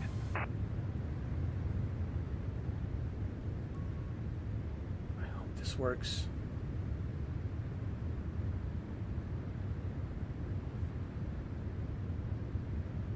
Come on, come on.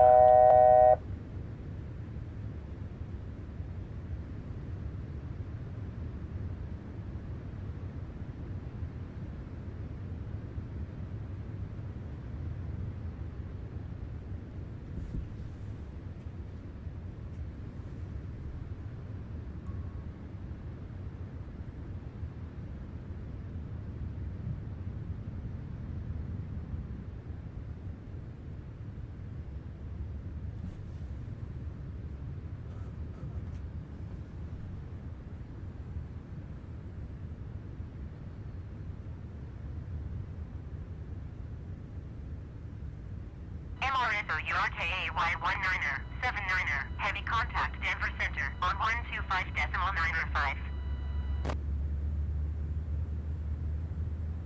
125.905 MRFO URKA Y19er 79er heavy.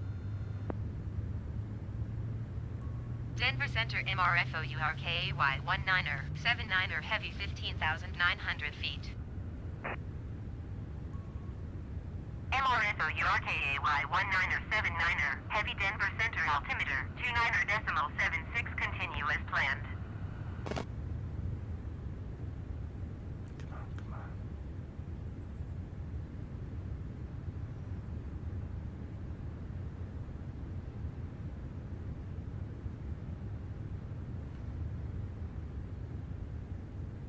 MRSO URKA Y19er 79er, heavy contact Denver approach on 119er.3. Going to 119er, decimal 3 MRFO URKA Y19er 79er heavy. Denver approach MRFO URKA Y19er 79er, heavy 15,000 feet.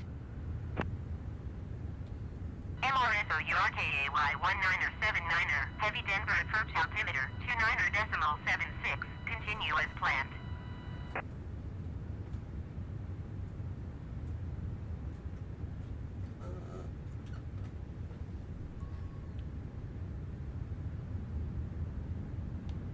Come on.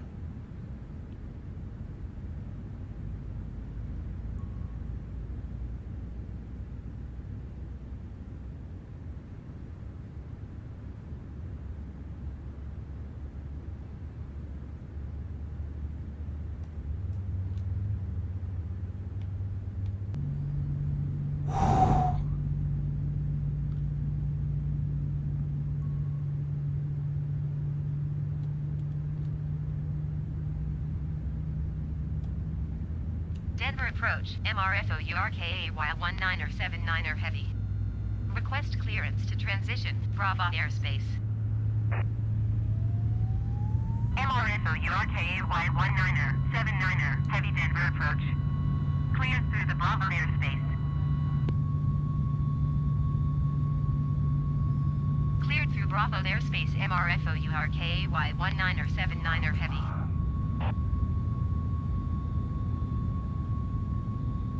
MRFO URKA Y1979er heavy, you're leaving my airspace. Resume on navigation. Contact Denver approach on 128.25. You got this, bro. Going to 128.25 MRFO URKA Y1979er heavy. Come on, come on. Denver approach MRFO URKA Y1979er heavy 12,900 feet. MRFO URKA Y1979er. Come on, come on. Approach altimeter 29.76. Continue as planned. MRFO URKA Y1979er. Heavy contact Denver Center on 125.95. 125.95 for MRFO URKA Y1979er heavy. Denver Center MRFO URKA Y1979er heavy 14,200 feet.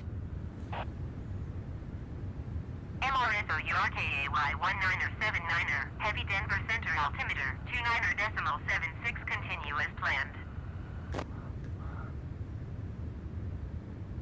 MRFO URKA Y1979er. Heavy contact Denver approach on 128.25.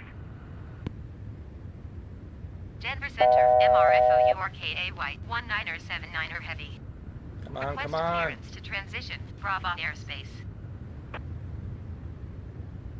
MRFO URKA Y1979er. Heavy Denver Center.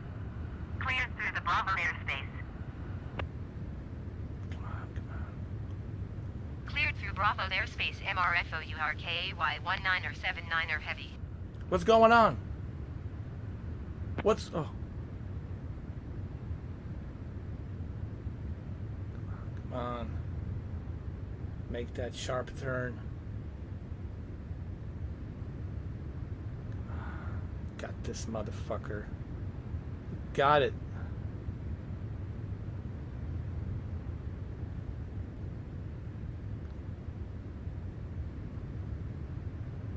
United 414, you are 23 miles northeast.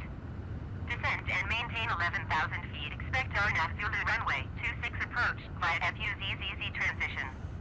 Cleared to FUZZZ. God, this son of a bitch. You got this son of a bitch.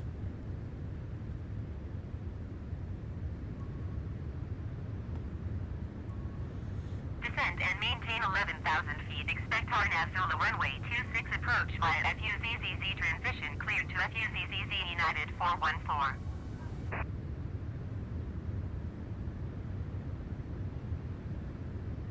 I'm gonna go to this one. This one's bigger than this one.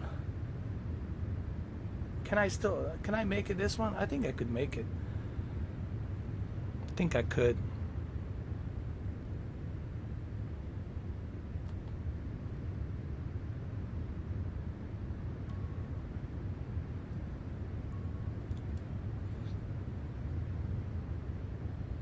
Come on, come on. Did my gear go down? Yes, it did.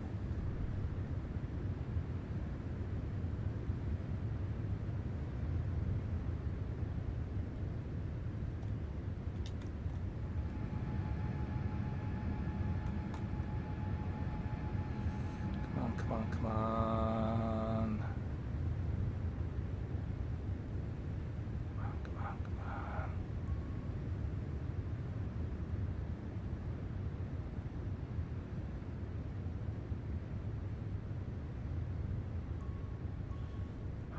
come on.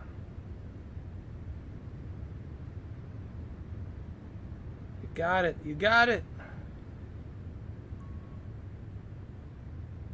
Denver Tower MRFO URKAY 19er, 79er, heavy is 3 miles east 5,400 feet with India to land. Oh! MRFO URKAY 19er, 79er, heavy Denver Tower. Altimeter 30 Come on! 321 and 14. Fly left downwind runway 26. Oh my God. Hold on, it's not over yet. Fly left traffic runway 26 MRFO URKAY 19er, 79er heavy. Fuck.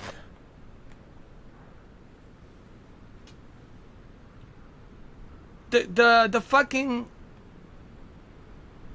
It won't open. We gotta make an emergency landing. No! Oh!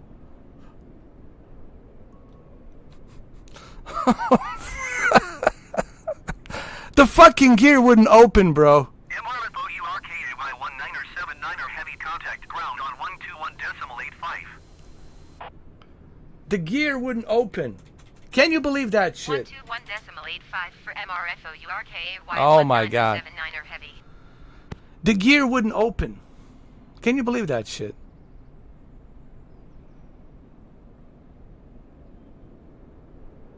Alright, we're okay. We're upside down, but we survived.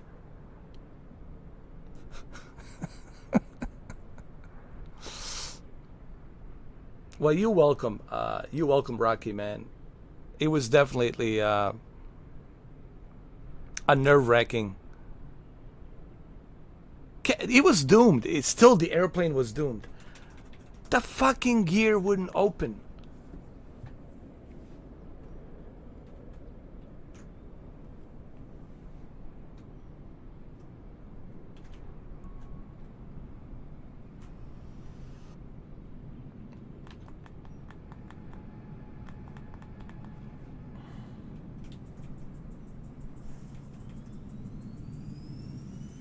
But hey, we're still alive.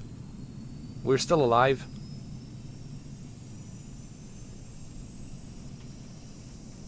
We survived. LeBron, we survived. Look, the point being is this. It's not how you land. It's the fact that we survived.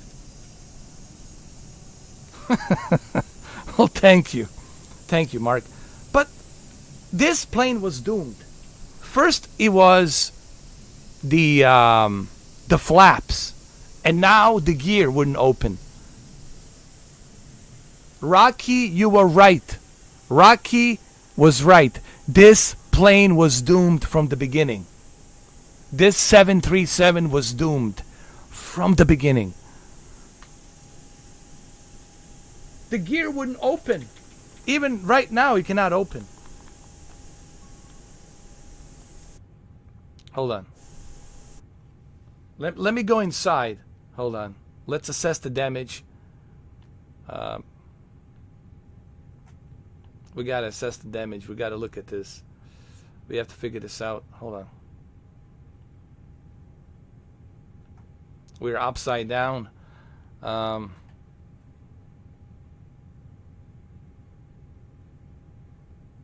I request like an emergency? Hold on.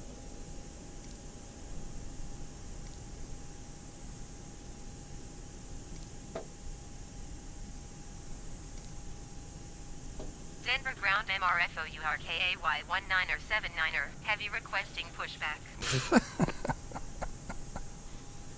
Denver ground MRFO URKAY 19er, 79er, heavy no pushback truck is available to answer your What do you mean there's no pushback? This is an emergency.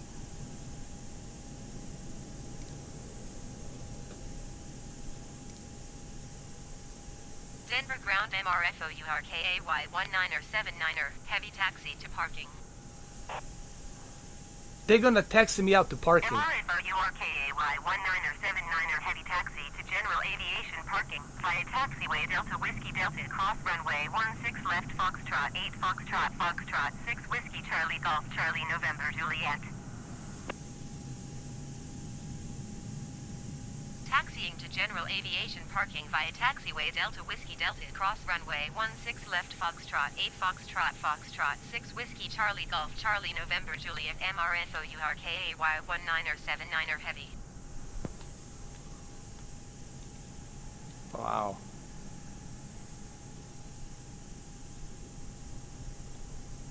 No, I cannot. I'm upside down. But look, I did the same thing that Denzel Washington did. Cheers. All right? Cheers. The flight. Hey, look. I know how this looks, but I would rather be upside down than to be 6 feet under.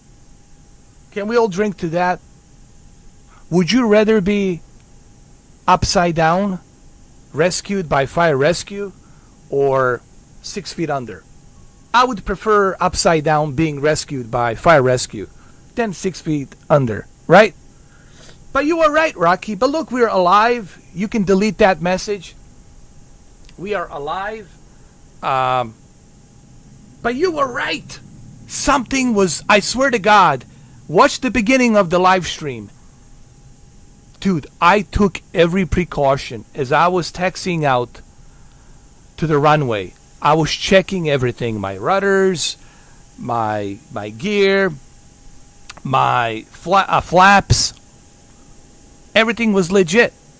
And then all of a sudden, as I am throttling up, ready to take off, the flaps open. And then I can take off. And now here, I'm trying to land. I got everything lined up. Trying to land, right? The fucking gear wouldn't open. The reason I bounced backwards, upside down, it's because there was no gear. The gear wouldn't come out. Rocky, you were right, bro. Thank you. I appreciate you being here, man. But you were right. Alright, go clean your python ball. Look, at least you're alive. So cheers to that, bro. We're alive. But man, you were right. Damn it, you were definitely right about this damn thing. I will never fly Southwest Airliner ever again. Never, never again. Whew, my God.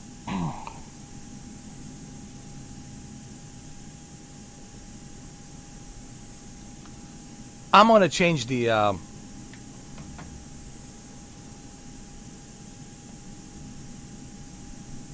I'm going to change the name of this live stream. Doomsday, Doomed Airplane. Hold on.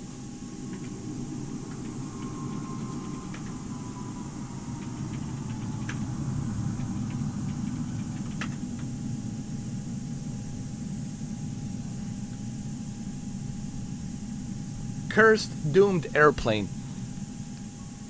Unbelievable. All right, so, well, look, the good news is this. At least we're alive, you know. So, and I'm kind of happy about that. For what it's worth it.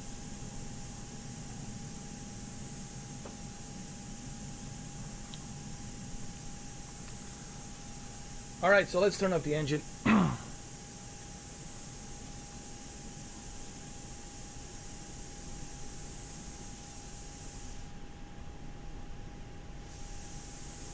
The engine is off. But where is this hissing sound coming from?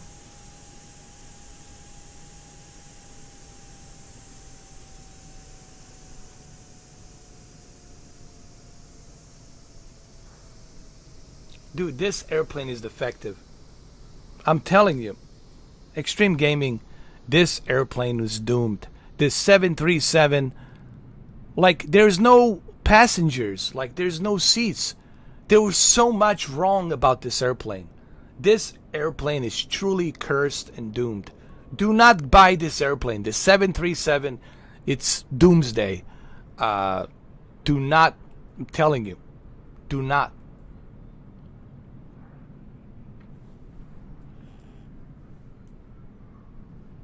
I'm telling you, man.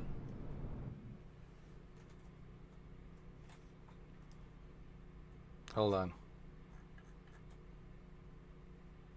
Let's take a better observation of this airplane. Can we go inside Let's see what happened. Upside down. Let's go inside. Let's examine this. See, there's nothing in there. This plane was doomed from the beginning, bro. Look at this. Unbelievable.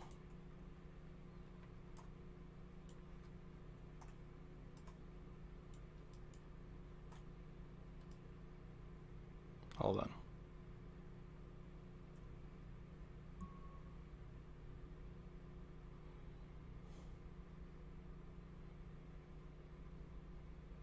Yeah, man, I can't wait for you guys to start playing this on the Xbox.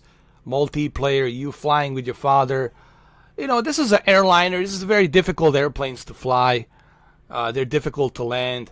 But like a Cessna airplane, you know, these small little airplanes, obviously, that's where, you know.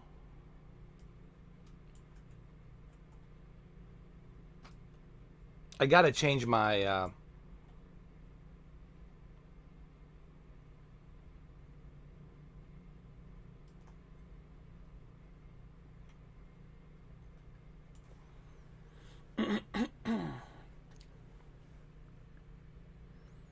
I should change my thumbnail. I need to change my thumbnail. Hold on. We gotta change this.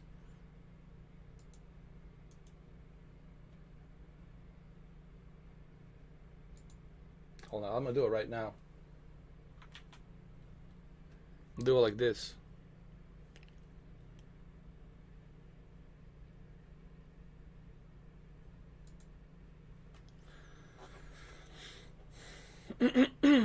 And then we're gonna, cause what it was doomed is, man, this thing was doomed from the beginning, bro.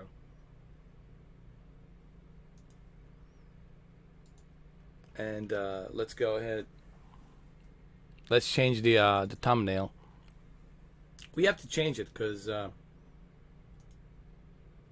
it is what it is. We have to be honest here. Wait, here. I'm gonna change it right now.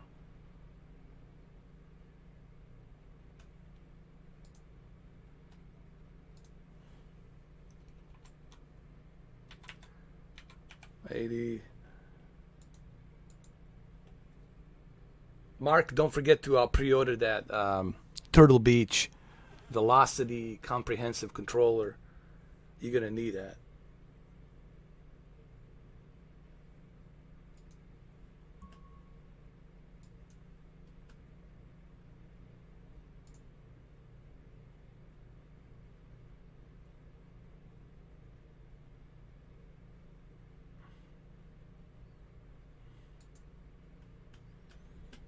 I'm pretty sure Southwest Airliners will not appreciate this video.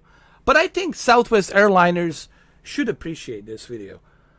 I did land the airplane with no wheels. It was a defective airplane. I still saved people. I saved everybody. It didn't caught a fire. The only difference is it landed upside down. The worst case scenario, people had some bumps and scratches and bruises, you know. But other than that, people were alive. Everyone was alive, you know. Under the circumstances, I feel like Denzel Washington. You know, under the circumstances, this was the best that I could do. You know, it's either this or 6 feet under. And I think everyone appreciates the fact that it's this upside down with few bruises and, you know, scratches than to be 6 feet under. So, you know, hold on, let me change this. Let me go ahead and, we got to change this immediately.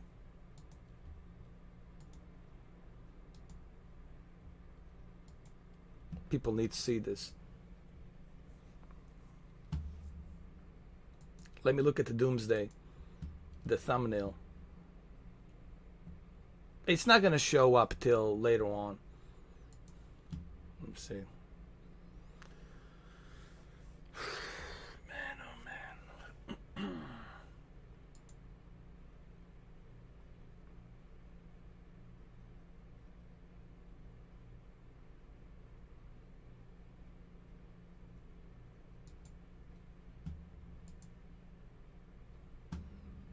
Okay, well, guess what? We're all done here. The only thing I can do is just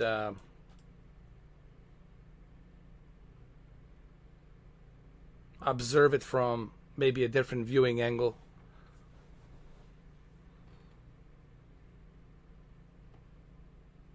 Yes, we're going to go with the SR-22 Philippines in real time. What you call it, Manila, Philippines, right? That's where you want to go?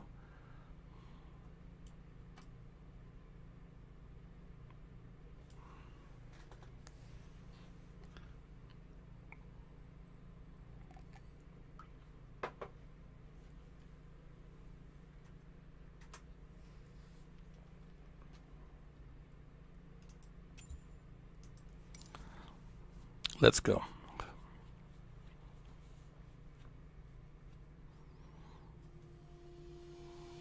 But my goodness. Wow. To some island. Cool. Skull Island.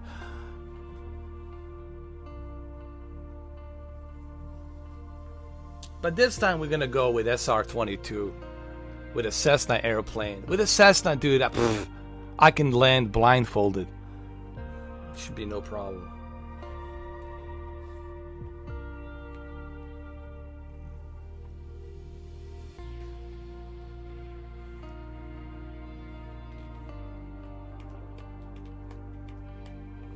Sell it to you in 2 lines. Expect the unexpected.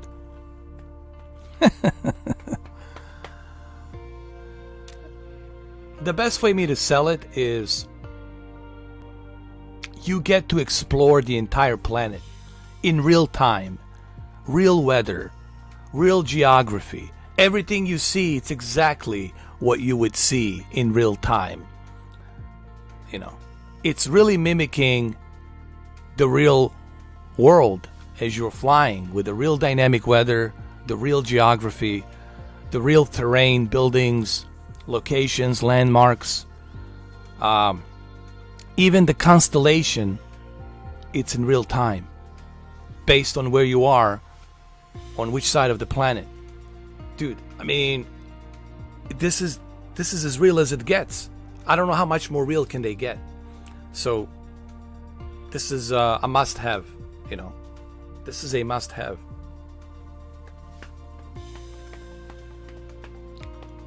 And did you just see how what we just went through?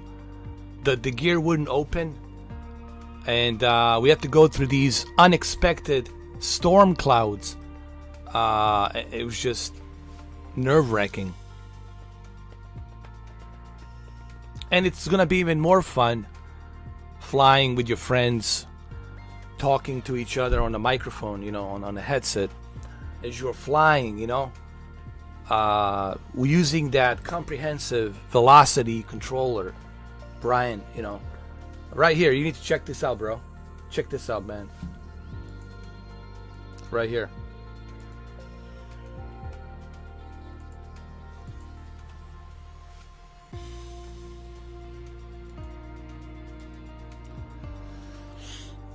And why is it a big deal?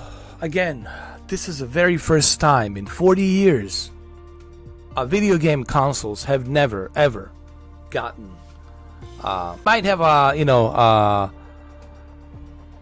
airport simulator, but that's an airport simulator. It's not a flight simulator. So this is for a very first time. It is a big deal. Just like it was a big deal, remember, when Call of Duty came to consoles. That was a big deal. For the very first time, a first-person shooter game. You know, like when Halo came on to the console, that was a pretty big deal. So this is kind of like that. It's a pretty big deal, you know. You know what, Mark Davis? That's a good point. I think my electricity, I have to review that. I have to watch this live stream. I have to review the whole thing carefully. Maybe if you guys review it, maybe you'll find something I missed. I'm pretty sure I missed something. When, I think you're right, Mark. When lightning struck the electronics and batteries got fried, and that's why I couldn't open the gear. It fried my electronic equipment and my battery. That's it. That was it. You're right. That's what it is, Mark. I definitely go with that. That's my excuse for the FAA. When I go on the FAA, interview, that's what I'm going to tell them. That will be my incident report. That's what I'm going to tell FAA officials. The lightning strike hit. But they're going to say, how could this happen? This airplane's supposed to withstand that. But then I'm going to say, okay, FAA, well, then you need to talk to the Boeing.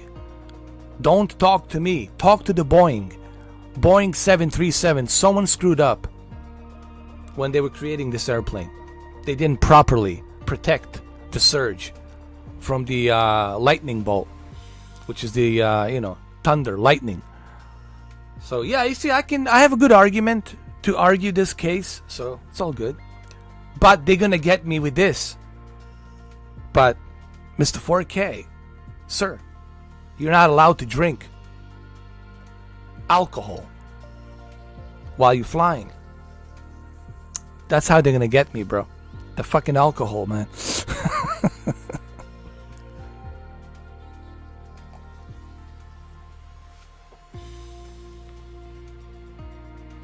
All right, so let's go to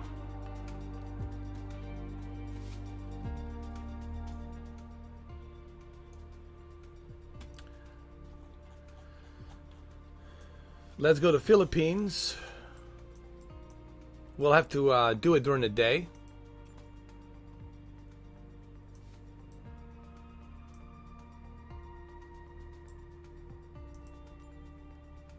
Just a few clouds. And we'll do it like during the day. We're going to change the airport. Not the airport, the propellers. We're going to go with SR-22, man. This is it, SR-22.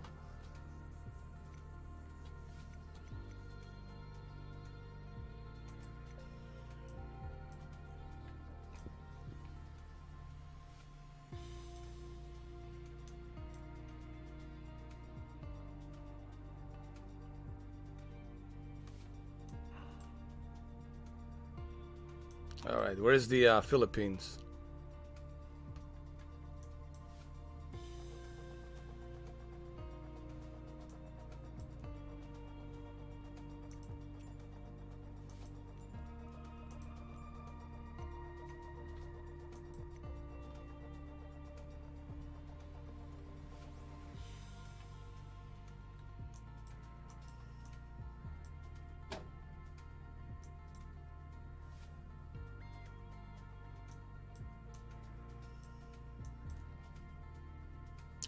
That's Japan, Nagasaki. Fuck. I need to go way down.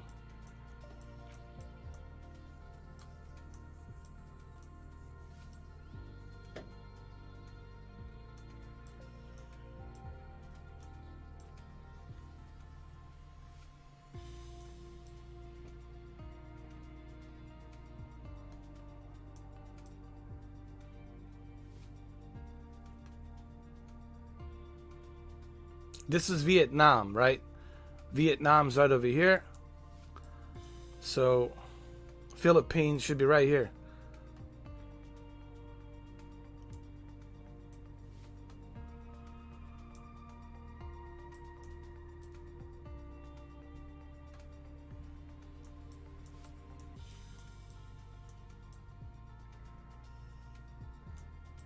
Yeah. Right here. Set his departure, and then we can go to one of the islands. I don't know. We can pick and choose. There's tons of islands here. We can go to maybe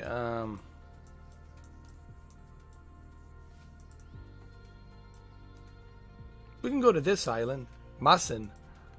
Set as arrival, right?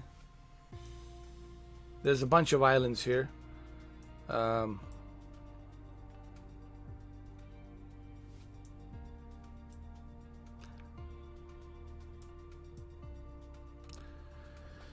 Let's go.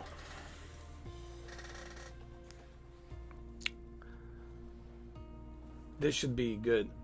This is gonna be an easy flight. Now we're smooth riding, man.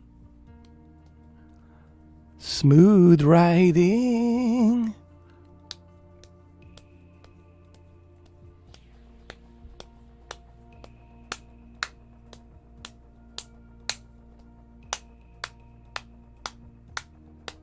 I know. But you see, from Philippines to Vietnam is not that far. Just like from Philippines to Australia, you could be there like in 6 hours, right? Or 7 hours, 6 hours.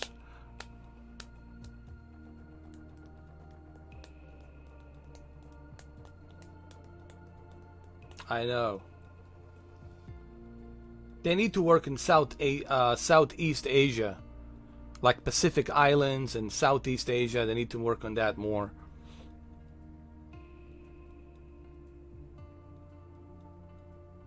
Oh, you're gonna love it. That C10 OLED. Any OLED, man, will look great. Any OLED will look just great. 19er, 79er, heavy at runway 24 ready for departure to the south.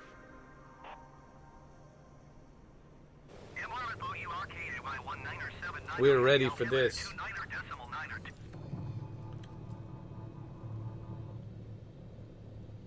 We're ready. Okay.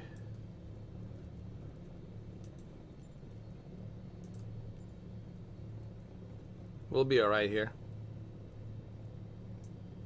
We can make it more interesting. Put some rain. Make it a bit more interesting.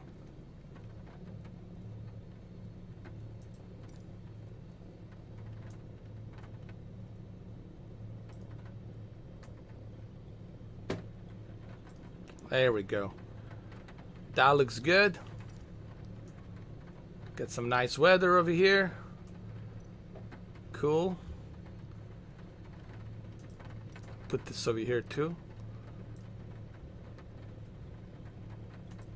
Put that there. Get some lights.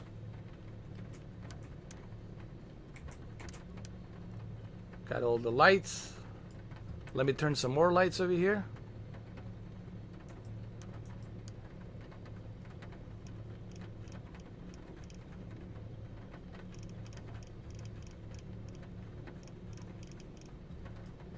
That's what I'm talking about right there. Perfect.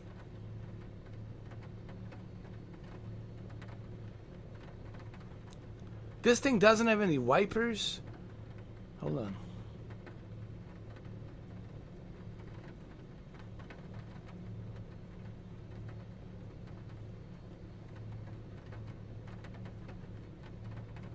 Unfortunately, it doesn't. I guess the way it's designed, it doesn't need it.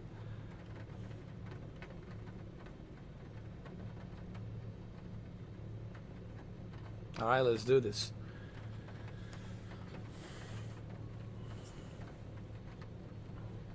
You guys ready? Let's go. I'm excited. So are you. I don't need the map because I can see the map. Look, this thing comes with a map. Let's adjust the air condition. Air condition here. Move it up. Get a little bit cooler like that. That's it. Perfect. I want you guys to hear everything. I'm gonna turn up the sound. Like that.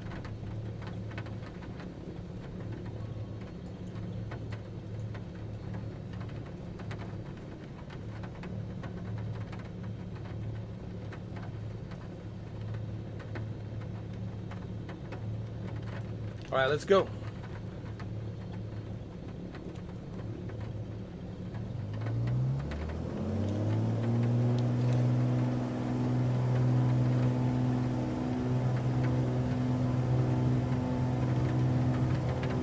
Oh man, this is so much better than the airliner. Flying the big ass airliner. It's so much better.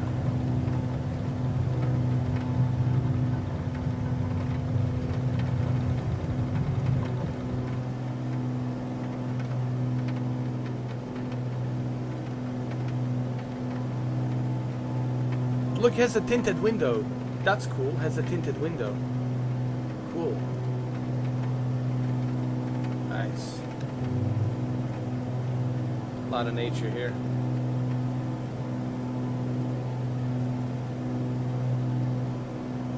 MRFO URK by 1979er heavy continue for south departure. Manila Tower MRFO URK Y19er 79er heavy continue for south departure.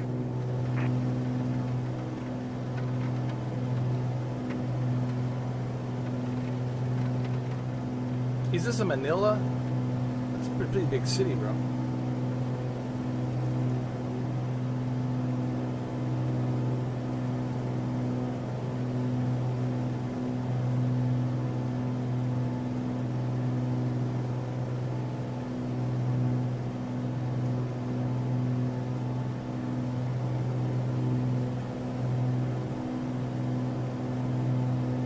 But we're going out to the nature. We want to see the nature.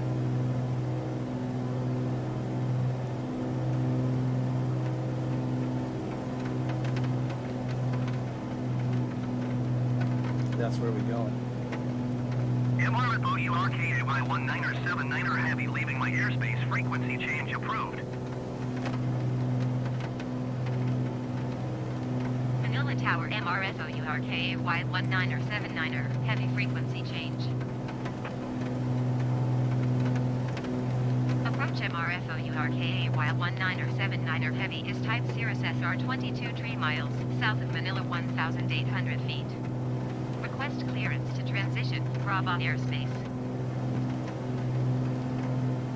MRFO URK Y19er 79er heavy approach. Squawk 0327. Squawk 0327 MRFO URK Y19er 79er heavy. MRFO URK Y19er 79er heavy radar contact 5 miles south of Manila 2,000 feet.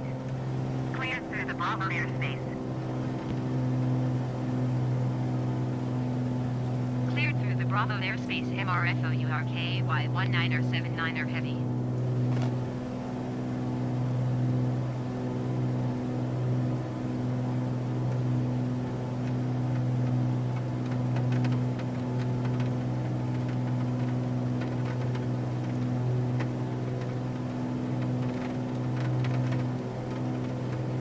Alright, this is perfect. This way I can see exactly where I'm going.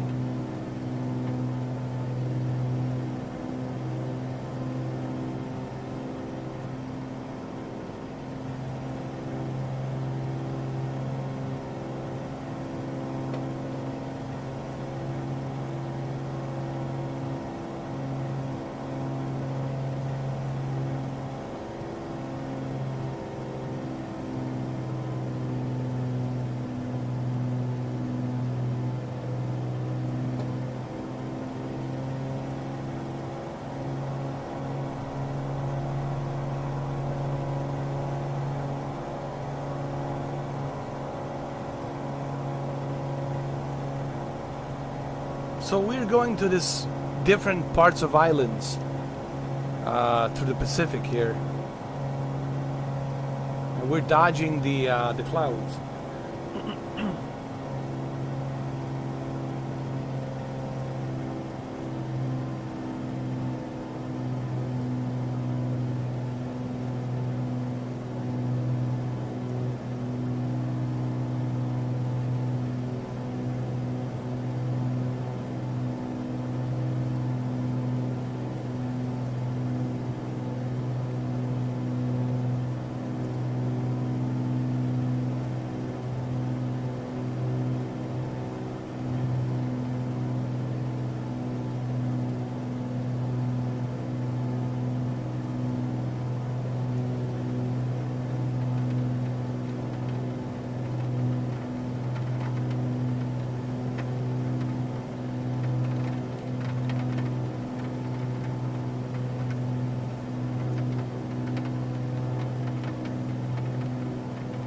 a lot of rainforest in Manila. Uh-oh. Oh, shit!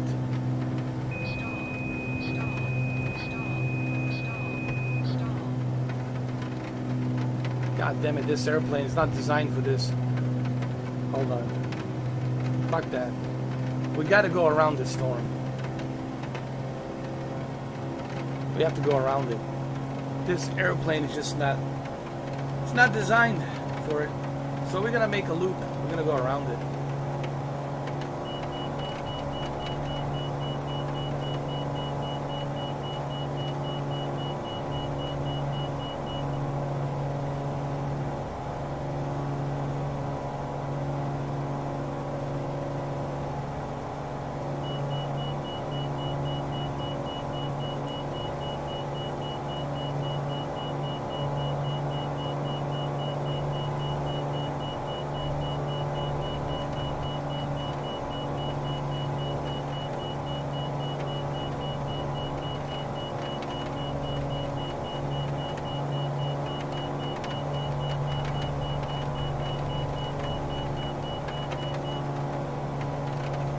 Yeah, we'll go around it. It's a good idea.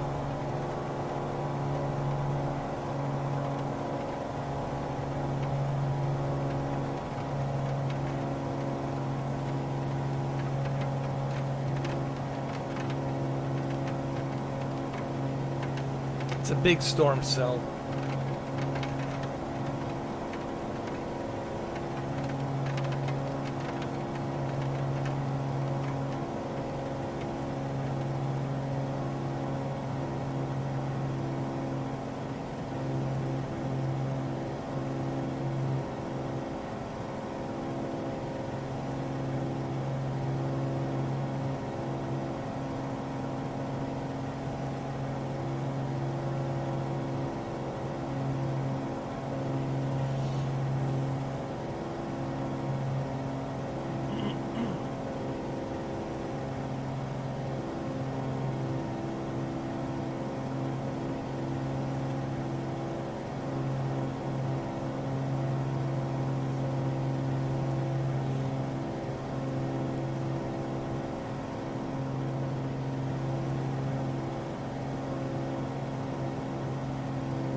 We can make it through here.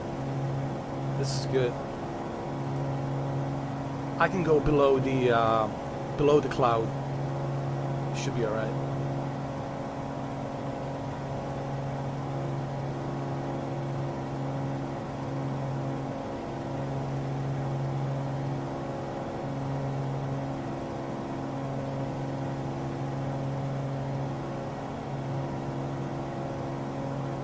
So we can see different islands as we're going.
See, I told you I can make it. I can go below the clouds. And then we can go and see those other islands.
URKA 1979er, Heavy York, leaving my airspace radar service, terminated squawk 7000.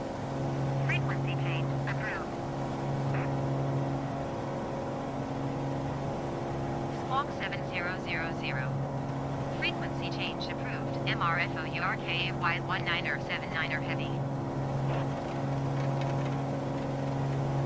Manila Center MRFO URKA 19er 79er Heavy is type Cirrus SR-22. We found the Skull Island, bro. Romeo Papa Sierra King Tango Kong. 700 feet. Request flight following. MRFO URKA 19er 79er Heavy Manila Center. Squawk 5001. Such a good Squawk change. 5001 Flying MRFO the URKA 19er Cirrus 79er SR-22 instead of the Boeing 737. Ugh. MRFO URKA 19er 79er Heavy radar contact 18 miles east of Romeo Papa Sierra Tango 1,200 feet. Altimeter 29.902. Roger, MRFO, URKA White, 19er79er Heavy. I really can't wait for you guys to start playing this on the Xbox, so the more people can play it online. I really want to play this with you guys on the Xbox Live. You know, add me as a friend. It's Edo79 on the Xbox Live. That's my handle. Oh, actually, no, it's not. That's on the PlayStation. On the Xbox, it's Mr. Forky Upscaler. Me riding a unicorn.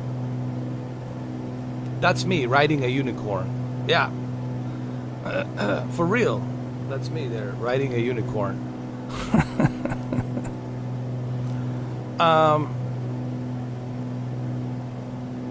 That's my handle. That's my profile picture. And then we can fly together, man. We can talk to each other while we're flying on the microphone, on the headset. And, you know, we can just have a good time.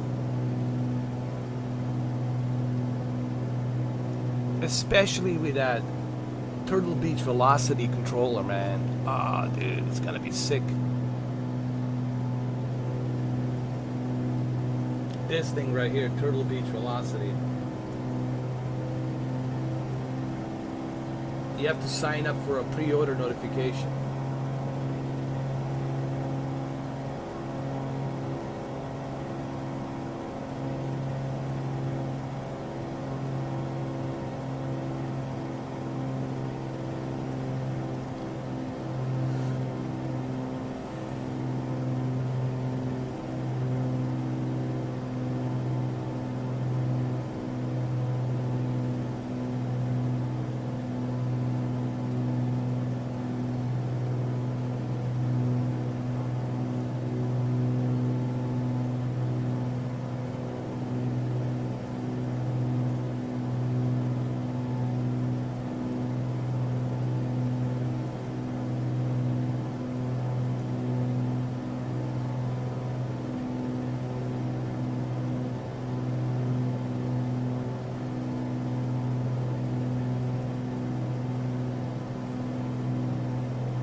Look at all that jungle.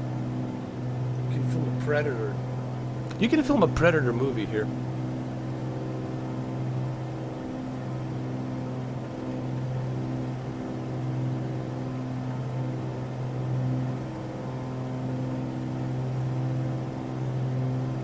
Actually, Platoon was filmed down here in Philippines. You know, Philippines is a perfect location for Vietnam because it's right there next to Vietnam, so it's like a perfect location for a bunch of these movies were filmed in Philippines, you know.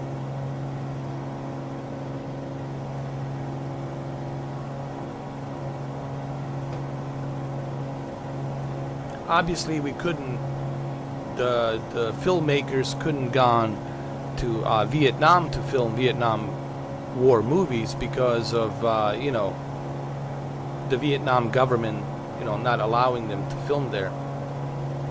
So they went to Philippines. Like Oliver Stone was talking about that.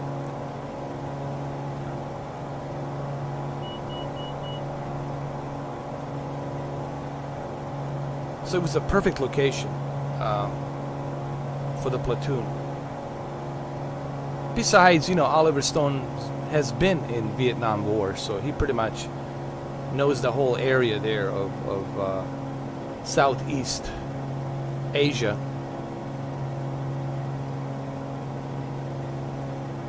He's been to Cambodia, Vietnam, obviously, and he's been to Philippines too. You know, he's been stationed there as well.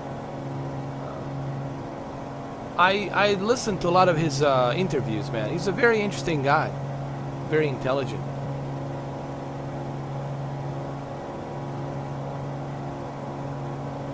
I think Joe Rogan should have him on the podcast more often. Honestly.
My bad. Jesus. It's a good thing it's a water. That was dangerous.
We're traveling to that other island, which is a bit too far, but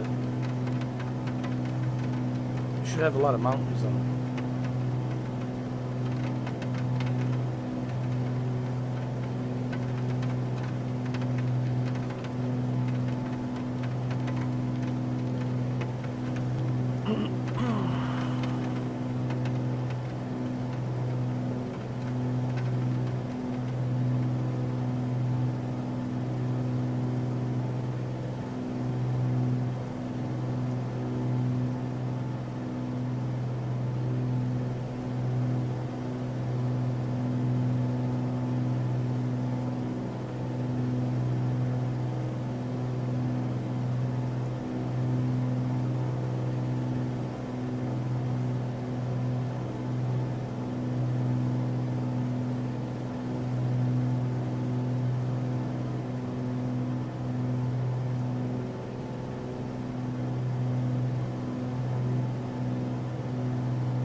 can't believe I've been streaming 6 hours.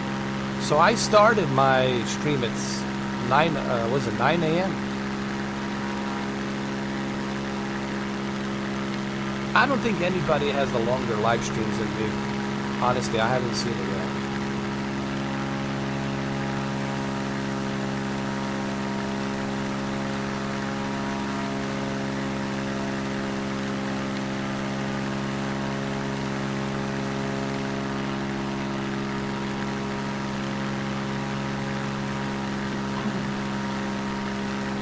So there's that second island right over there. You can see it in the distance.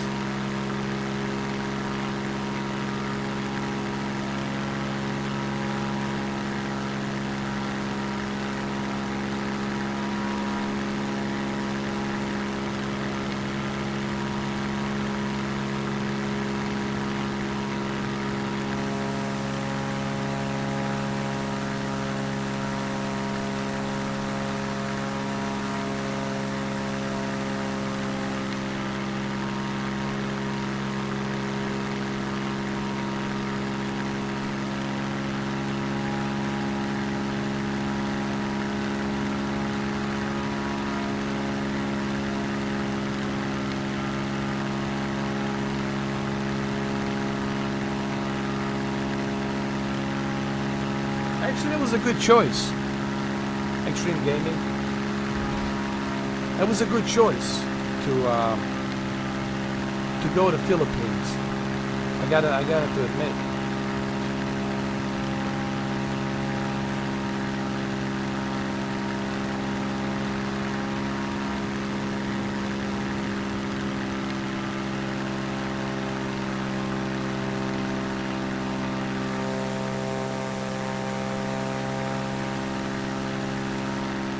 Can't wait, Robin.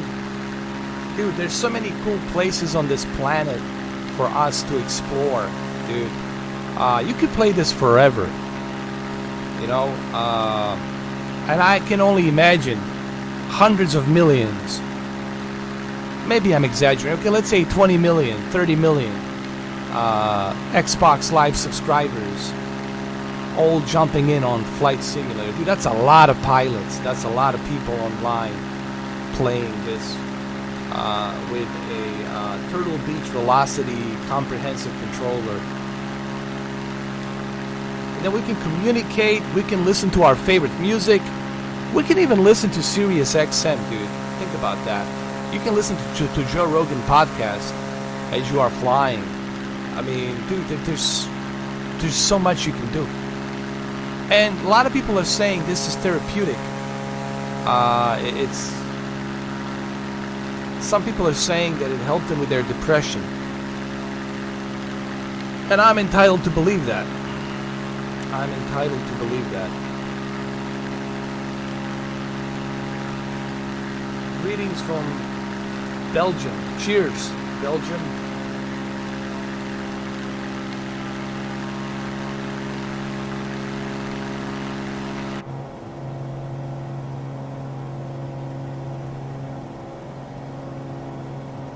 We got to go through this rain a little bit here. It's not that bad, just be all right. A little sprinkler here and there.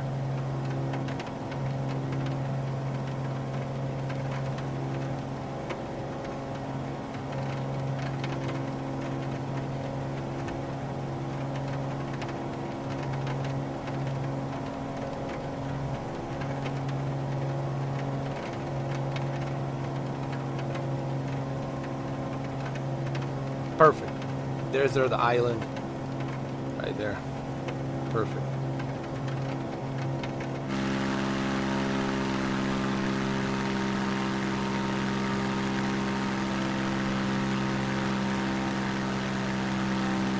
Yeah, man, this is what I was trying to tell people since last year. This is a big deal. People say, but how can this game be a big deal? Well, first of all, in 40 years, we have never seen any kind of flight simulator on a console in 40 years. This is a fact. So mark your calendars, July 27th. For the very first time, in the history of video games consoles, this is a very first time that one console brand, Xbox, it's getting this game exclusive. And it's only on the Xbox console. PlayStation's not doing it, Nintendo Switch's not doing it. That's it. So it's a pretty big deal.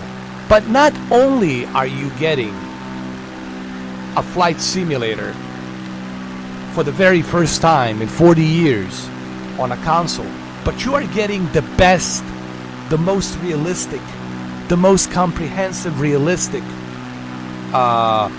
flight simulator in history. This is a major big deal for the Xbox. You should celebrate, guys. And I know Sony fanboys gonna lose their shit, and they should lose their shit. This is included with Game Pass Ultimate. You don't have to pay for it. I'm pretty sure Sony would have charged you for it. Look, man, and I have a PlayStation. I have 2 of them. And I can tell you, what Microsoft is doing here, it's remarkable.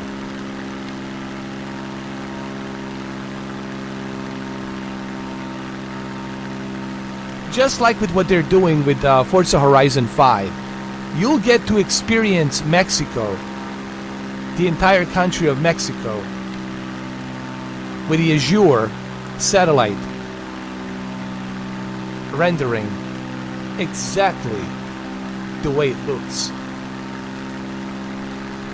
Like, you know that's Mexico. And for those of you who live in Mexico, when you start playing Forza Horizon 5, you know this is Mexico. You know which area this is. Like, you'll know exactly, okay, Baja California down to the central part of Mexico.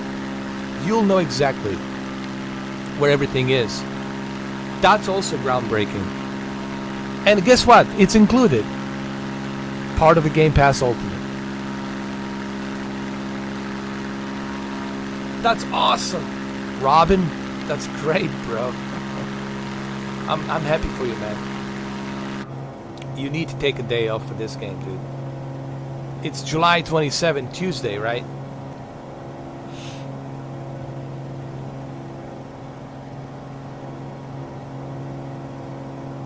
By the way, Robin, I don't know if you've seen my, if you have seen what happened earlier with this live stream 6 hours ago.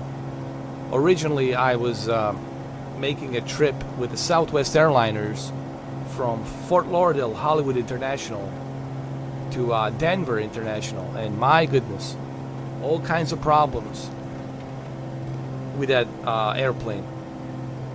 It was totally doomed. So in case you're wondering why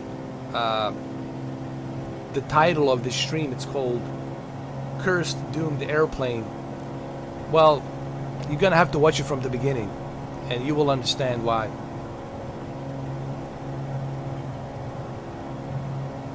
This is just a request for my member and moderator, Extreme Gaming. He wants me to go and check out the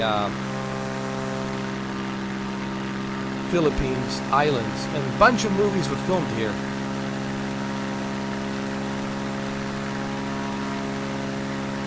Oh, okay.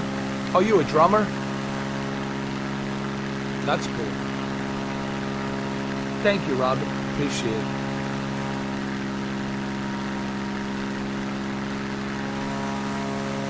The bottom line is we survived. Every single one of us was okay. We landed upside down, but it's better to land upside down than to be 6 feet under, right?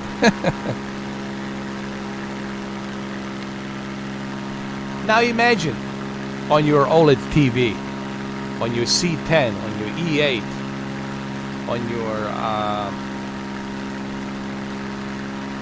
on your Vizio H1, on your Sony Bravia OLED. Imagine how beautiful this is gonna look on your OLED.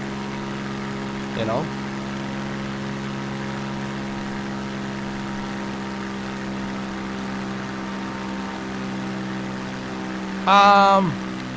I have no idea. What I would do is I,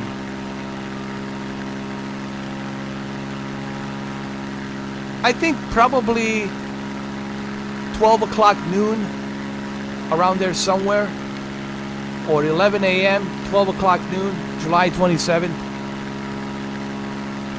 What I would do is I would preload the game. I would have the software ready. So on July 27th, you can start preloading it. On July 26th, you can start preloading it, downloading it, and updating it. It's going to be a huge file. Or you could go to Asobo team on Twitter. I would go to the Twitter, Asobo Twitter team, and I'm pretty sure they're gonna let you know. Or go to the Xbox. Just follow the Xbox Twitter, and I'm pretty sure Xbox will let you know right away. If you are subscribed to Xbox Twitter feed, I'm pretty sure they will let you know. But don't worry, I will let you know, guys. I will keep you posted. Trust me. You'll probably hear it from me first. You will probably hear it from me first. I will probably have a video on like July 25th to kind of keep you updated.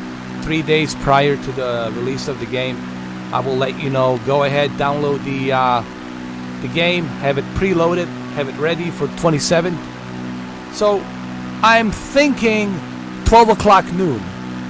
12 o'clock noon, that's when they're gonna most likely have it for everybody. That's what I'm guessing.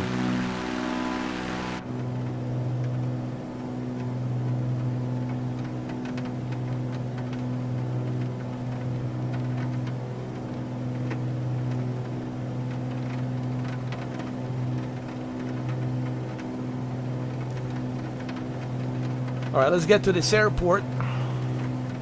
There's an airport down here.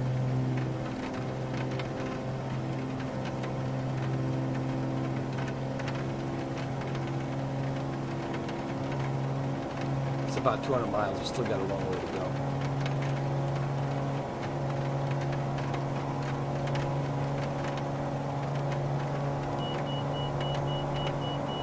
Look at it, straight out of the Avatar, dude. Look at this.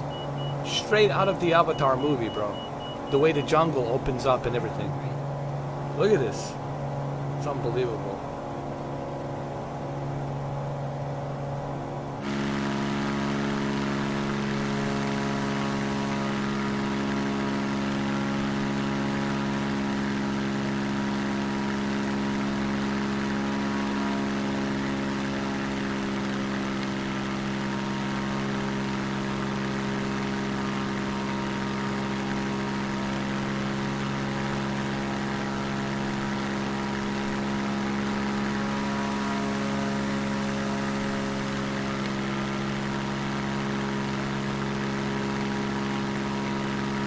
Also keep an eye on the clouds, how the clouds are covering up the area where it's darker, and then when the sun passes through, it becomes brighter.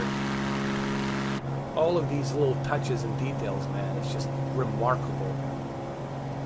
Real-time dynamic weather, you know.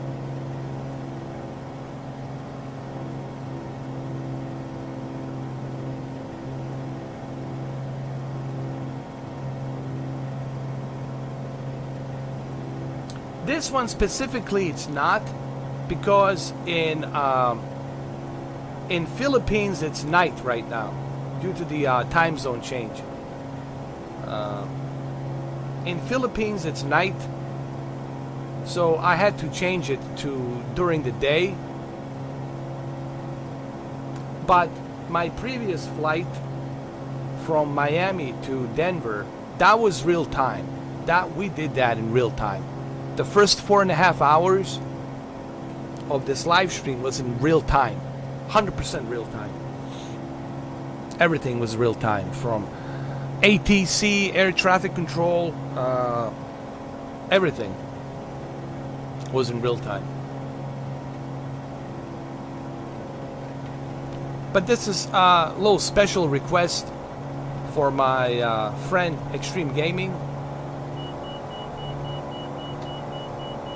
So that's why we're doing it like this.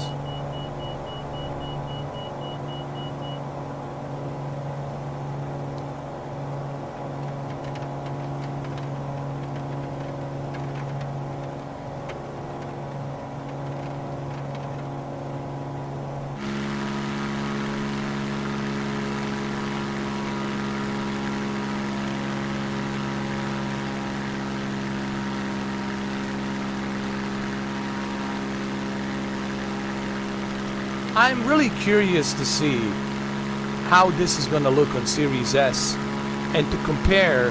I think my probably most watched video will be comparison between Series X and Series S Flight Simulator. I already know that video is going to make a lot of views. They're going to make tons of views, because a lot of people are curious to see how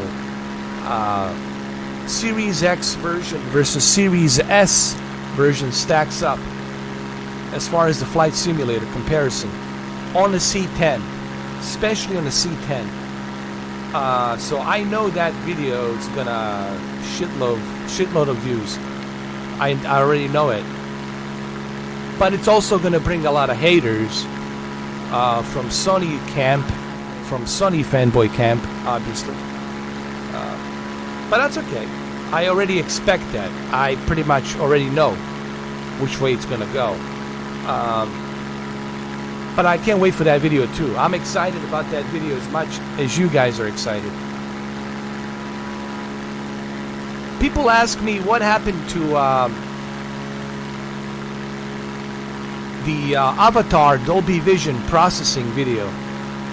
Guys, I'm still working on it. I don't want to upload that video. I don't want to get a copyright strike. So I'm afraid to upload that video. I need the approval from the Disney as a fair use. You know, I just wanted to show you what type of settings I'm using for Dolby Vision, and I'm using the Amazon Cube to process Dolby Vision with Disney Plus. But I need the approval from Disney, because Disney owns the Avatar. You guys didn't know that, right?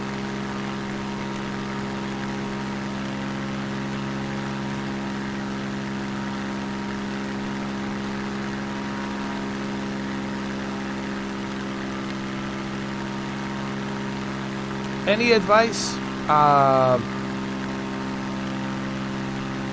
Well, there's only two things you can do. One, I would delete everything, dude. I would just create space for this game. If I was you, I would just I would create space just for this game. I would just make sure that this game has enough space needed for you to be able to get all the updates, all the DLCs. This will be a huge game. You're probably looking at 200 gigabytes with all of the updates and DLCs. So you definitely want to make sure that you have plenty of space available. There's another option. You can use a external SSD hard drive, and you can back up all your games there. But you have to just remember, you cannot run those games from that backup SSD drive. You're still going to have to install it on your SSD. Or there's another option, which is the most expensive option, is getting the Seagate 1 terabyte SSD stick, expansion stick for your expansion bay for 1 terabyte SSD,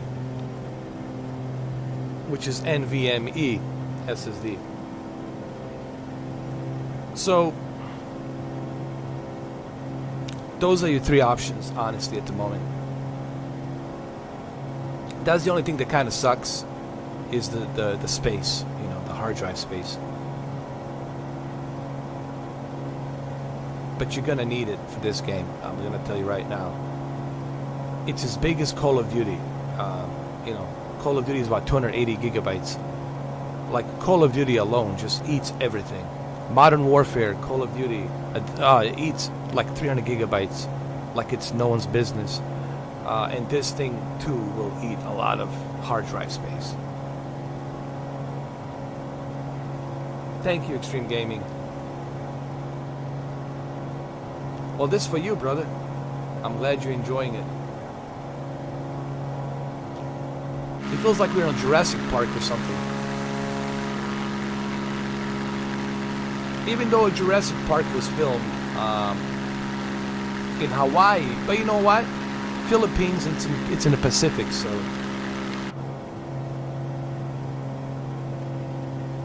Oh, I'm done with Call of Duty, honestly. I really am. I want games like this. Like last night, I was playing that game, that fighting that boss, the Nexus, Scarlet Nexus, and I said to myself, man, I'm sick and tired of these types of games where I constantly have to fight these bosses and this and that, and you know, it's just like if I'm getting paid, then fine, I'll go through it, you know. I'll like, fuck it, dude. I'll endure it. But I'm like, dude, I'm fighting these assholes. I'm fighting this boss for free. Not worth it, man. It's agitating me. It's making me angry. Yes, I figured out how to beat the boss. You have to use the X-ray vision to find the weakest spot on that, you know, monster. But he also reminded me that I'm sick and tired of those types of games. You know, like I'm not into that shit. When I was younger, I was into it, but now I'm like, I don't have nerves for that.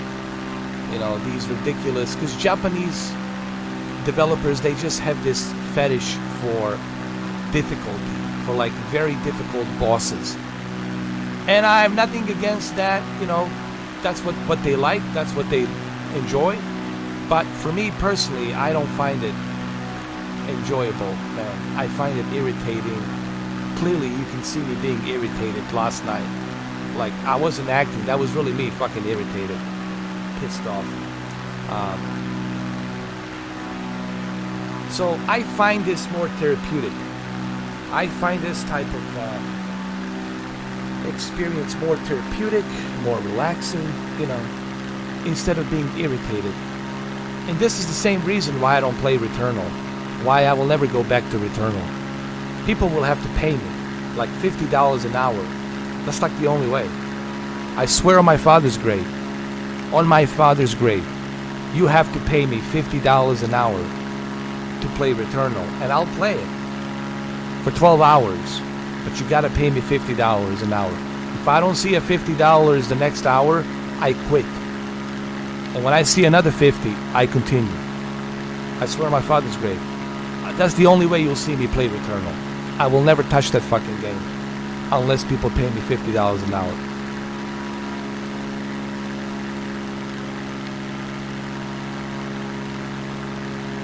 Hey, welcome back, Mark. Yeah, it looks fantastic, man. This is amazing.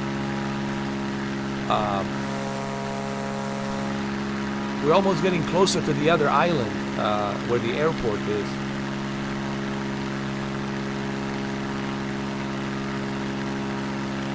Here it's 3:20. Here's 3:20.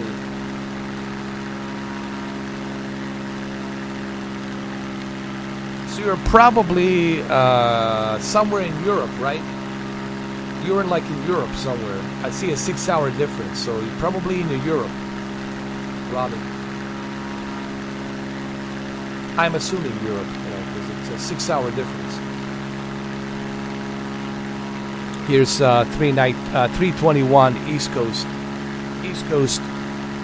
United States of America, East Coast time, 3:21 p.m.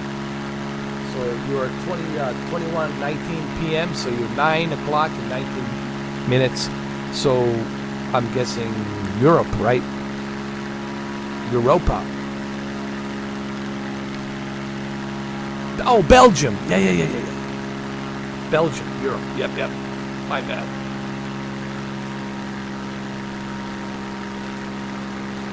Sorry, man. I totally forgot. You told me Belgium. It says, cheers from Belgium. Cheers from Belgium, bro. That's a Jean-Claude Van Damme town. To our good friend, Jean-Claude. There we go.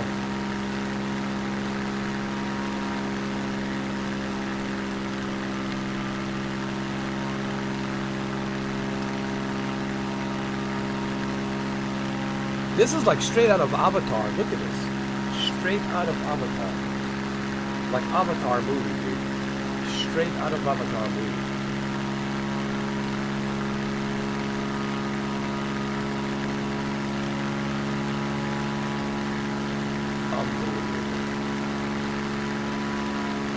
I'm very proud of my PC. Listen, man, Zotac, highly recommend Zotac. Aftermarket 2060 Super. These guys, they know what they're doing. They know how to squeeze the performance out of the GPU, and they know how to keep it cool. I was so lucky. Let me tell you something. I was telling Rachel the other day, my friend Rachel from Canada, I was telling her, I'm so lucky that I built my 3 PCs back in 2016, 2017, and 2018, prior to this pandemic and prior to this scalpers crap. Right now, building a PC, I cannot recommend.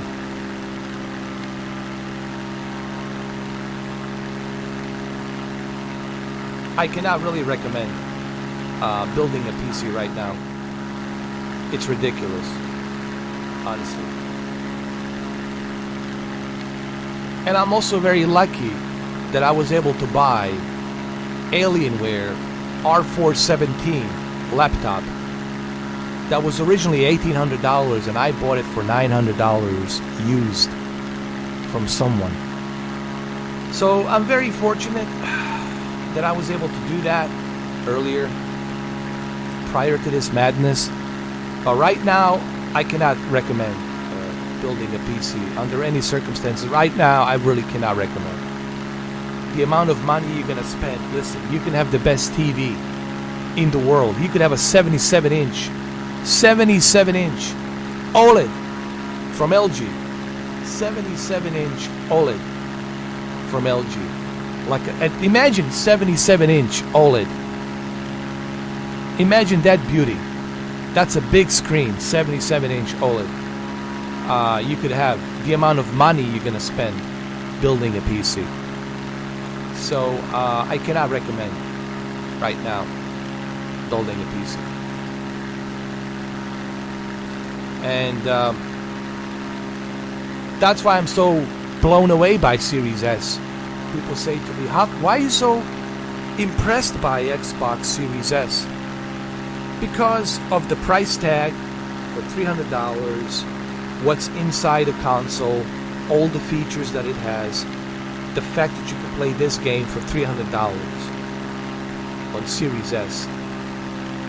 And you guys are going to be blown away how good it looks in Series S. And you can play it for $300. Look, man, I mean, that's just one example. There's many other examples. Game Pass Ultimate has tons of games for you to play. So I'm very impressed with the Xbox Series S. You know, I watched Solid Rev. I watch Solid Rev all the time. And there was a video with him and his son where Solid Rev would ask his son, hey, what do you think, man? What's better, Series S or Xbox One X? And his son says right across the board, Series S. And I realized why Solid Rev likes Series S and why his son loves it. And he gave it to his son because he has Xbox One X. I mean, he's got Series X and the PlayStation 5, so he gave it to his son. But I totally understand why people love Series S. I totally get it. And now that I have it with me, I get it. I totally understand. And you too will understand when you buy it. When you finally buy your Series S, you're going to understand, man, I get it. I totally get it. You know. Thank you, Ryan.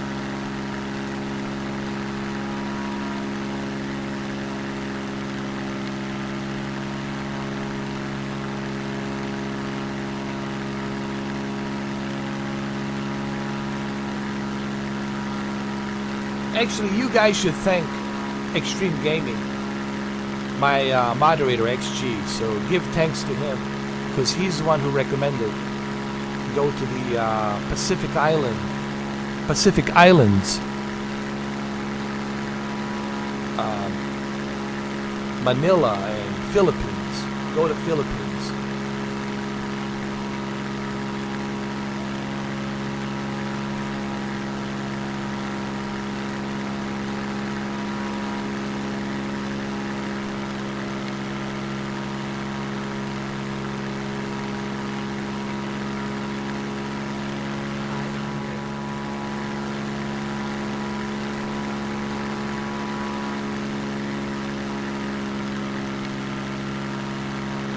Here, let me show you something.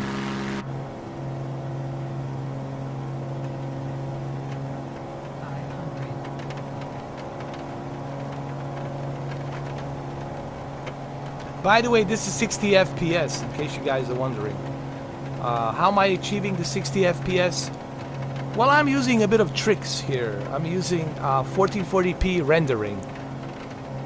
I'm using 1440p checkerboarding. So basically what I'm doing here is checkerboarding and then cheating and upscaling to 4K. This is going to be the same exact thing you're going to see on Series S. Actually, what you are seeing right now, it's exactly the same method that Series S will do on top of Dolby Vision processing. And imagine how beautiful this will look on your OLED with Dolby Vision processing using this technique with 60 FPS. But of course, you'll be able to bump it up to 120 FPS with the 1440p. That's going to be even more mind-blowing, but I think they'll keep it locked at 60. But the Xbox version, Series X, it's achieving a native 4K. And the native 4K, 8.3 million pixels, will require to be toned down to 30 FPS. And there will be nothing wrong. I don't want you guys to freak out. There's absolutely nothing wrong having that beautiful native 4K, jaw-dropping, beautiful native 4K with Dolby Vision processing on your television, LG or Sony or Vizio or Panasonic, especially the Vizio H1.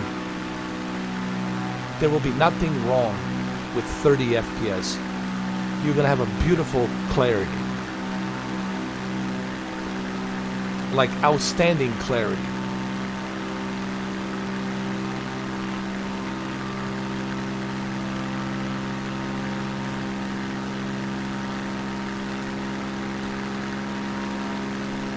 Alright, we're approaching the islands. There they are.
You guys need some drinks, some beverages, some cold beverages, man. It's summer.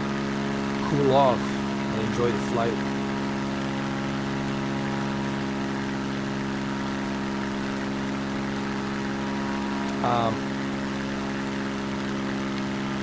That's awesome, man. You got a Sony 65-inch X900H. That's a good one, man. Great local dimming.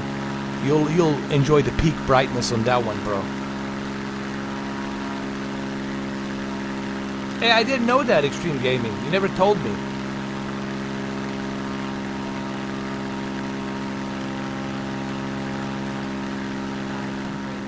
I didn't know that. That's pretty awesome.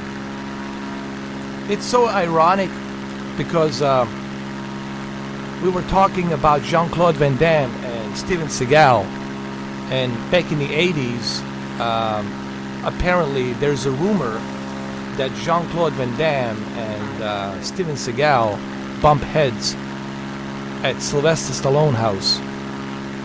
And a bunch of celebrities were there, you know, Bruce Willis, Dolph Lundgren, and a bunch of others. Apparently Chuck Norris was there too. And some conversation went about whether he's a true martial artist or not. And then they bump heads. So it's funny we were talking about that because Jean-Claude Van Damme is from Belgium, as far as I recall, and he did compete in K1. He's a martial artist. He has a coach and everybody who trained him. So he did compete. So he did practice martial arts, and he also lived in Hong Kong to practice martial arts. So he is martial artist. You know he is. But according to Steven Seagal, he's not. But he is a martial artist. There's I don't have to think about it. I know he is. I checked his history, his background. I know he is.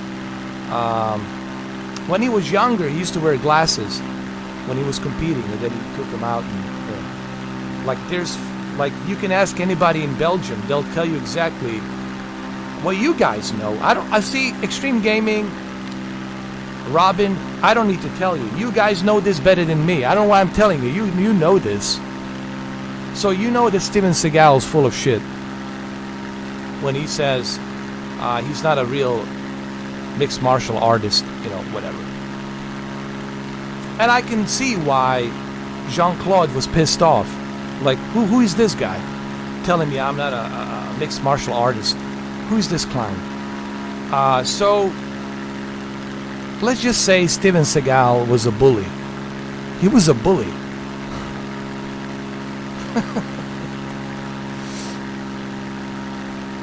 I honestly believe Jean-Claude Van Damme would whoop Steven Seagal's ass. I'm super confident that Jean-Claude Van Damme would whoop his ass. I'm serious. And this is why Steven Seagal doesn't have the balls to ever have a meeting with Jean-Claude, because he knows that Jean-Claude will whoop his ass. That Aikido shit with the fucking hands not gonna do shit for him. I'm telling you. Yeah. Even Chuck Norris would never doubt or even question, is Jean-Claude Van Damme mixed martial artist? Of course he's a mixed martial artist. He was competing when he was a young kid. He also lived in Hong Kong. So many mentors he has in Hong Kong. Studied many different mixed martial artist techniques. Of course he's a mixed martial artist. You know. But according to Steven Seagal, no. Hey, according to Steven Seagal, Jason Statham, he says he's a real mixed martial artist. Yes, he is. But so is Jean-Claude Van Damme. So is Michael Jai White. Michael Jai White practices, when he's not making movies, he's practicing mixed martial arts. You know. So I don't know what the hell is Steven Seagal talking about. I really don't understand this guy. Like, what is his deal? Like, is he a bully or what is he? He must be a troll or a bully.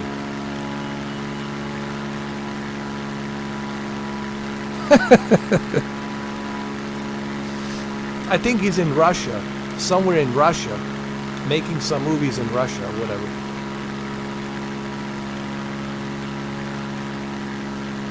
Your name is Steven, by the way. Wow, what a coincidence. Can you believe that? Unbelievable. I don't think Jean-Claude Van Damme will be happy that your real name is Steven.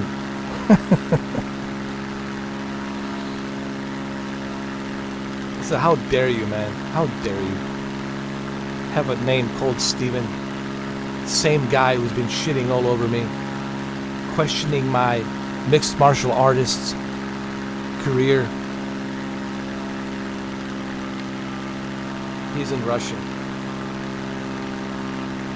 You know what's funny?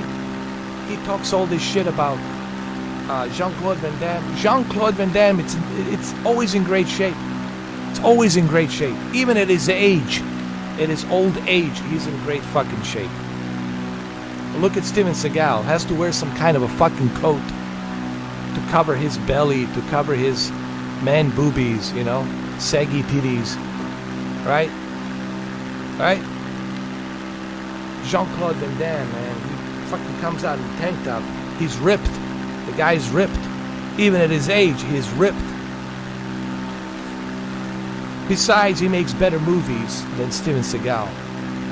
Look at all the movies he has done. Even his last movie that he made, which I highly recommend. If you haven't seen this movie, I highly recommend. The Bouncer. The Bouncer. You guys have to watch this movie. I cannot believe that he didn't win an Oscar, or at least get nominated. Like, you should have gotten nominated, bro, for some kind of award or Academy Award or something. Dude, this is the best I have seen Jean-Claude, like, really give a best performance. Like, you guys have to watch the fucking movie. If you haven't seen The Bouncer, buy it, watch it. I will never recommend a movie that's shitty movie. I will never recommend you a shitty movie. Trust me. The Bouncer. Go and buy that movie called The Bouncer. I don't want to spoil the movie. I don't want to tell you anything. I want you to watch it. Yes, he works at the club, and that's all you need to know. But there's a good reason why he's working at the club, and you'll find out. But you gotta watch the movie. Gotta watch the fucking movie. It's so fucking good. So many twists and turns, and his performance, top notch, dude. Gotta watch it. The Bouncer. B-O-U-N-C-E-R. The Bouncer. Gotta watch that movie.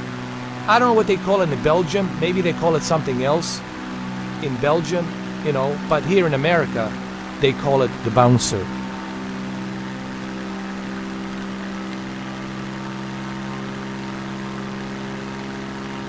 You guys have to watch it. This goes for everybody. If you haven't seen the movie, go see it. Don't.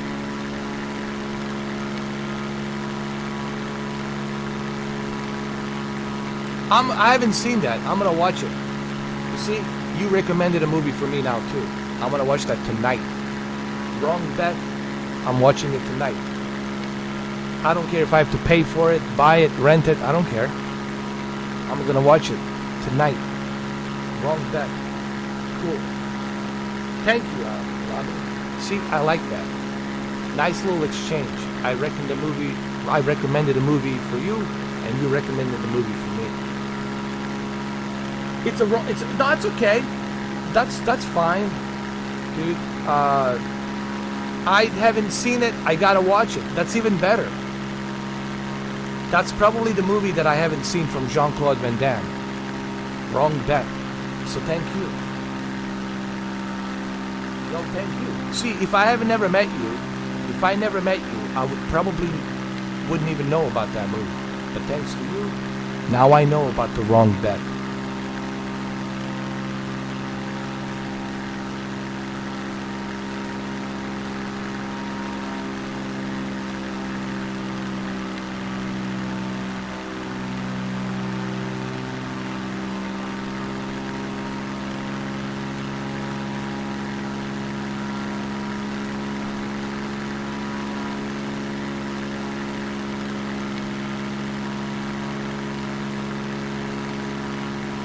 I've seen it. I've seen it. Lionheart. I'm sorry.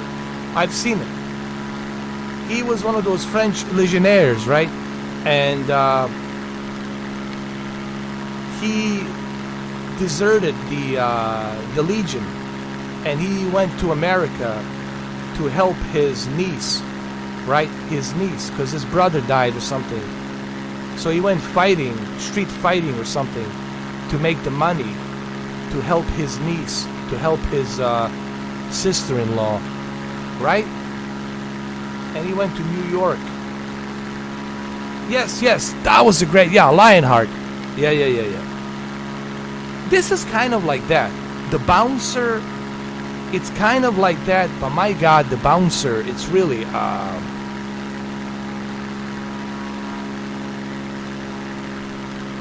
dude, it hits hard, dude. It's a very emotional movie. The Bouncer, like, dude, I think I've seen all of the Jean-Claude movies, but this one was very emotional, man. This one was really like, it's gonna take you places. You're gonna feel it, man. Yeah, I don't want to spoil it, but just watch the movie. You'll understand. You will understand after you see the movie called The Bouncer. And you will agree that you have never seen Jean-Claude like this. I guarantee you have never seen Jean-Claude like this. And that's why I said, Steven Seagal, it's a fucking joke. Total joke. When you look at Jean-Claude Van Damme. Not only is he a martial artist, but much better actor. Way better actor. Does his own stunts. Way better. In many ways. Better actor.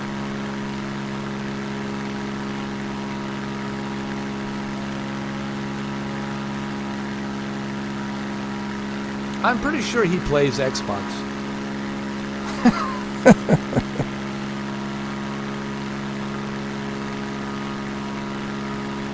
Alright, we're getting closer to the island. Where is this island? Oh my god. Oh my god, we got a long way to go. We got a long way to go, boy.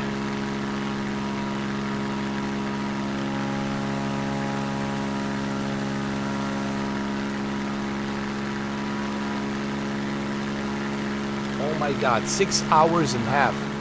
I've been live streaming for 6 hours and a half. Unbelievable.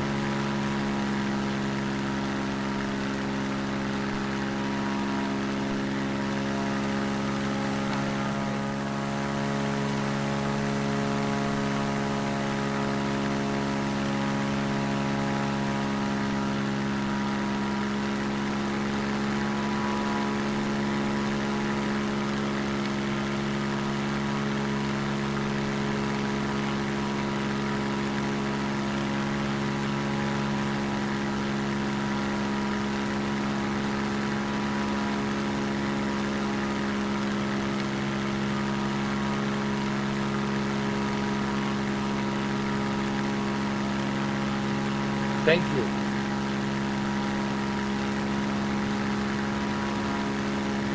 I think we almost passed through the entire Philippines islands, honestly.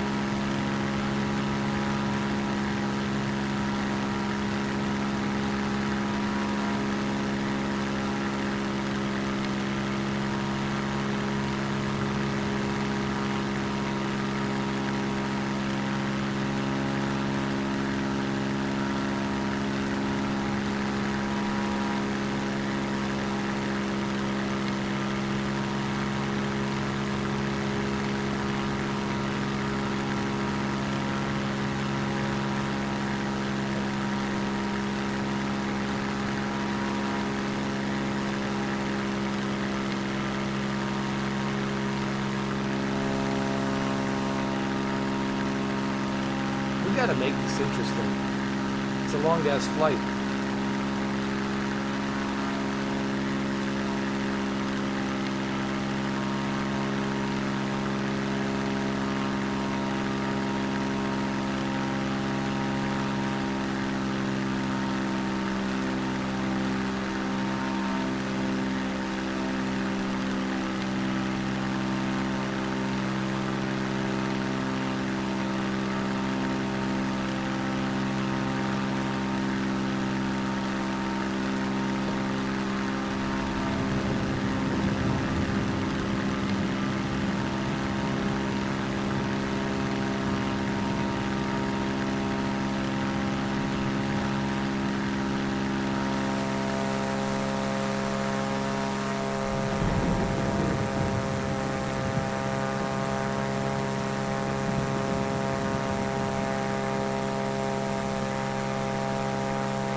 Of course, sure.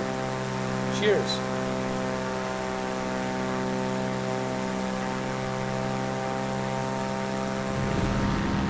Look at that, rainbow.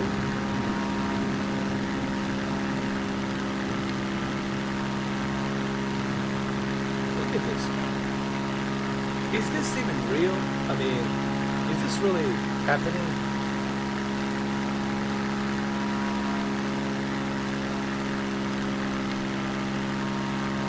Absolutely.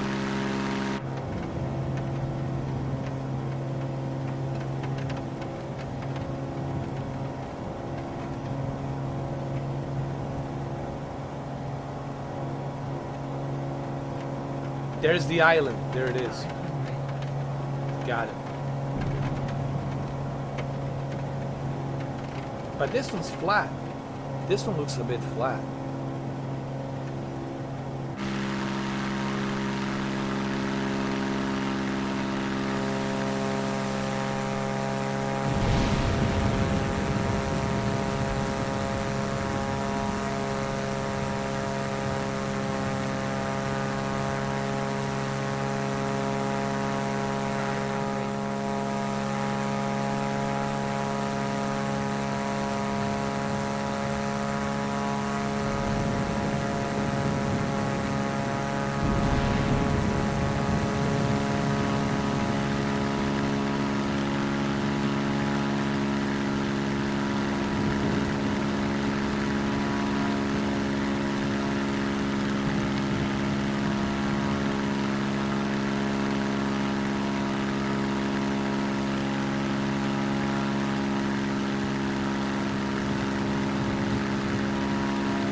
Yeah, there's a movie, but only for 2 people. We're playing The Bouncer. So you guys are watching The Bouncer right now. It's about 2 hours long. Perfect. Yes, we're playing a Jean-Claude Van Damme special, The Bouncer. I think Bouncer is 2 hours long.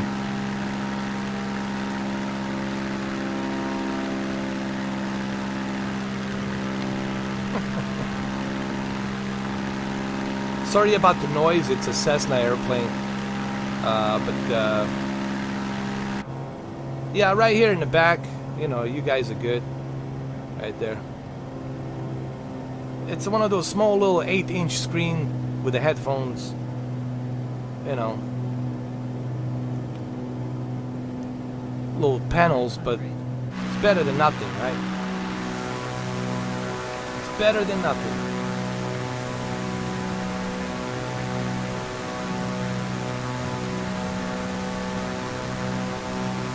Oh yeah, this is Philippine Islands, man. It's a lot of green, for sure.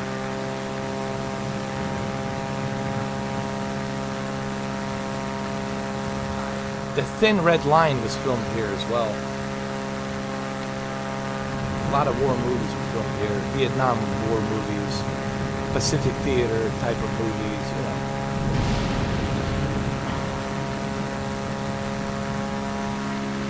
Oh, definitely need to fasten the seatbelt, my friend. Remember last time? Remember how we landed last time? Upside down. But I don't think that's gonna happen here. I really don't think that's gonna happen here. I think we're gonna be okay. I think so. We're gonna be fine here, dude. Don't worry. This is not a big airliner. This is a small airliner. And we're gonna hit 7-hour mark live stream. Yesterday I did 11 hours. Today 7 hours. You know? It's a milestone. Definitely a milestone.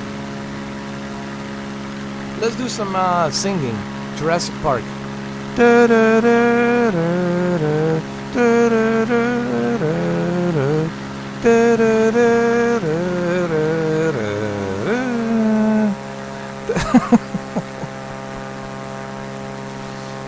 Definitely has a Jurassic Park feel to it. Right? This definitely feels like Jurassic Park.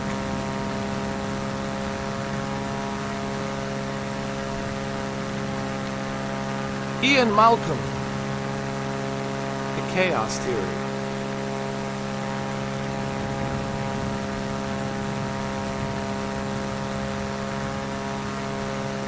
It's beautiful. Well, you know why the guy, the director who filmed Thin Red Line, why he filmed it here in the Philippines. It made total sense. Because he was trying to, you know, distinguish the war between the beauty and the nature to make it more poetic. It was a great movie, man. Thin Red Line was a great movie. I watched it the other night. I was like, this is a good fucking movie. Nick Nolte was amazing in that movie. But it was a great movie, man. The Thin Red Line. I don't know if you guys have seen it or not, but you should definitely. Sean Penn was in it. The guy who played Jesus was in it. Oh my God. Woody Harrelson was in it. John Cusack was in it. John Travolta was in it. But Nick Nolte stole the show. He was fucking great. There's a lot of actors in that movie. It's a great fucking movie. I just realized, it's a great fucking movie. And I was like, why the music is so good? I was like, why is this music so good? Who composed the music? And then I look at the credits, and it was Hans Zimmer. One and only, Hans Zimmer.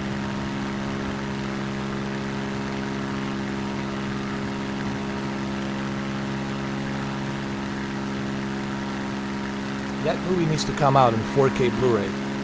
Like, come on, 20th Century Fox. I want to see that movie.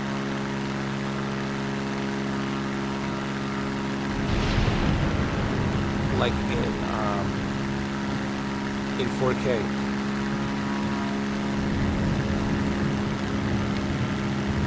I wish for happiness, peace. I want to be healthy. That's my wish. Everybody's healthy. Forget the money, forget everything else. I just want everybody to be healthy. Because health is the greatest wealth. So that's my wish. Rainbow, I'm wishing for everybody to be healthy. That's all I want. And me included, everyone. Stay healthy. Everybody. The entire population, 8 billion people, stay healthy. That's my wish. That's what I wish for.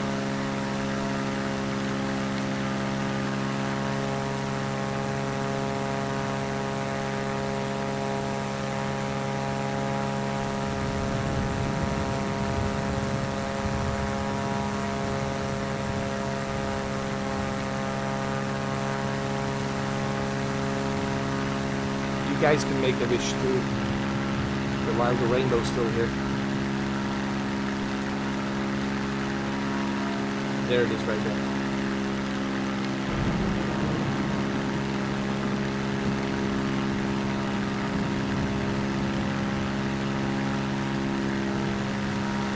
You see, something good came out of that Doom's airplane. Yes, that was a scary thing, you know, we went through at the beginning of this live stream. But see, something good came out of it. There was a silver lining. Silver lining.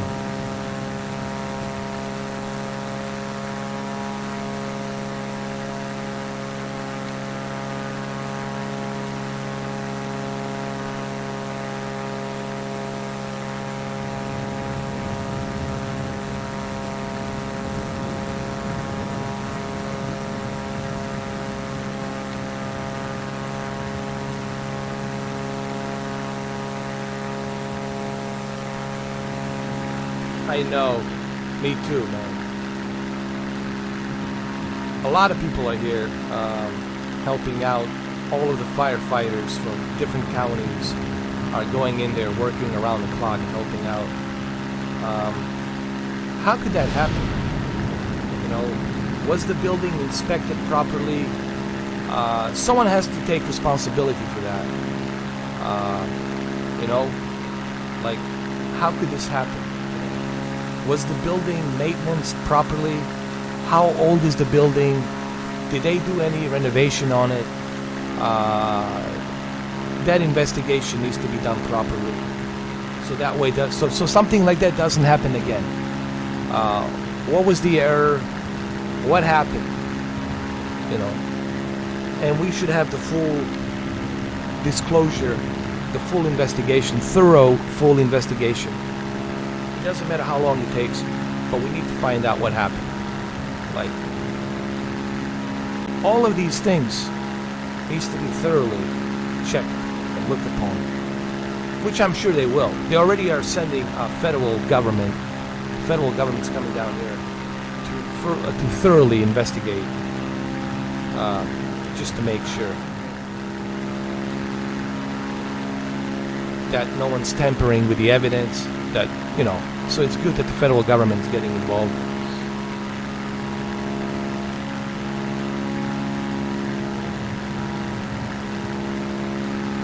Oh, God forbid. That's the worst nightmare for Florida. Tsunami. That's it. It's checkmate. The only silver lining is the boats. There's so many boats in Florida, so hopefully you can find a boat. But my God, man, that would be the worst case scenario for Florida. Dude, that's always in the back of my head. Trust me, dude. Every single time I think about that, man. What if there's an earthquake off of, like, I don't know, Caribbeans, in between Florida coast and Caribbeans, and it's like a 7.4, God forbid, Richter scale earthquake, and that's it, man. That's it. God forbid, man.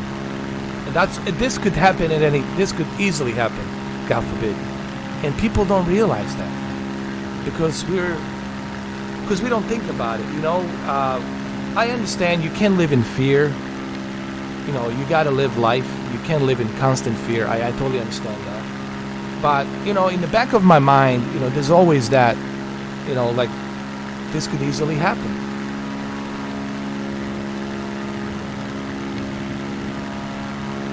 So, believe me, I'm aware of that 100%, you know, and it's always in the back of my mind.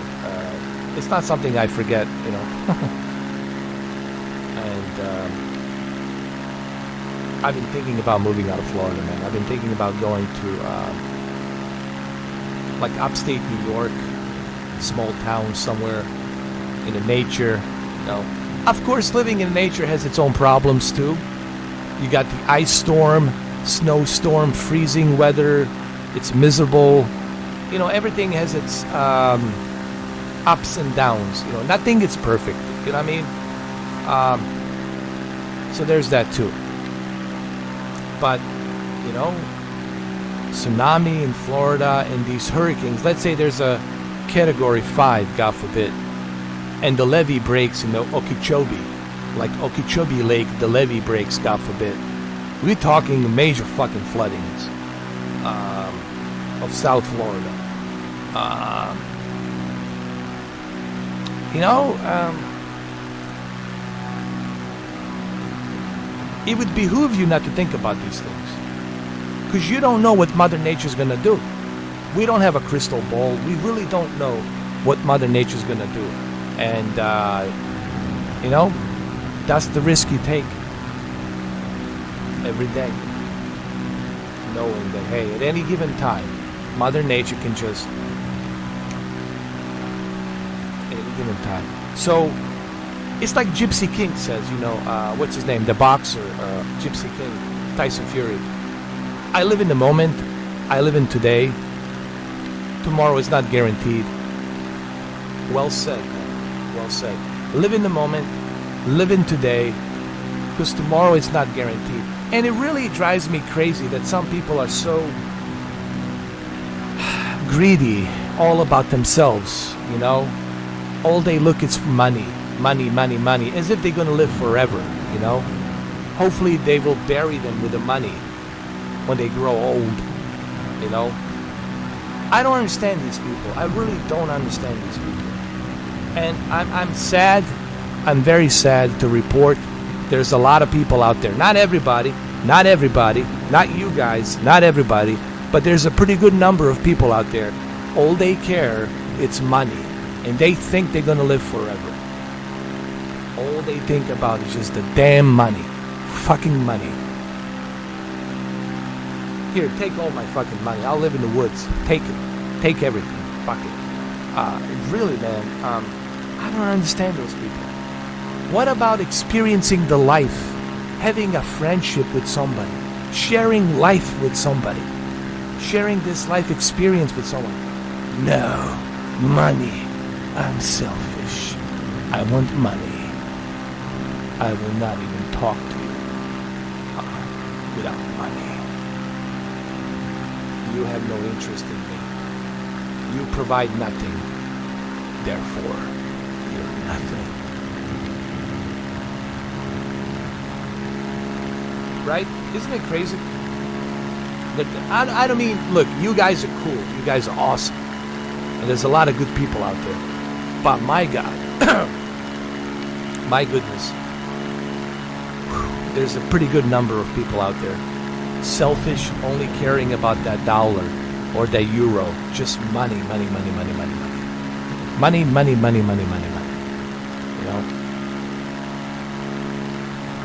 I mean, look at me. I've been doing this for 7 hours.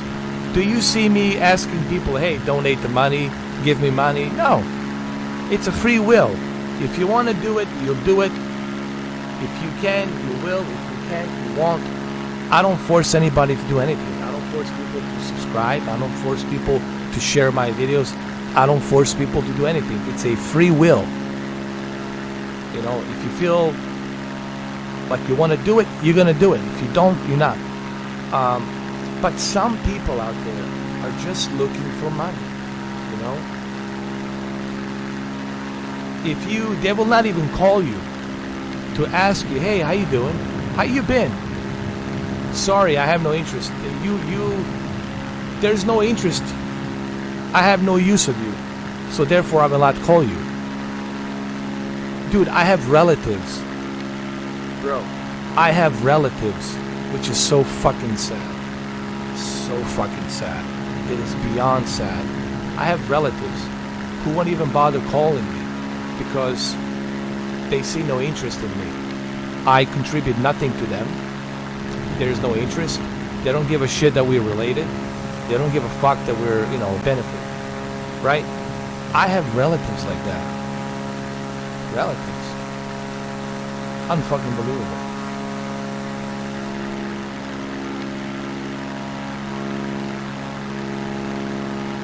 Yeah, it's like a car wash guy. Like, they're looking at you as if, oh, this guy or this whatever, he benefits me nothing. I have no benefit of him. I have no use of him. Therefore, he's cardboard Napoleon. Yeah, almost like a cardboard Napoleon, or whatever. It's pretty fucking sad, man. It's pretty pathetic. And then we wonder why society's so screwed up.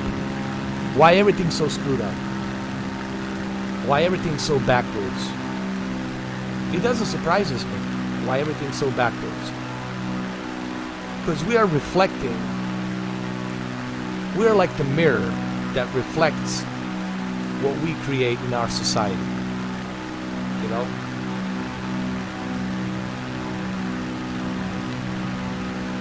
It's funny. Well, it's not funny. It's kind of it's tragic. One of my old friends, long time ago. One of my old friends, way back, like in early 2000. He used to always have this saying called Karma Cafe. You know, like people who do bad things and karma comes to them. He used to have this saying. He said, the great thing about Karma Cafe is there's no menu. You shall get served what you deserved. Karma Cafe. There's no menu. You shall get served what you deserved. It is tragic. It's like a poetic justice, but That's what people don't realize, man. You know, life is too short. You know, you don't know what this world is about, what this life is about, what other forces are beyond you. You should try to be nice to you. It's like Joe Rogan says. People should try to at least try to be nicer to each other. Try to be more understandable to each other. Not everybody has money. Not everybody can give you money. People live poor. Some have money, some they don't. But you shouldn't just look at people as some kind of a benefit. You should look people as people. Hey, you know, is he a good person? If he's a good person, then you should be a friend with that person. You should be nice to that person. You shouldn't have to be an asshole. If people could only be a little bit nicer, if people could only give a little bit more respect, the world would be a different place. Much closer to holding hands and singing Kumbaya. But the problem is, we have so much bad influence out there. So much bad influence. You know, me. I'm number one. I'm on the top. I'm a badass. I'm the king. I'm this. I'm that. Look at me. Look how cool I am. Look how hot I am. Look at me. You know, look what I drive. Look what I have. All of the bad influence. And this bad influence, obviously, is like a mirror reflecting onto our society. And it does. And the young people are soaking it all in by being brainwashed and indoctrinated by all this bullshit, you know. Pretty much.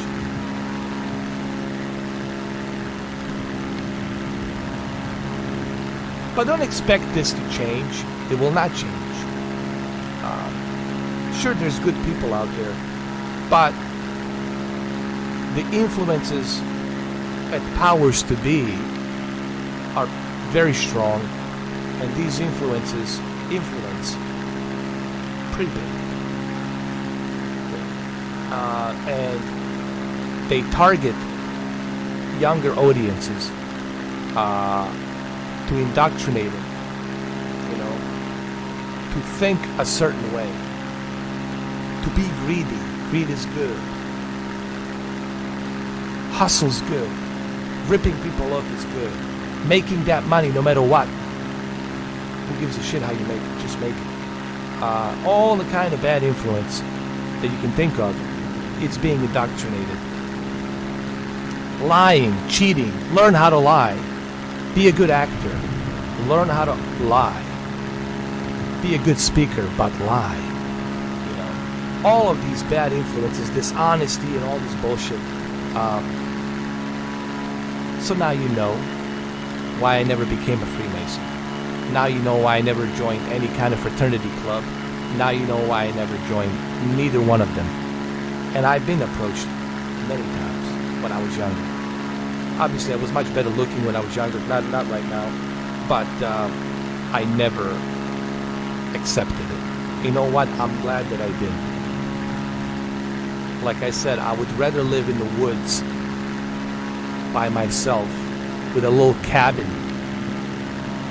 But I would have my soul and my spirit clean, fresh and clean, pure and clean. And that's something I will never sell to anybody. Taking it to the grave, pure and clean. It's not for sale. You guys should do the same thing, if you ask me.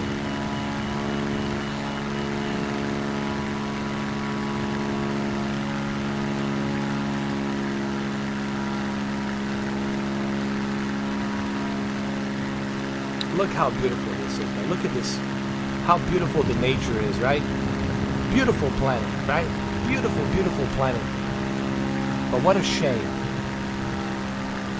that humans have turned out the way they have turned out. You know? What a shame.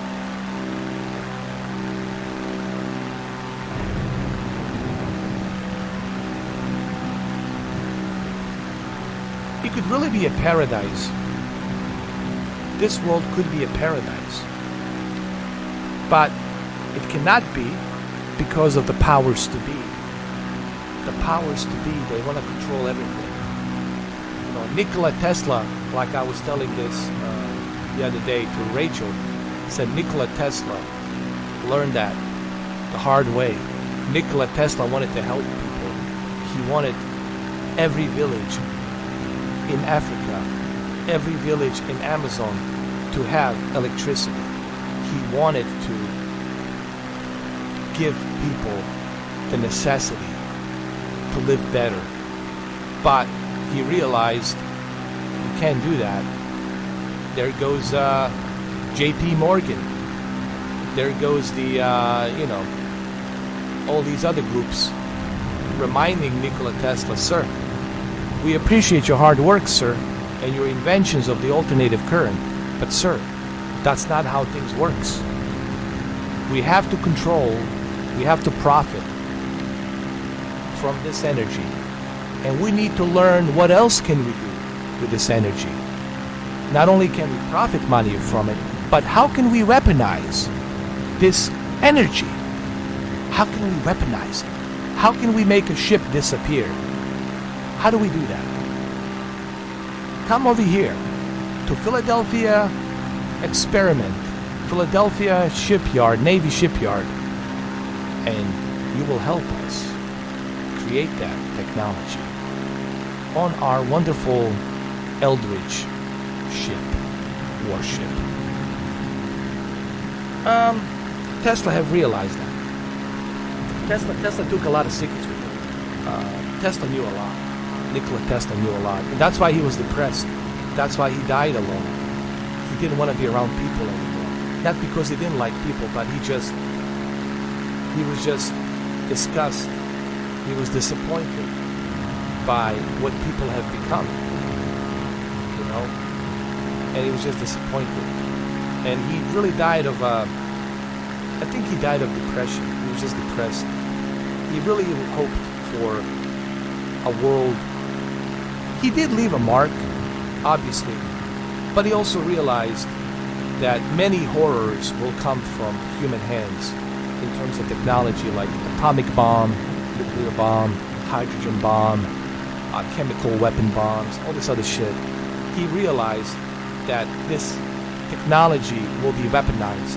It will be used for weapons, for destruction, and that's why he was so depressed. He died of depression, alone. He was alone. The only closest thing to a friend was this white pigeon. He loved pigeons, and this white little pigeon was his closest to a friend that he had. And when his pigeon died, he got even more depressed, and he died in his room. They found him 3 days after. The FBI raided his apartment on that New York building tower, which still exists. They took about 357 patents that he worked on top of the other patents that he had on Colorado Springs, in Colorado Springs. So 300 plus patents disappeared. Right? Someone has a possession. Some government. We all know which government. We all know who has it. Let's just be honest. The U.S. government has those patents, and they've been working on all kinds of secret projects. It's not even a secret, honestly. I mean, I think they should just say it. We have those patents from Tesla. We seized them in New York. We raided his place when he died, and those 300 plus patents, blueprints, patents, we took them. We started re-engineering them and working on them. And, well, it is what it is. It's really a tragic, sad story. Nikola Tesla, I'm surprised they never made a movie about him. I think it would have been made a great movie if they made about Nikola Tesla. But I would want Nikola Tesla movie to be done right, to be done correct. I would want the movie to be accurate and correct. But Tragic story about Nikola Tesla. Very tragic.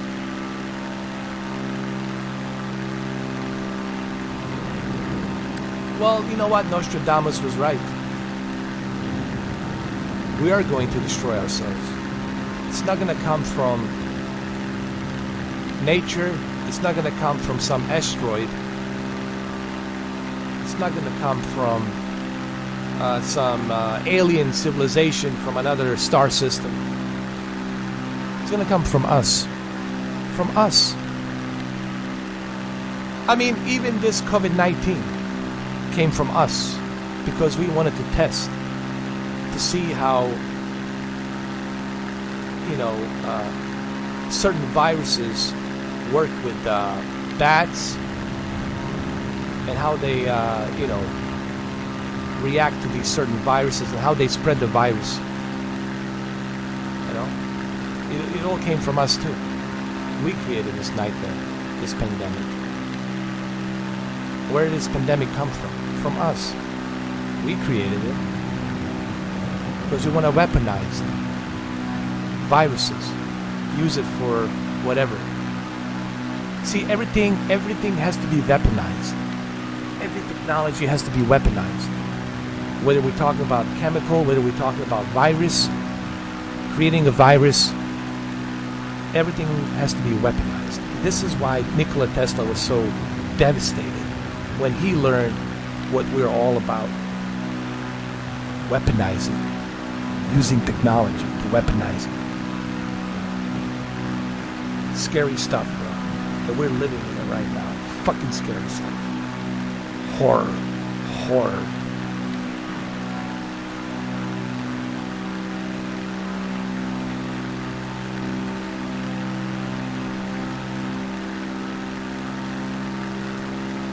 Well, Mark Davis,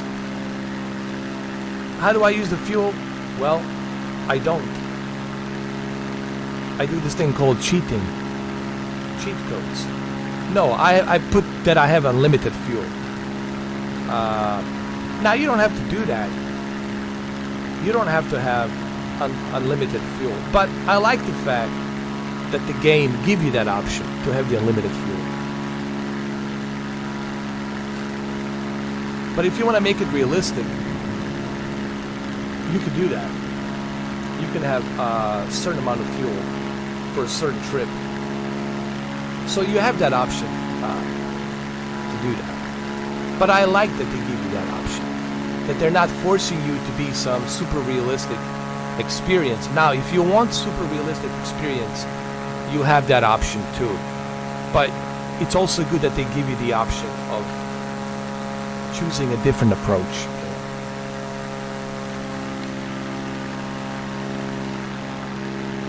All right, we're getting closer. This live stream 7 hours, man. 7 hours. After I land here, that's it. I'm done, guys.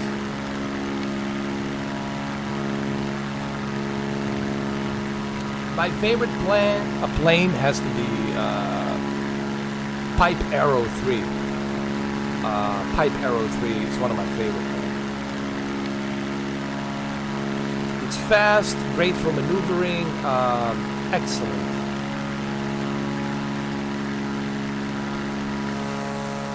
And it comes with a chick. I forgot her name, but it comes with a chick. It's like some hot chick in the co-pilot. I love it, dude. I love that airplane. That airplane was designed from Just Flight. I hope that Pipe Arrow 3 from Just Flight will be included on July 27. I would love to see that, but if not, it's okay too.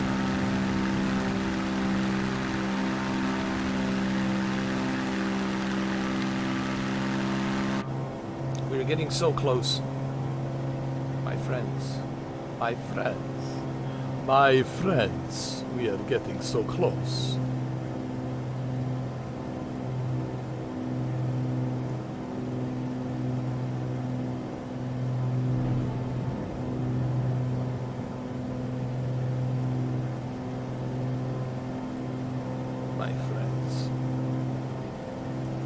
How do I know we're getting so close? This is how I know.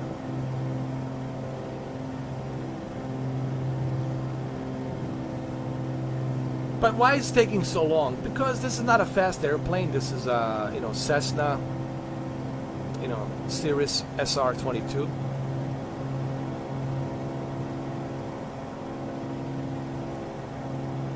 I don't think I'm going to live stream tomorrow. Tomorrow I'm going to take a break. I've been live streaming yesterday 11 hours, today 7 hours. Dude, that's crazy.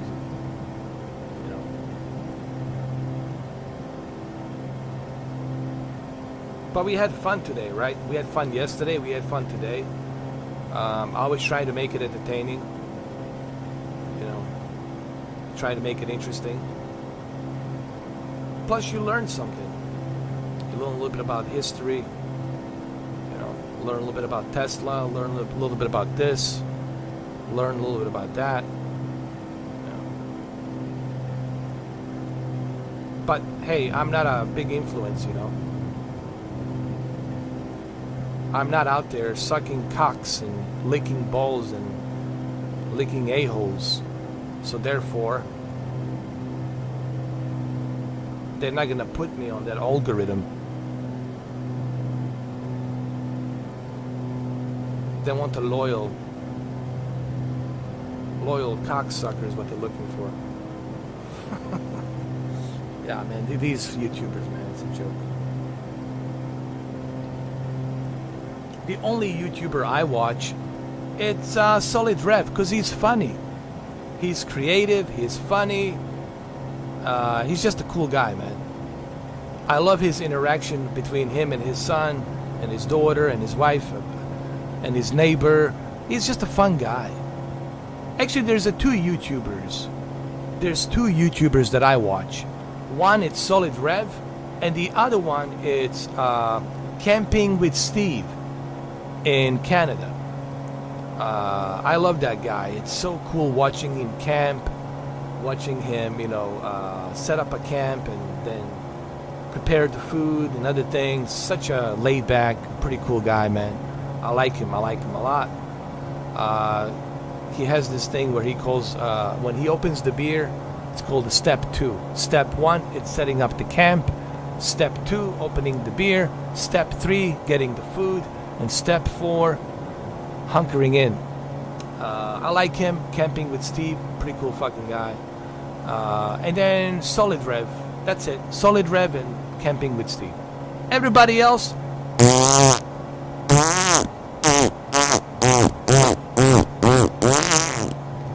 That's all I gotta say about that. Fart in the wind. Unless you guys have some recommendations, but these are like the only two YouTubers I watch. Honestly.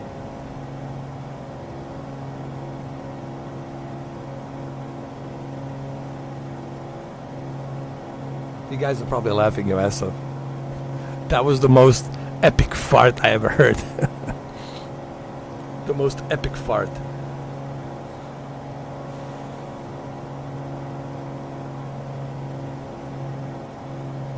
Alright, let's land this son of a gun. What? San Francisco airport?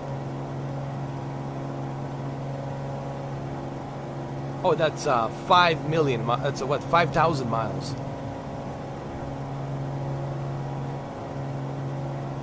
We're not in San Francisco. What the fuck? No.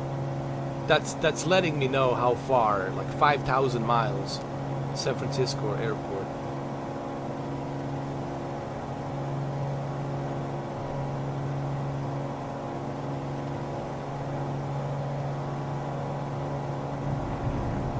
Wait, there is a San Francisco in... are you kidding me, dude? There's another San Francisco?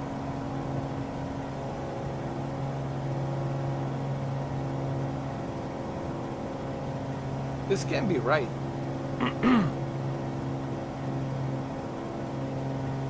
Are you trying to tell me that in Southeast Asia, Philippines, there's another San Francisco airport? I did not know that. I'll be damned. I didn't fucking know that. That there's another San Francisco airport. I'll be damned.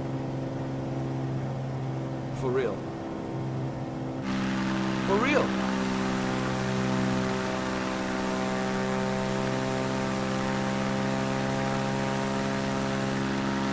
I thought it was a joke. I thought maybe that's what. No, it's for real. What the fuck?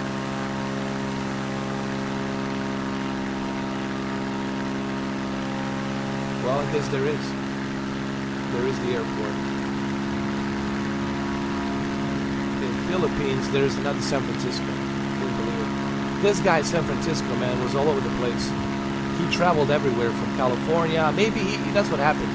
He traveled from California to Philippines, and that's why they call him San Francisco. They named the airport after him. That's what it is, man. Some guy named San Francisco, right? They named the city after him in California, and then he traveled from California to these Philippine islands. He brought some gold, and in exchange for gold, they gave him some chicks, and he brought those chicks to California, and they named the airport after him, San Francisco.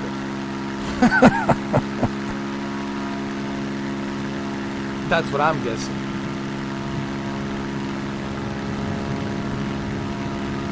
But I honestly didn't know. I had no idea. I really didn't know.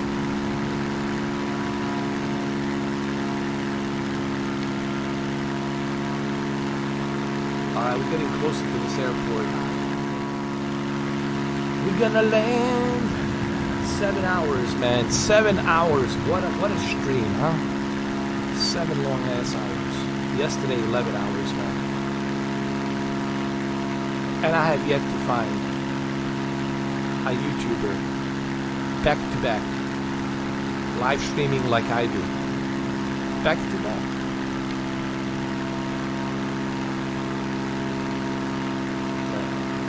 Golden hour? I don't even know what that means.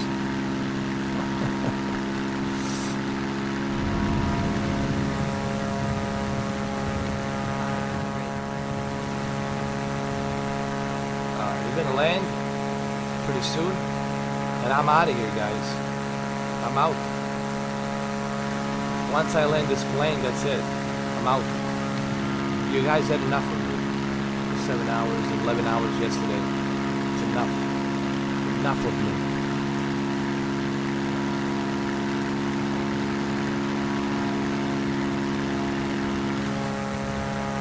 Well, sure, I can do that, but this is as good as that. It's pretty much a sunset, you know, it really is. I mean, it's as good as it gets. But I need to see where I'm landing, honestly. I got to be able to see the airstrip, the land strip, the land strip. Hopefully it's a trim land strip. Airstrip, whatever you call it, airstrip.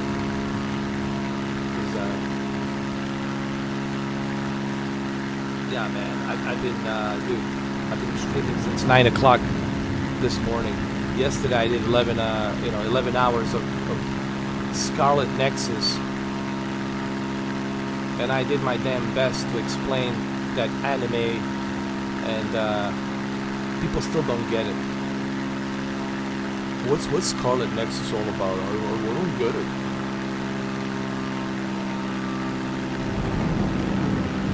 Helicopter just passed me by. They're checking me out, man.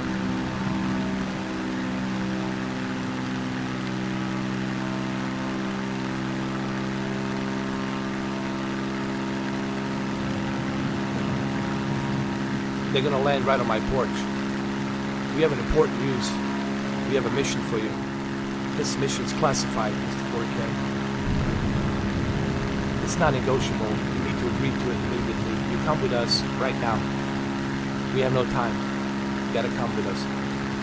We'll explain everything on our way. We'll brief you when we get there.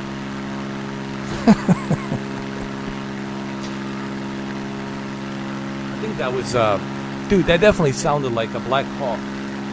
That was too powerful, man. Definitely sounded like a Black Hawk.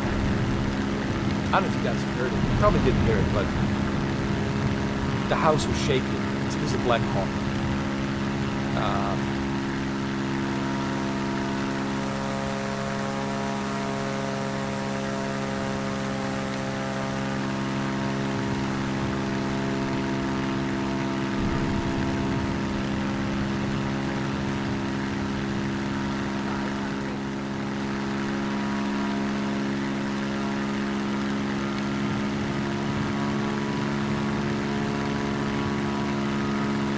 worry, I'm not gonna crash. I cannot, dude, I can land this plane anywhere.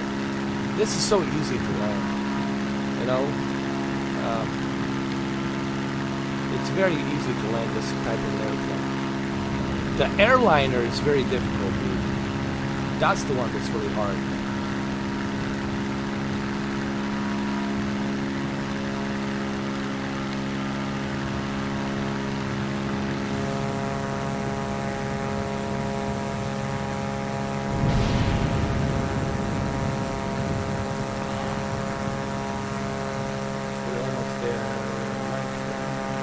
I don't think I need this anymore. I know where it is. The map. I don't think I need it. I know where it is.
Man, where the hell is this airport?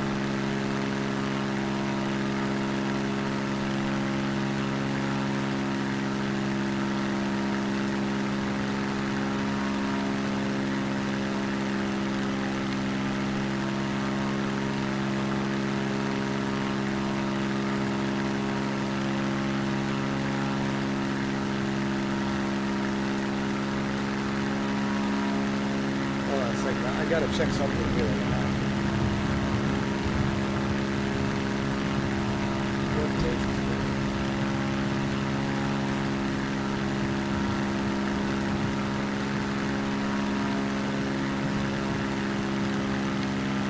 Yeah, this is correct. Oh, it's on the right side. I got it.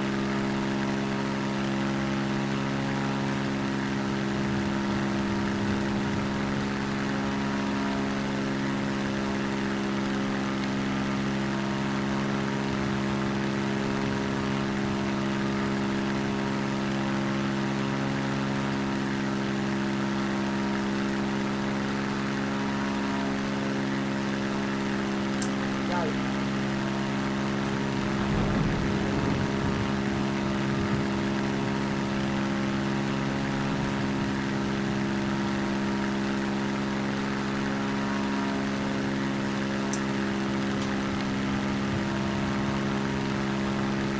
I just want to make sure I'm going, because sometimes when you're flying at the sea, you can easily get disoriented.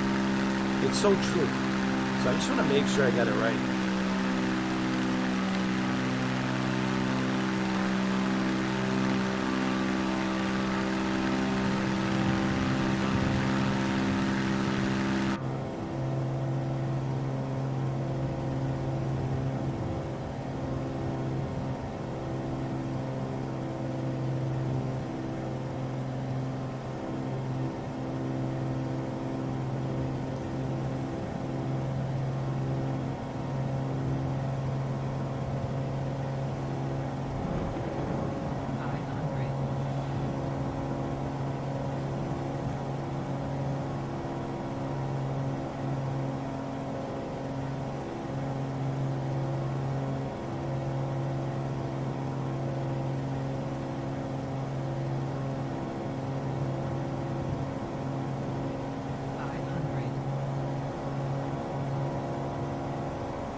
What the hell is that? Is that a ship? What the fuck is that?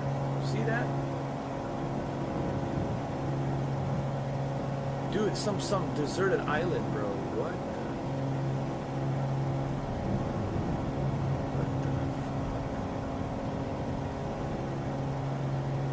That's my island, bro. I'll build a house there. And get swiped by tsunami. Nah, you don't want to live there. You're gonna get fucked by tsunami. Or a rogue wave. You don't want to live there.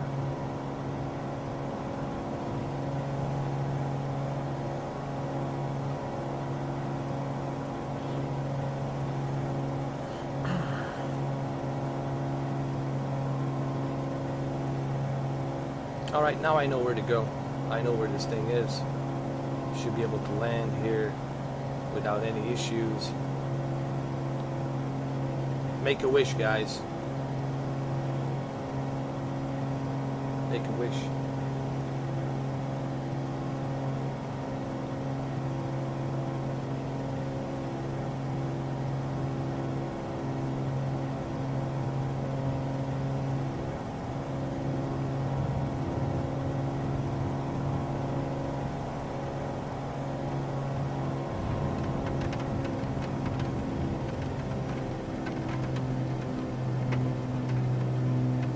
And it's raining over here.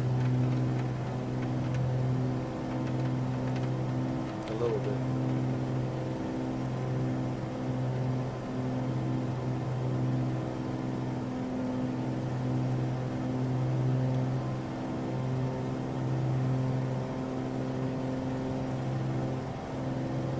Oh, you did?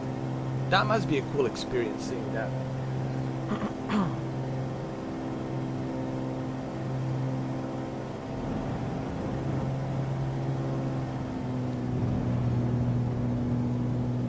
Alright, so there's an airport over here somewhere. Gotta find it.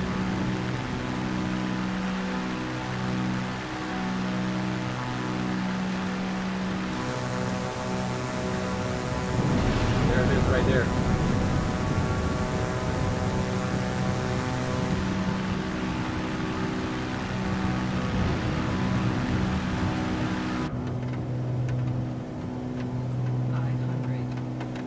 There it is.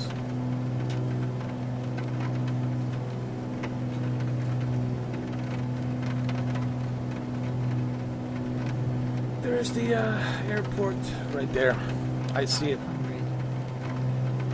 It's right on the island, man. It's right there. It's almost right next to it. Massive. Oh, the massive. And look how far we have flown. Look at that. Almost the entire Philippines. Almost. Oh! Oh! Oh!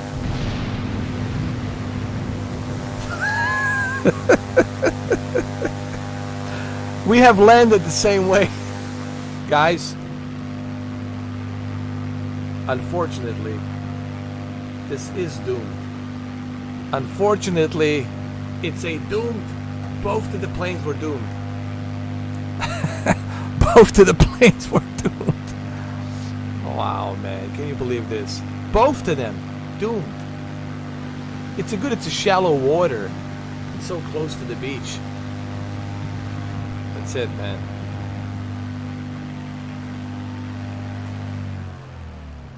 Wow. What a tragedy, bro. And upside down. Both of them ended up upside down. Unbelievable.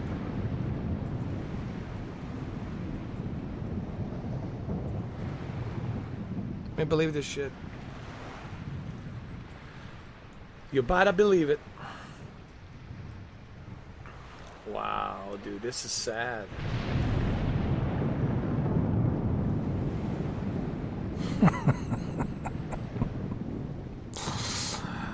Oh, we need some sad music.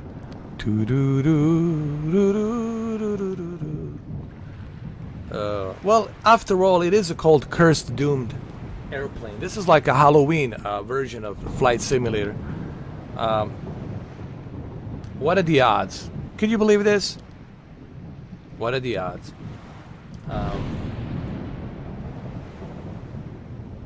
Unbelievable.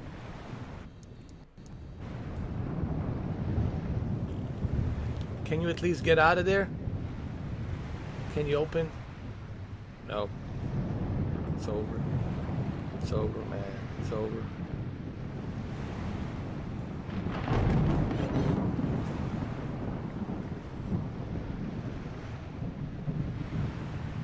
This is like the opening menu screen for Uncharted 5. I don't believe. I wish that he was here. I wish that Rocky was here. I wish that Rocky was here to see this. He'll probably see this later on. Probably later on. Like he'll see it. He'll probably check it out later on. I wish that Rocky was here. My friend Rocky. I wish that he would have seen this. What had just happened here. Again.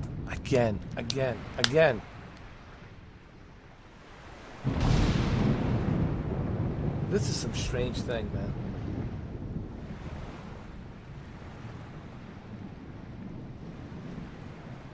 I don't know what to say, man.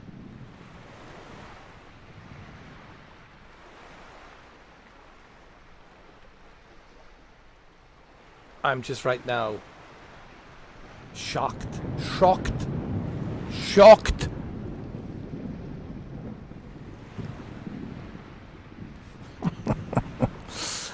Oh my God.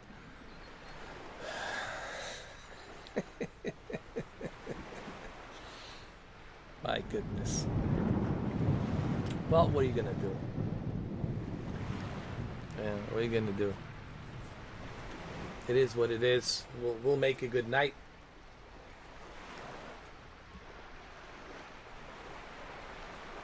We're gonna call it the night. Right here.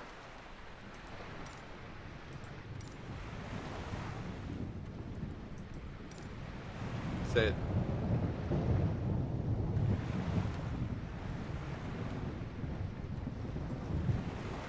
Oh man, this is sad. Sad story, indeed. Both airplanes landing.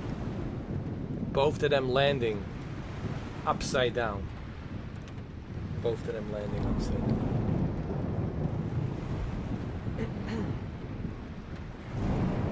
Thank you, Robin. It was great, man. I enjoyed it. We had a great fun. I think people who watch this for 7 hours and 30 minutes, almost 8 hours, for 7.5 hours, people who watch this, I think you will have a great entertainment for, you know.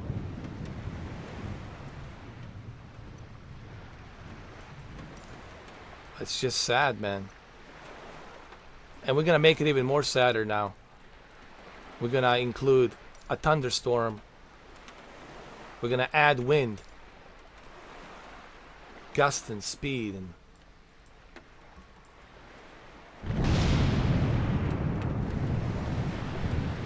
see?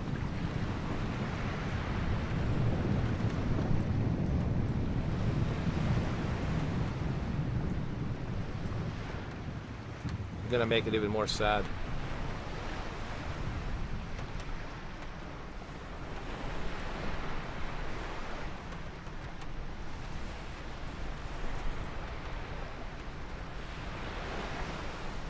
And then we're gonna use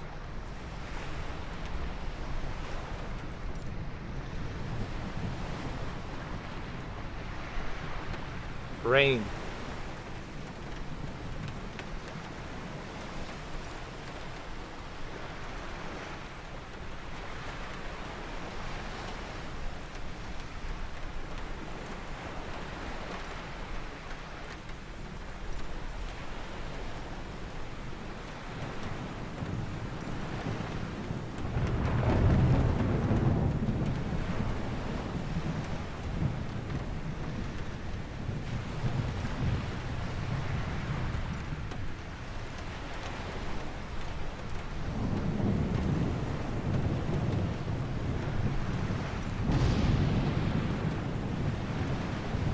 That's it. That's the sad story. This airplane.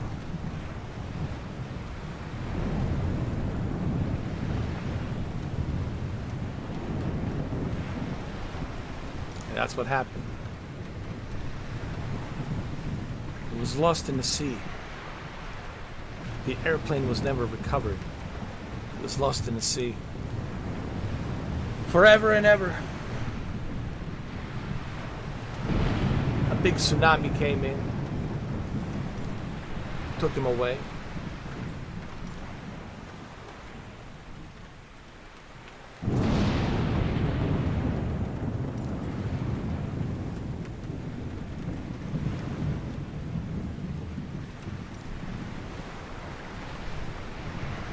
Giant tsunami, huge speed. No one could have believed something like this could happen.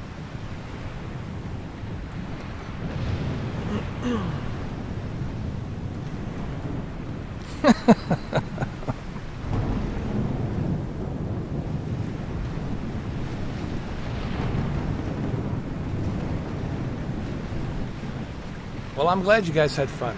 I mean, I had fun. It was great. And also, watching this stream, it really shows you how beautiful the flight simulator really is. The 7.5 hours, I think you're really gonna get a great feeling on why you want to buy an Xbox Series X and Series S just to play this, you know. And I think buying the Xbox just for this, it's worth every penny. Every penny. Yeah. I know we were so close, man. We were so close, but again, it's a cursed, doomed airplane. It's a horror stream, so there's no happy ending, you know. I mean, the title of the title of this stream should tell you that there ain't no happy ending here. The ending's gonna be very sad. There is no happy landings. Yep, pretty much. Thank you guys, really appreciate it. I had a great time. I'm gonna take a break tomorrow. I'll come back on Monday. Yesterday I did 11 hours of Scarlet Nexus. I beat that boss. I figured out how to beat it. If you want to learn about Scarlet Nexus, I suggest watch the 11 hours. It's gonna pretty much tell you everything you need to know about that game. It's kind of like Persona. If you love Persona, video games, anime Persona, I think you're gonna feel right at home with Scarlet Nexus. But what can I say about Flight Simulator? It's a must-have. It's a must-have. Okay, and then the one morning, the clouds disappeared.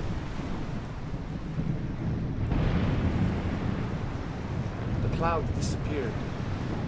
And the beautiful weather came back. A beautiful weather came back.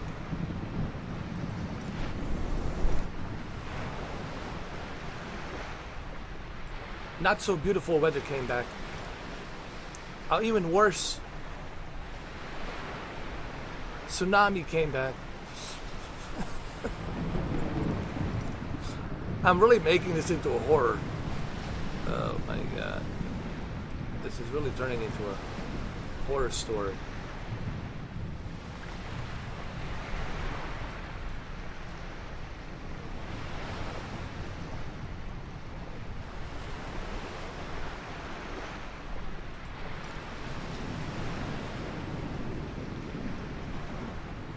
A pure horror. Every night went by. The airplane was still there. Can see the horizon of the city. But no one knew that it was there because of tsunami. And then next morning, it was still there. But there was a little island over there. But there was no one there. I'm really making this depressing now. Alright guys, I'm out of here. I hope you enjoyed this. It is what it is, you know.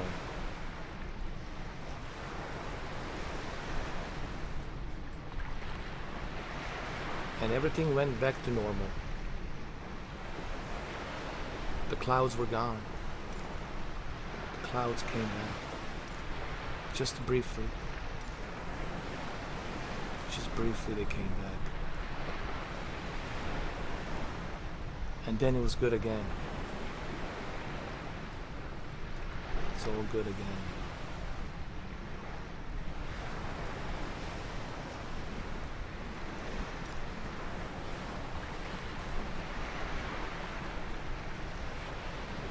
Okay, guys, I'm out. See you Monday. Thank you for being here for almost 8 hours. 8 hours, man. You guys are troopers. Thank you, Extreme Gaming. Thank you, Mark Davis. You definitely need to get this game, especially for your father, so you guys can fly together. Thank you, Robin. Thank you, Rocky. Thank you all for being here, man. I had a great time. I really did, man. It was a lot of fun. It was a great live stream. I had a lot of fun. Thank you. Cheers.